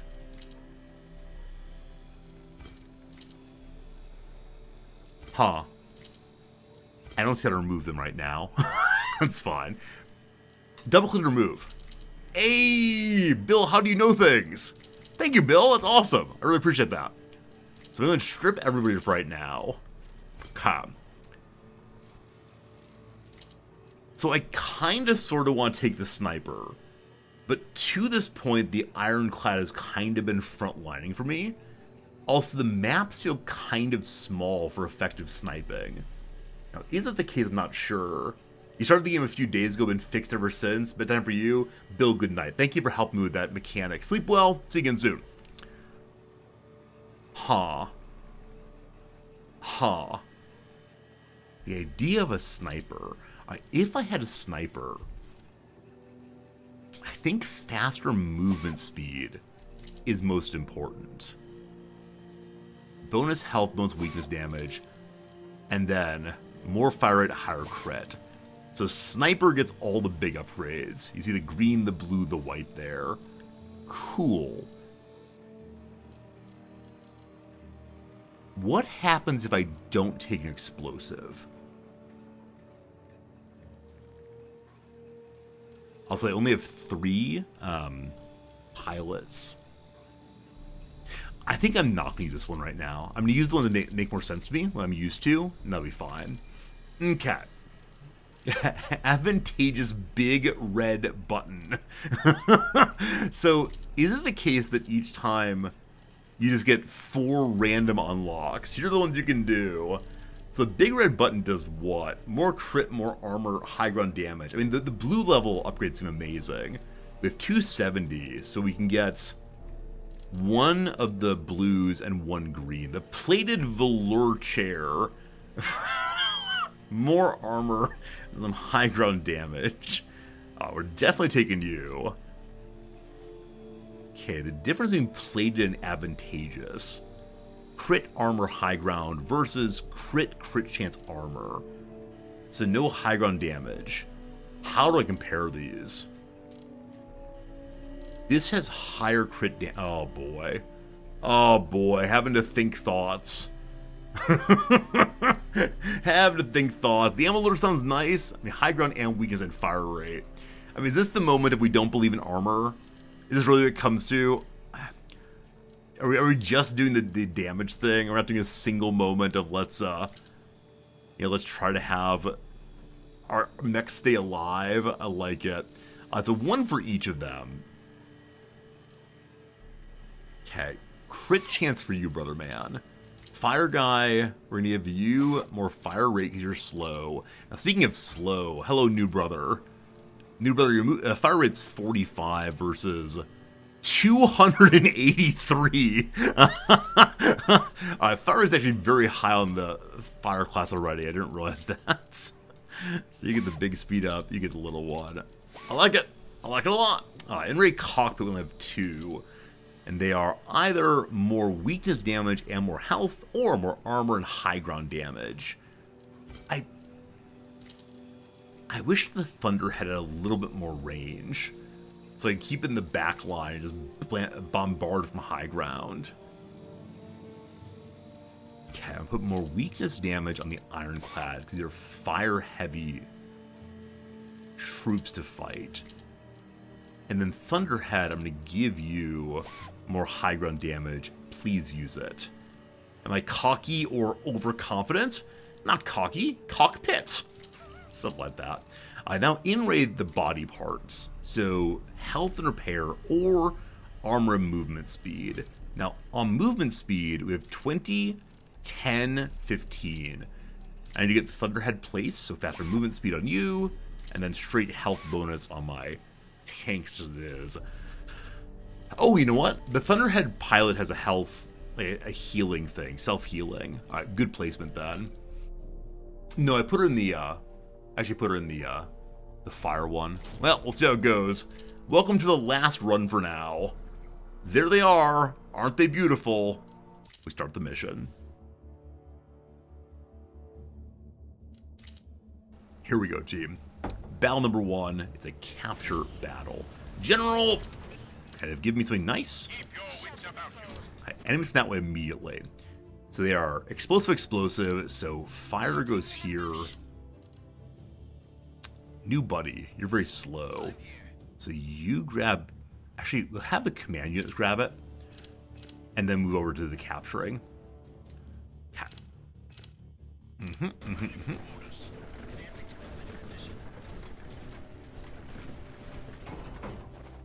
First upgrade, weak point recharge.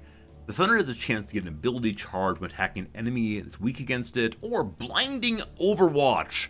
Even more high ground that stops enemies from being able to aim well, or first strike overload. At the start of each wave, the Thunderbird deals increased weakness damage until it takes damage. Alright, keep the big boy safe.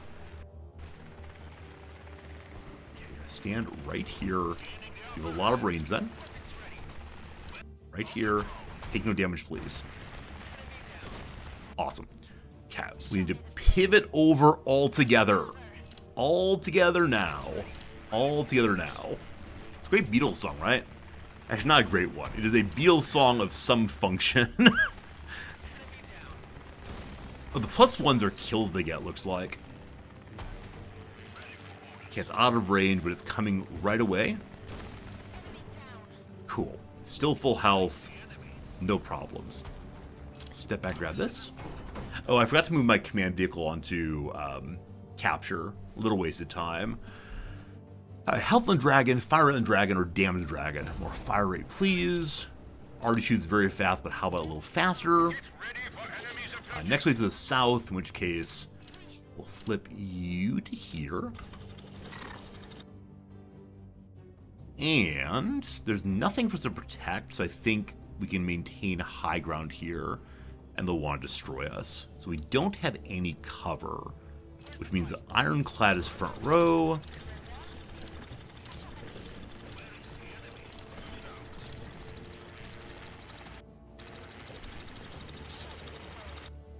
The switches actually. Oops. Here they come, here they come, here they come. At this point, just standard low guys, no problems. A mine could be good here. Also, wait, oh shoot, you're the mine person. I forgot who's on mine. Now, how's your heal work? Deploys a mechanical arm which repairs the mech's health over time. We haven't needed that. I'm sure we'll at some point. Yeah, but it's the case that you throw mines, so the range of that's smaller we'd like. Okay, don't take damage, please. No damage. Uh-oh, uh-oh. Okay, very good. My starting bonus is still on. Keep it going forever. Fantastic. Yeah, the mines are a complete waste. Alright, let's get marching back to the middle. I'll probably try to stay up here if I can. Back in this direction. It's a little pivot needed. More health! More health, more health, more health. On the Thunderhead. More armor on the Dragon? Or better movement to the Thunderhead. It's so slow, I'll definitely take that. Okay, so no cover this way. I can't wait till we get the bonus to cover research done, but not yet. So probably the fourth wave is when we'll capture the point down here. Okay, you have cover here. So Fire Buddy, go there. You're gonna take damage, but it's fine. Actually, you should change that because the fire can heal itself. It's probably better for that to take damage if something needs to.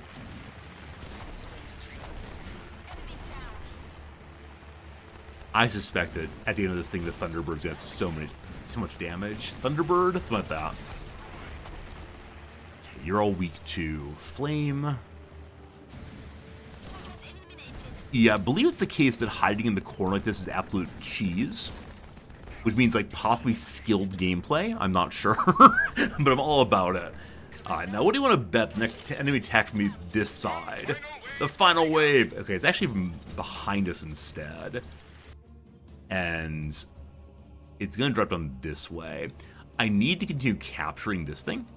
So I actually have my Fire Fellow hold the low ground. I better crit damage on Ironclad, move into on Thunderhead, or high ground the dragon. Ironclad damage for now. I was hoping to get another Thunderbird, Thunderhead, whatever bonus, but no. Alright, keep you at full health. You shift around. We haven't used any jumps yet. That's okay. Alright, lots of buddy down this way. So you go to high ground. You have range? You have range, good. Save and or jumps till they're needed later. Okay, not in range, unfortunately. That said, I see that another enemy is coming from this side. Now, the Fire Fellow is best against this. So I guess I'm going to rotate. Does that make sense? I think it does. You run away.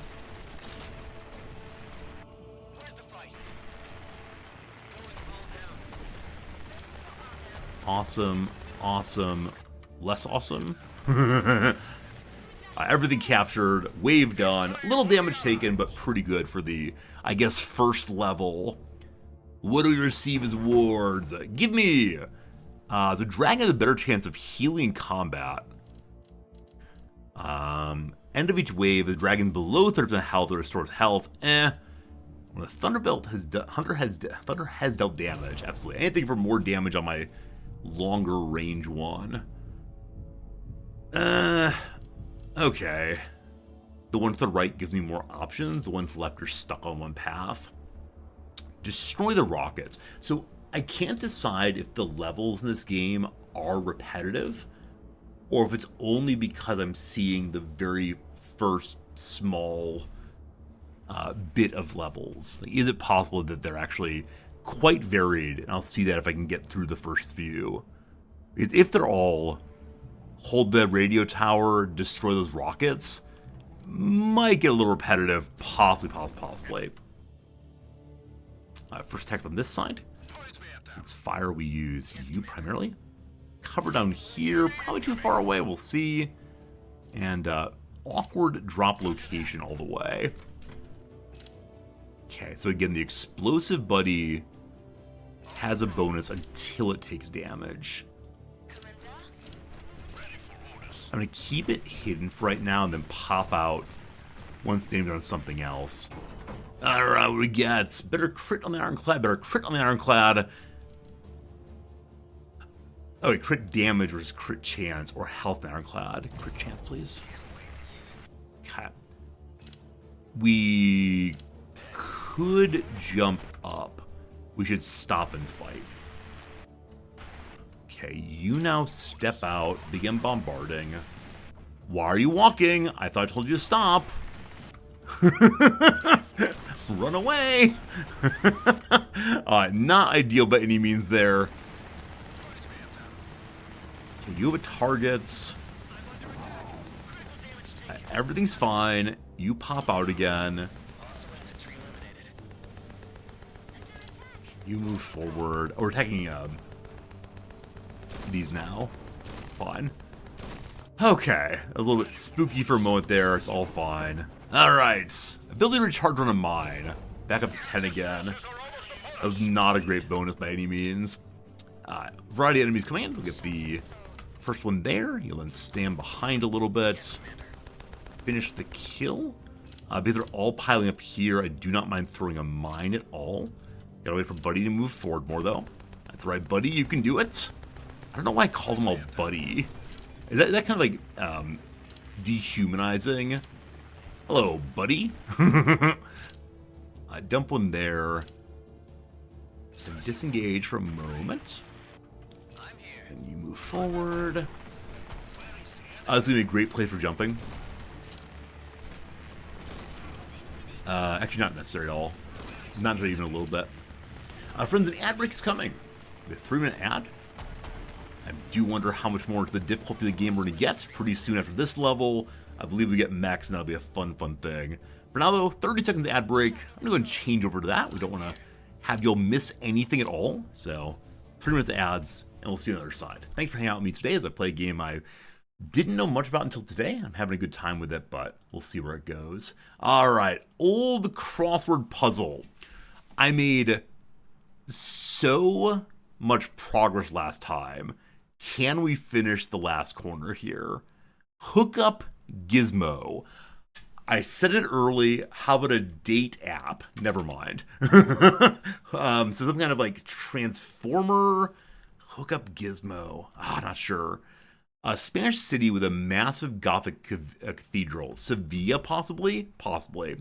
One's exerting influence over networks. I was thinking of social networks. It's TV execs, I believe. Good.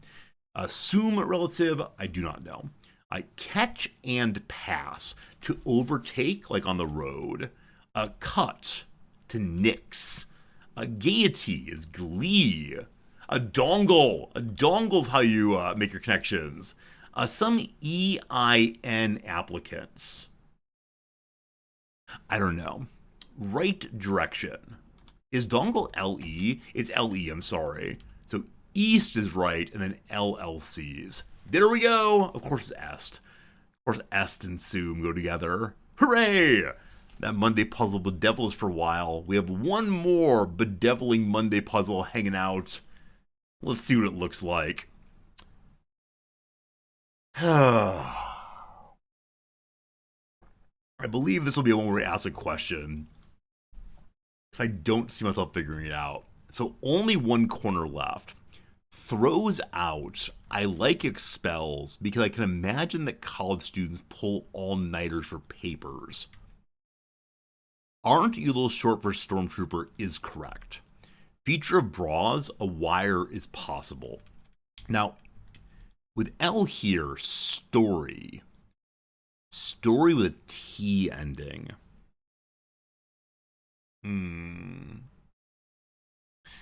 So stories can be lies, or levels, or tales. Lent story. Yeah, unfortunately, this comic artist, Kaminsky Crumb, I do not know. Like, Elaine. Nay. Not sure. French Honey, I have no idea what here at all. I said Cherie early. That fits again, so I thought it. Okay, I'm not sure on that one. Okay, throws out. Excludes does not fit. Oh boy. Neighborhood under the west end of NYC's Williamsburg Bridge with an S. Just don't know. Widespread. So spreads, can we talk about gambling? Spreads, can we talk about like bread and jam, possibly? Honey, I just don't know. I mean, it could be like based on apiary. I don't know what it would be though. But if it's AP, apiary, that's B's right, it is. Throws out. Cocky with a question mark. Cocky. All right, team. Any ideas? I wish to defeat this one. Do you know what the answers are? If so, I remove the do not help me. Help me! Help me, Rhonda. Help me, Rhonda. Get her out of my heart. Do you have any ideas on these? Location specific. Geographical.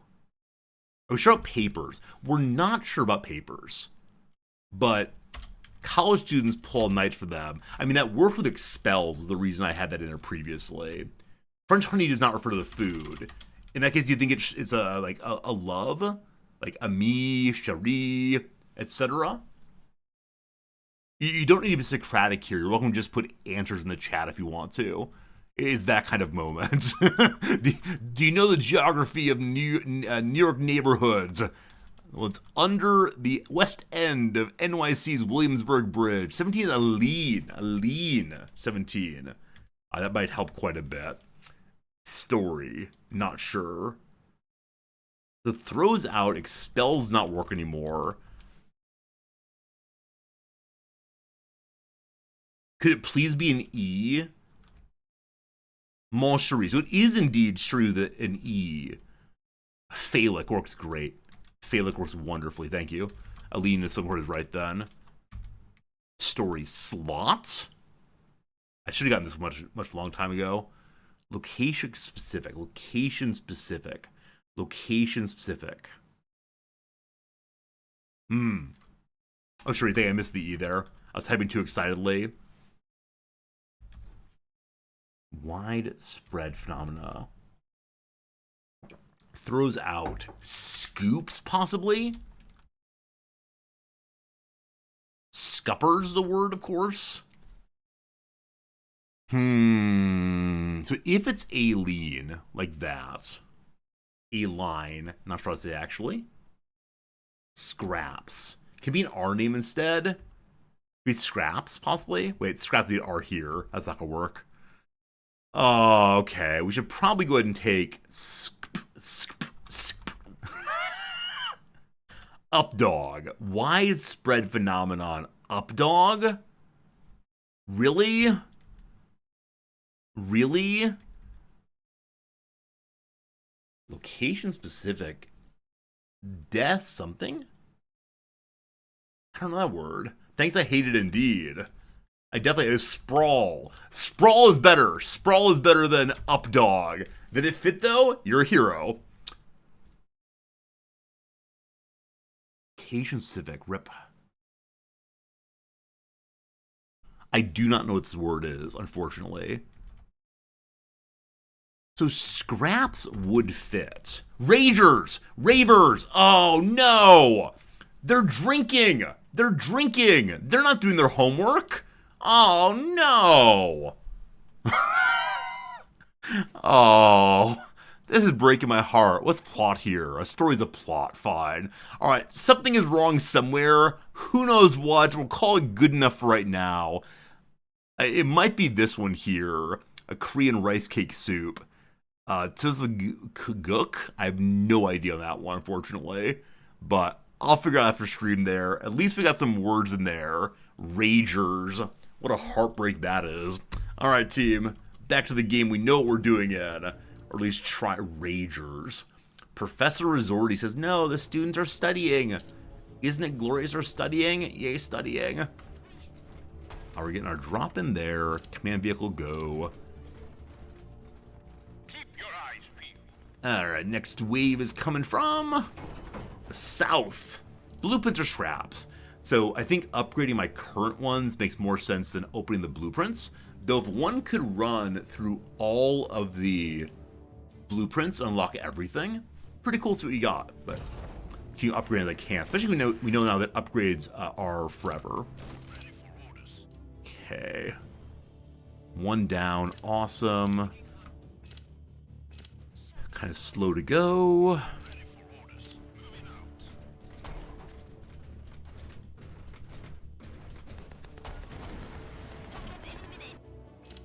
Okay, so before a little bit more.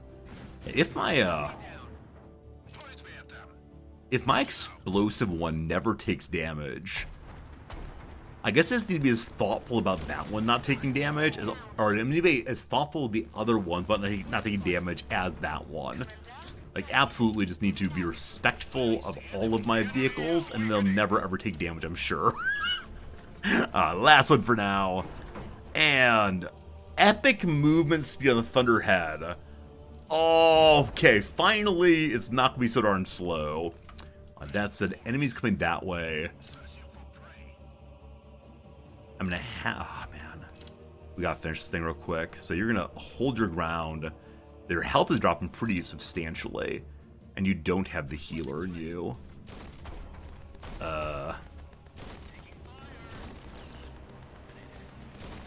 Okay.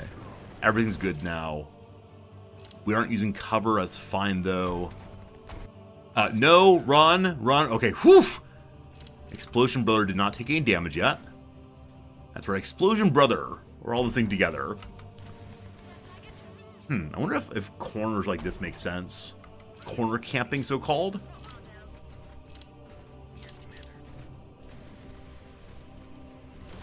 Awesome. Mission accomplished. Destroyed all 3 of the rockets. And no damage yet. Meteor. This is a modification of Jump Jet, which I still have not used this time around. Jump Jet range is increased and deals more damage the further your mech travels. Please let me cross the entire map. Or take off. Causes damage when it launches, or does more damage to armored enemies. I like the idea of more damage the farther we go. 100%. It's secrets! Following railway tracks to your next destination, you find a scrapyard full of old steam locomotives. You realize you could put them to good use. So repair the command vehicle, or heal all of the mechs, it looks like, or get scrap. For safety's sake, I'm going to repair all the mechs. High-pressure pipes and metal plating prove nicely capable of patching up the mechs. We've intercepted the following message. I'm not going to read it again, but Big Boy's angry we're coming. Don't you worry, we'll be there very, very soon. We have 160... Nope. We have 50 black coins. This is not enough for anything here, unfortunately. Just passing through. Good night, Brickhead. Sleep well, my friend. I was getting to bedtime for many of you fine folks. In fact, it's been bedtime for a number of you already. The double time change is brutal. So first the Americans get their time change, have to go to bed nice and early, and now the Europeans do also, and so everyone's watching the VODs these days. It's good seeing you all, VOD watchers. YouTubers, you're real also. I see you, YouTube. You truly exist. We're going the easy path all the way. I did the hard path before. I don't think I'm ready for it yet. So we'll see. Coding and making music all night? Very cool. Hope their coding goes well. Hope you're enjoying yourself. Okay. So we sure do like attacks that come from the north and the east. Past that, we hate everything. Nice and centrally located. Enemies from the east. Okay. So they're explosives, which means they're weak to fire. So Fire Buddy, get in that corner. Command units, stay back. You take no damage ever. More high damage explosives, I think, obviously. Especially with the current 20% boost to, yeah, 20% boost to any damage we do at the beginning of the round.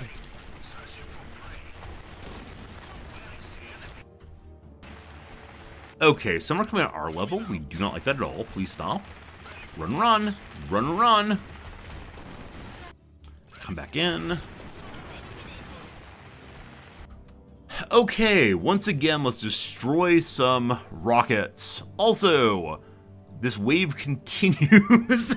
I thought we were done with it. Explosive buddy over there. I can move you to deal with it. However, in moving there, you're also exposing yourself. So move to here instead.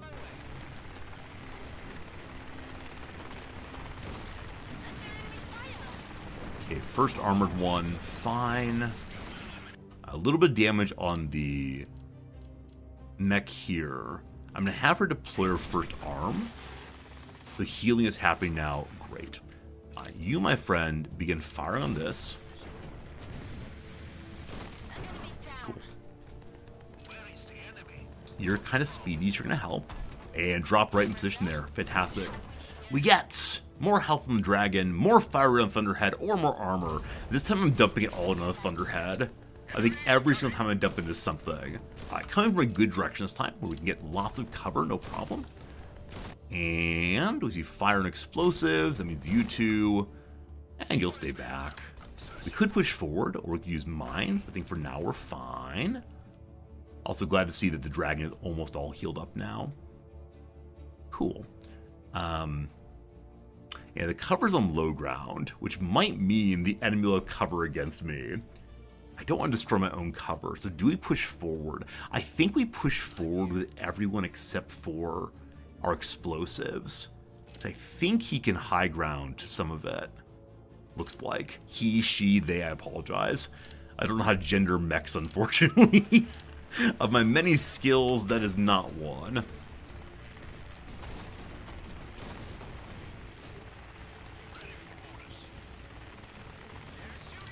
Okay, move you forward a little bit. Taking critical damage, they say. I see, you're fine, everything's fine. Okay, you start destroying this thing. You're fine, don't worry, we'll throw a heal up there. Cool. Okay, let's get over this way and help a little bit. You're gonna stay and heal, it's fine. Okay, they're coming from behind us. Like I said, kind of the worst situation. We can use this here as cover, but past that, not really sure what works. We get Valor, more pilots or blueprints. Open a new mech. I'll level up my pilots first.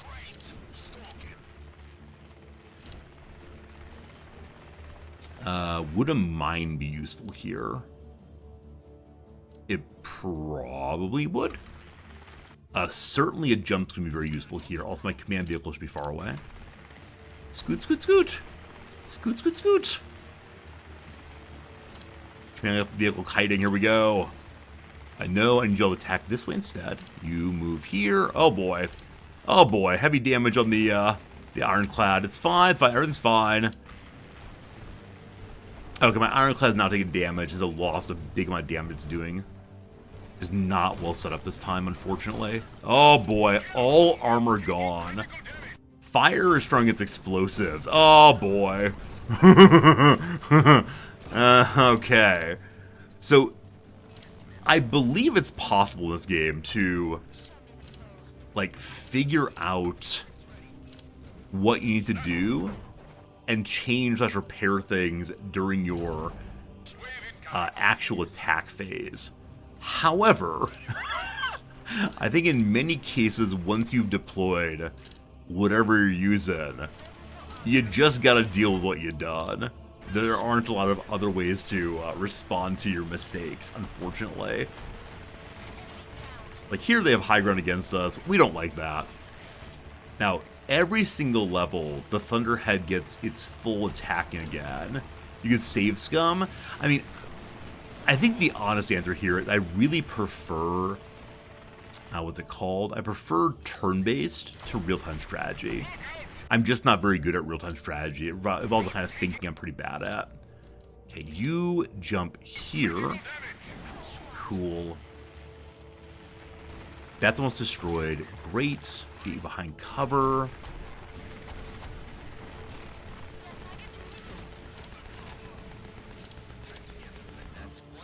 Okay. We lost some serious health, especially on the Thunderhead there, but we got through it. Savage Fortitude. When Thunderhead kills mechs, it health increase rest of the mission. Sure. Hold the line, hold the line. I believe it's the level we start getting ourselves actual mechs, which say I believe this is the level we've lost on every time so far. So I'm going to be a little bit more aggressive with my heals. Definitely. Okay, so you healing at once. I believe it's the level we start getting the bombardment against us. From this direction, I think they have to land on high ground, unfortunately. And so you need to heal also, unfortunately. Ah, man. No me gusta. Me gusta nada. Better high ground damage on Ironclad. We will not have that round 1. Better damage on Thunderhead, sure. We just need endless bombardment. Okay, they're all landing over here. That's not great. You can self-heal, so you're going to be frontline for me.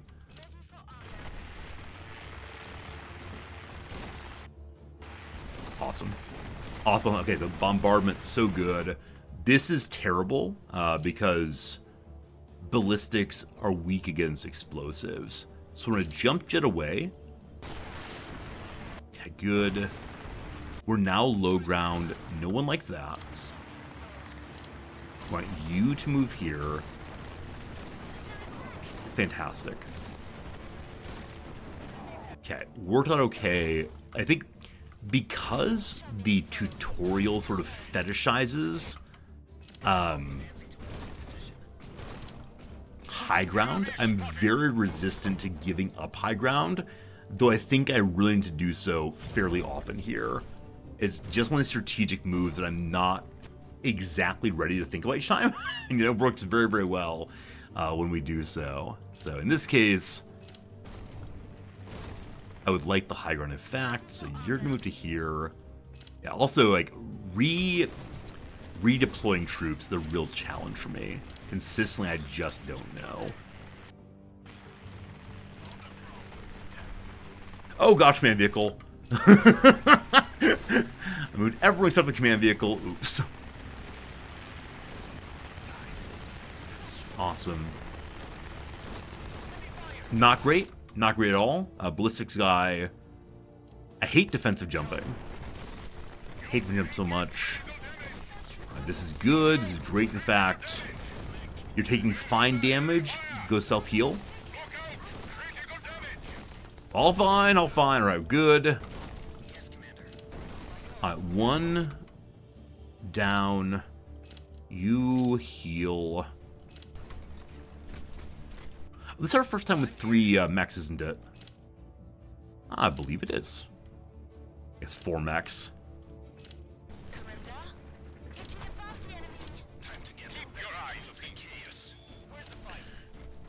Okay, coming from the south, the direction where I'm sending my command vehicle. Great. High ground here would be great also. I probably should have thrown the heal on the high ground. Speaking of throwing things, I've not thrown a single. You're weak against that, run away.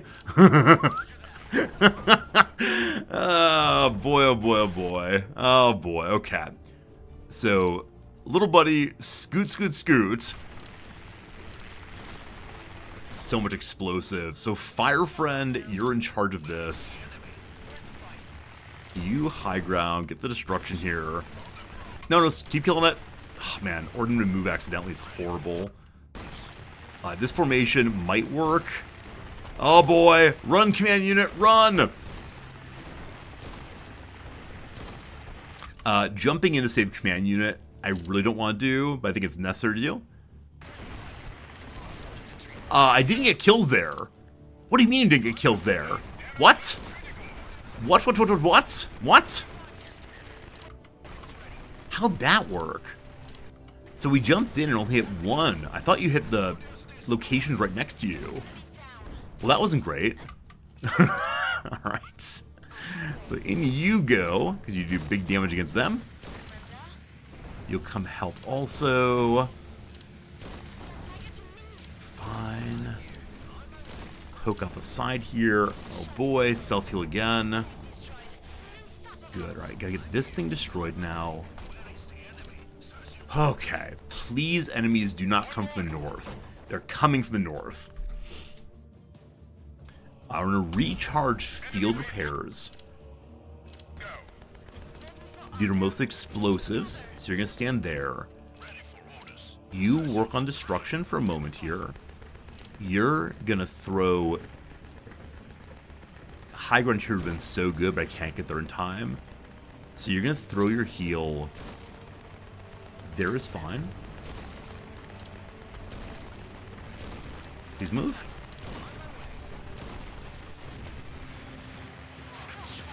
Okay, fine. Starting force, no problems. Bombardment friend, you stand here for now. You keep running.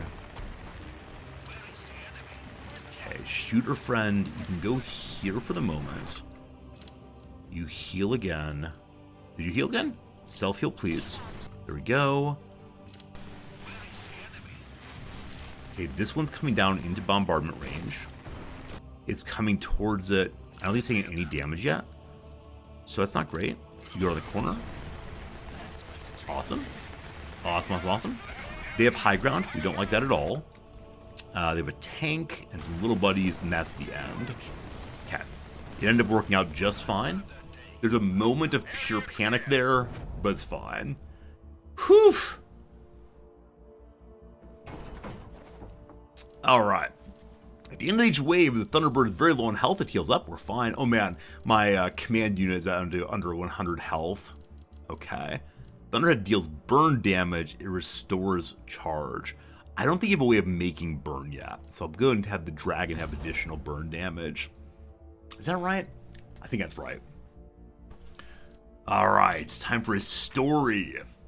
As you stumble upon an abandoned Axis mech, despite its ruined state, you discern the potential for salvaging components to upgrade your own mechs. With only limited parts to salvage, where best to concentrate the efforts to maximize the impact of the upgrades? So, weapons, health, or repair everybody. Now, when it says mechs repair, I believe it does not include the command unit. So I gotta heal the command unit. I pushed the wrong button, son of a gun. I thought I pushed the heal one. Oh no. Alright. More crit damage. I have to be very careful my command unit as usual. I have 175 black coins. That's enough to unlock one box, which is the heal, or two boxes. Either the healing box or the enhancement box. Or we get an event and hope for the best. Oh, we're so close. This is farther than we've ever gotten. I mean, we're about halfway through. Let's not get overly excited here, but still, we're doing better than ever before. Story time. Unfortunately, story time is let's fight against an overwhelming force. We've been trapped, we've been bamboozled. How's it come to this? Fascinating high ground. I'm all about it. Ideally, we want to protect this little house. So, ideally, I want to start throwing some mines ASAPly. What a terrible location for the drop. That said, it's away from the fight, so the command unit can go get it. Okay, we do not have cover in this way. The bombarding explosives are best against that. I don't have any more heals for the... One second. I don't have any more heals for the dragon, and so it can't quote-unquote tank as well as before. How rude. Real quick, increase the armor of the Thunderbird by a lot, or the weapon range of the dragon, or high ground damage of the Ironclad. All amazing, legendary, thank you. Okay, so this level has introduced the let's get bombed constantly thing. Gosh, I hate it, thanks. Okay, as always, command unit can be bombed. That's how we lost last time. Just scoot, you're all good. Everyone's scooted. We do have the jump if we need to. This piled group looks really appealing to jump, but I'm going to save it as usual. Okay. Actually, low ground bombardment against me at great distance. So, Fire Friend, you're going to very awkwardly walk over there. I see the appeal now of having, like, jump jets on something other than the Ironclad. We don't have any possible place to hide here. Maybe stepping in one more would have been good to have the cover there. And yeah, the ambush force is indeed pretty darn large. Okay, bombardment again. I'm going to need you to jump in to deal with these. Make sure you're not being bombarded. You're not right now. So the rocks in the way here cause a problem.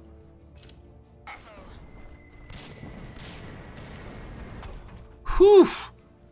Whew, what a level. How about a health upgrade? Anyone? A repair kit. All right. Unfortunately, we didn't get a repair kit for the dragon. So the reasonable thing to do is the command vehicle. However, it's more fun to keep the battleships alive. That's right, battleships. Coming from the south, we do have cover there and possible high ground. So I would like you. You don't have any more heals, unfortunately. I was going to say I want you to throw some healing, but that's not a thing anymore.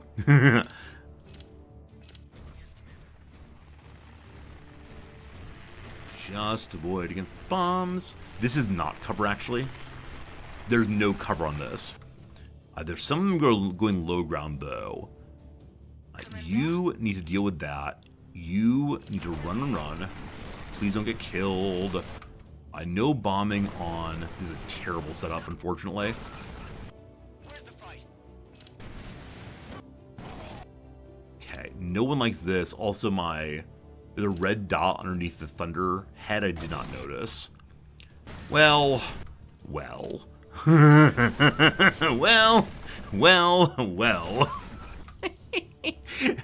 At least we have more mines to throw.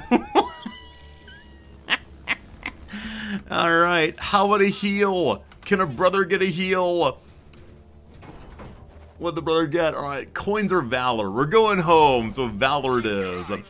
Next wave that direction. Alright, you buddy, run. You are going to keep high ground if you can. As are you. We have some cover that I'd love to use. But I think not. I think high ground's... Oh, gosh, bombardment. Okay, more of it.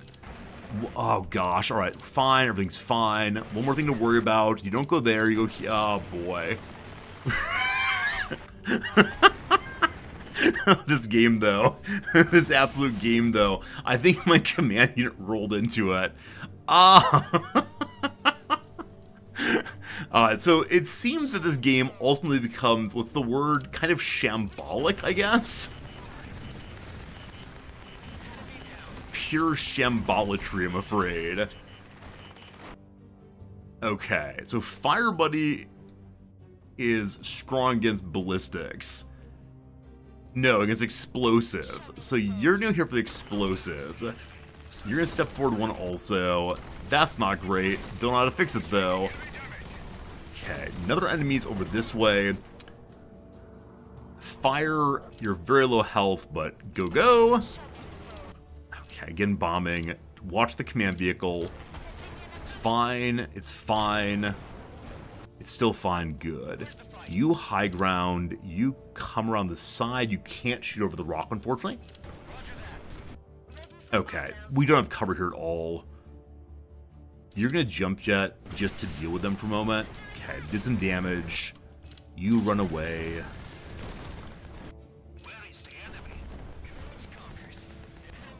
Okay, not perfect.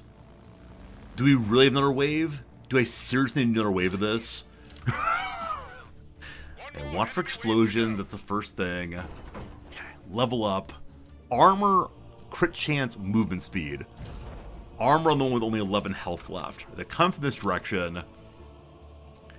Fire, I really need you to go here. Gunner, you're gonna hide. Explosion buddy, you're gonna go there.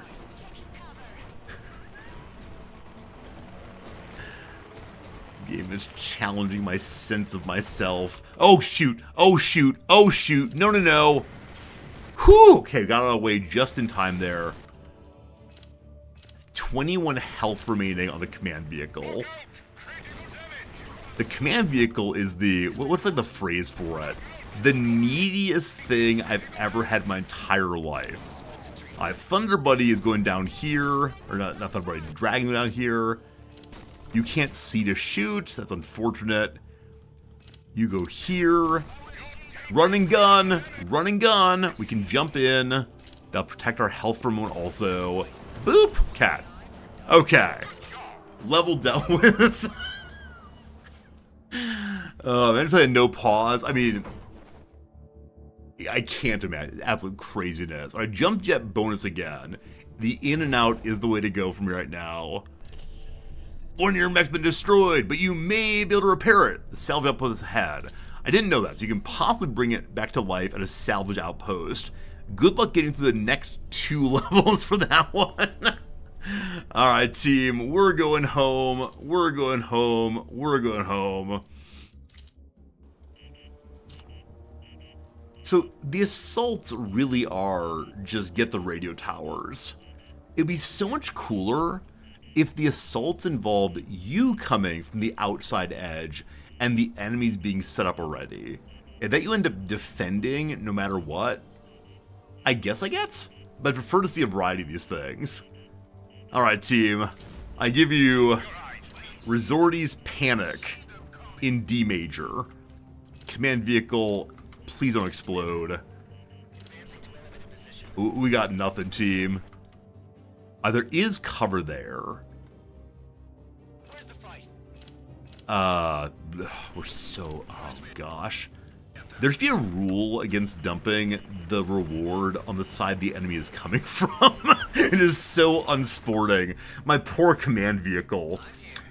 I have no jumps left, unfortunately. I could run away with my mines and just mine everything and keep running. I don't know. Alright, get out. I think that's the end, unfortunately. I think using my command vehicle to get out was a huge mistake. It was. Oh, friends. Oh, friends, oh, friends, oh, friends. We got ourselves a regenerative hardened chassis. We also got a plated big red button and a sturdy propulsion unit. And a hasted scope attachment. And that's all. That's the farthest I've ever gotten. That said, having a third unit really helped. What do I say? I think we had a few really nice moments there. I think the moment where we're able to keep our explosives unit disengaged was really, really cool. However, I'm lacking the ability to tank effectively. I wonder if one of the mechs you open up eventually has really, really high health. A turtle of some sort would be amazing. I know that there is a research to put more cover out there. I would love more cover. That'd be great. We got a bunch more unlocks, though. We end up with 4, 5, 6. Oh, the dragon needs one more kill. So close, so close. 6 points. I definitely want that one. Awesome. So more cover out there, which seems great. I think the levels might be produced procedurally. I'm not sure on that. But occasionally the cover seems to be in absolutely useless places. Now, possibly I should be planning my fighting and placements around the placement of the cover instead of saying that cover's no good. I'm not sure. Okay, we can only take 1/3. So cover has more health. Or black coin re-rolls. Workshop expansion, increased number of craftable modules in the mech yard, or the command unit has more health and moves faster. I thank you. Can't have it dying so easily. Field repair Mark 1. So the capabilities of the field repair ability increases. Does that mean I get another one? Does that mean it heals better? Probably heals better. Not sure though. Field Sentry. Gain access to the command vehicle's Field Sentry ability. It's an ability. I was hoping that the command vehicle would have a very tiny little turret and do a little bit of damage back, but this is probably you dump a sentry unit instead of being able to heal. And frankly, I think the heal is so important, so I'm going to go ahead and take the chance of re-rolling the supply drops. Makes black coins more useful. All for right now, then. And we're really close on a few more of these. We're only at the first level. Britain still. 270 honor points. Also, what do you get? How do you unlock a new person? There's no clear way to unlock them, unlike the blueprints. Probably finishing. Oh, here we go. Yeah, complete the British Isles. Complete Scandinavia. Complete Western Europe. That'll be cool. So we could get even more healing power. The jump I was not doing effectively. But is this damage only on your jump jet? So I think these upgrades only upgrade the special ability. The damage is not flat damage across all your abilities, unfortunately. I think fairly obviously more heals on her make a ton of sense. And have them ready faster. Everything goes into the healer. This is how you know I played a priest back in the day. That I can't think about upgrading anything without saying, healer. The big button here is more crit, more armor. I mean, clearly, more health, more weakness is better. So you can have that as something to hold there. Here we have a more crit, more fire rate compared against more damage or weakness damage. So, who needs fire rate help? 218, 53, but you currently have more fire rate at 18. Yeah, the item we have there is not useful. We have hardened chassis, plus 50 plus 10, versus plus 70 plus 8 movement. I want the movement. 8 movement, 50 health. I'll keep the armor for right now, I think. Open body, more movement speed, always attractive. This one's health repair versus health repair, exactly the same, yeah. 55, 50, 10, it's an upgrade. What can we make now? So 4 more possibilities. Another chair, yes. Another blue, weakening target computer. We just want the greens. And then one more here, either more repair, more armor, or more fire rate, more high ground damage. More kill, more kill, more kill. So who has an open slot, if anybody, for us got? Nobody does. I trust the level of blue here. And so you go to the blue one of more crits. You go to the green one. I think that might be all the upgrades we have right now. Yeah. Alright. Alright, team. Unfortunately, about 1:45 my time, so I usually stream for 15 minutes or so, but I don't see us finishing a whole run in that time. So I think that's about it for today's stream. Tomorrow, would you want to see this again? If you want to see it again, give me a 1. If you don't, give me a 2. I'm cool either way. I'm kind of back and forth on it. On the one hand, I am having a good time. On the other hand, I'm not sure I'm playing it well. So let me know. A lot of 1s so far. Now, as always, the people who are here are probably more likely to be 1s. We got some 2s now. All right, it's a split community. The one thing to say is not tomorrow's stream, but the day after is my April Fool stream. So I don't want to start a big playthrough of anything tomorrow. I need to be doing like a 1-day stream of this or something else. Can I point to a game that I play well? How dare you? I want to say I'm an above average player of the majority of Paradox games. And I play World of Warcraft very effectively. That's one I play well. I got some skills in Minesweeper and Solitaire. I play the crossword pretty well also. I've now built up my confidence. Like I was saying though, 2 streams from now is going to be a strange stream in which we're going to open some trading card game cards, and we're going to learn the French language. Should be good. And then after that, probably start a big playthrough of something. I'm not sure what though. For now though, I want to say thank you. Let's go and find someone to raid host to end today's stream. Gotta find a person out there in Twitch land who needs some more viewers that you all want to say hello to. So, who's playing this game? What's this game called? Sorry. It's like Grit Valor. I mean, the ampersand. Valor. There it is. Who's playing this game? Hello, Resorty. Well, that's a problem. Anyone else played it recently? Okay, so Admiral Baru played it. In which case, yeah, there are about a bazillion people who have watched it. Never understand that, my goodness. Alright. A lot of people play the drugs game. A lot of people playing drugs right now. Let's just raid. Let's just raid. Dolphin Chemist is playing Sonic Adventure 2. This is the joy of Dolphin Chemist, subathons. He plays the most ridiculous games. We love it, we love it, we love it. Friends, when you get over there, give a quick hello, friends. Give him a bit of love. Dolphin Chemist, long time for the channel. And if you want to know someone who's good at games, he is good at games. So I'll see you over there pretty soon. And I thank you and I appreciate you. And have a good day. And I'll see you again tomorrow, etc. Now it's time to get a sandwich and go teach. Appreciate ya. See ya. Bye.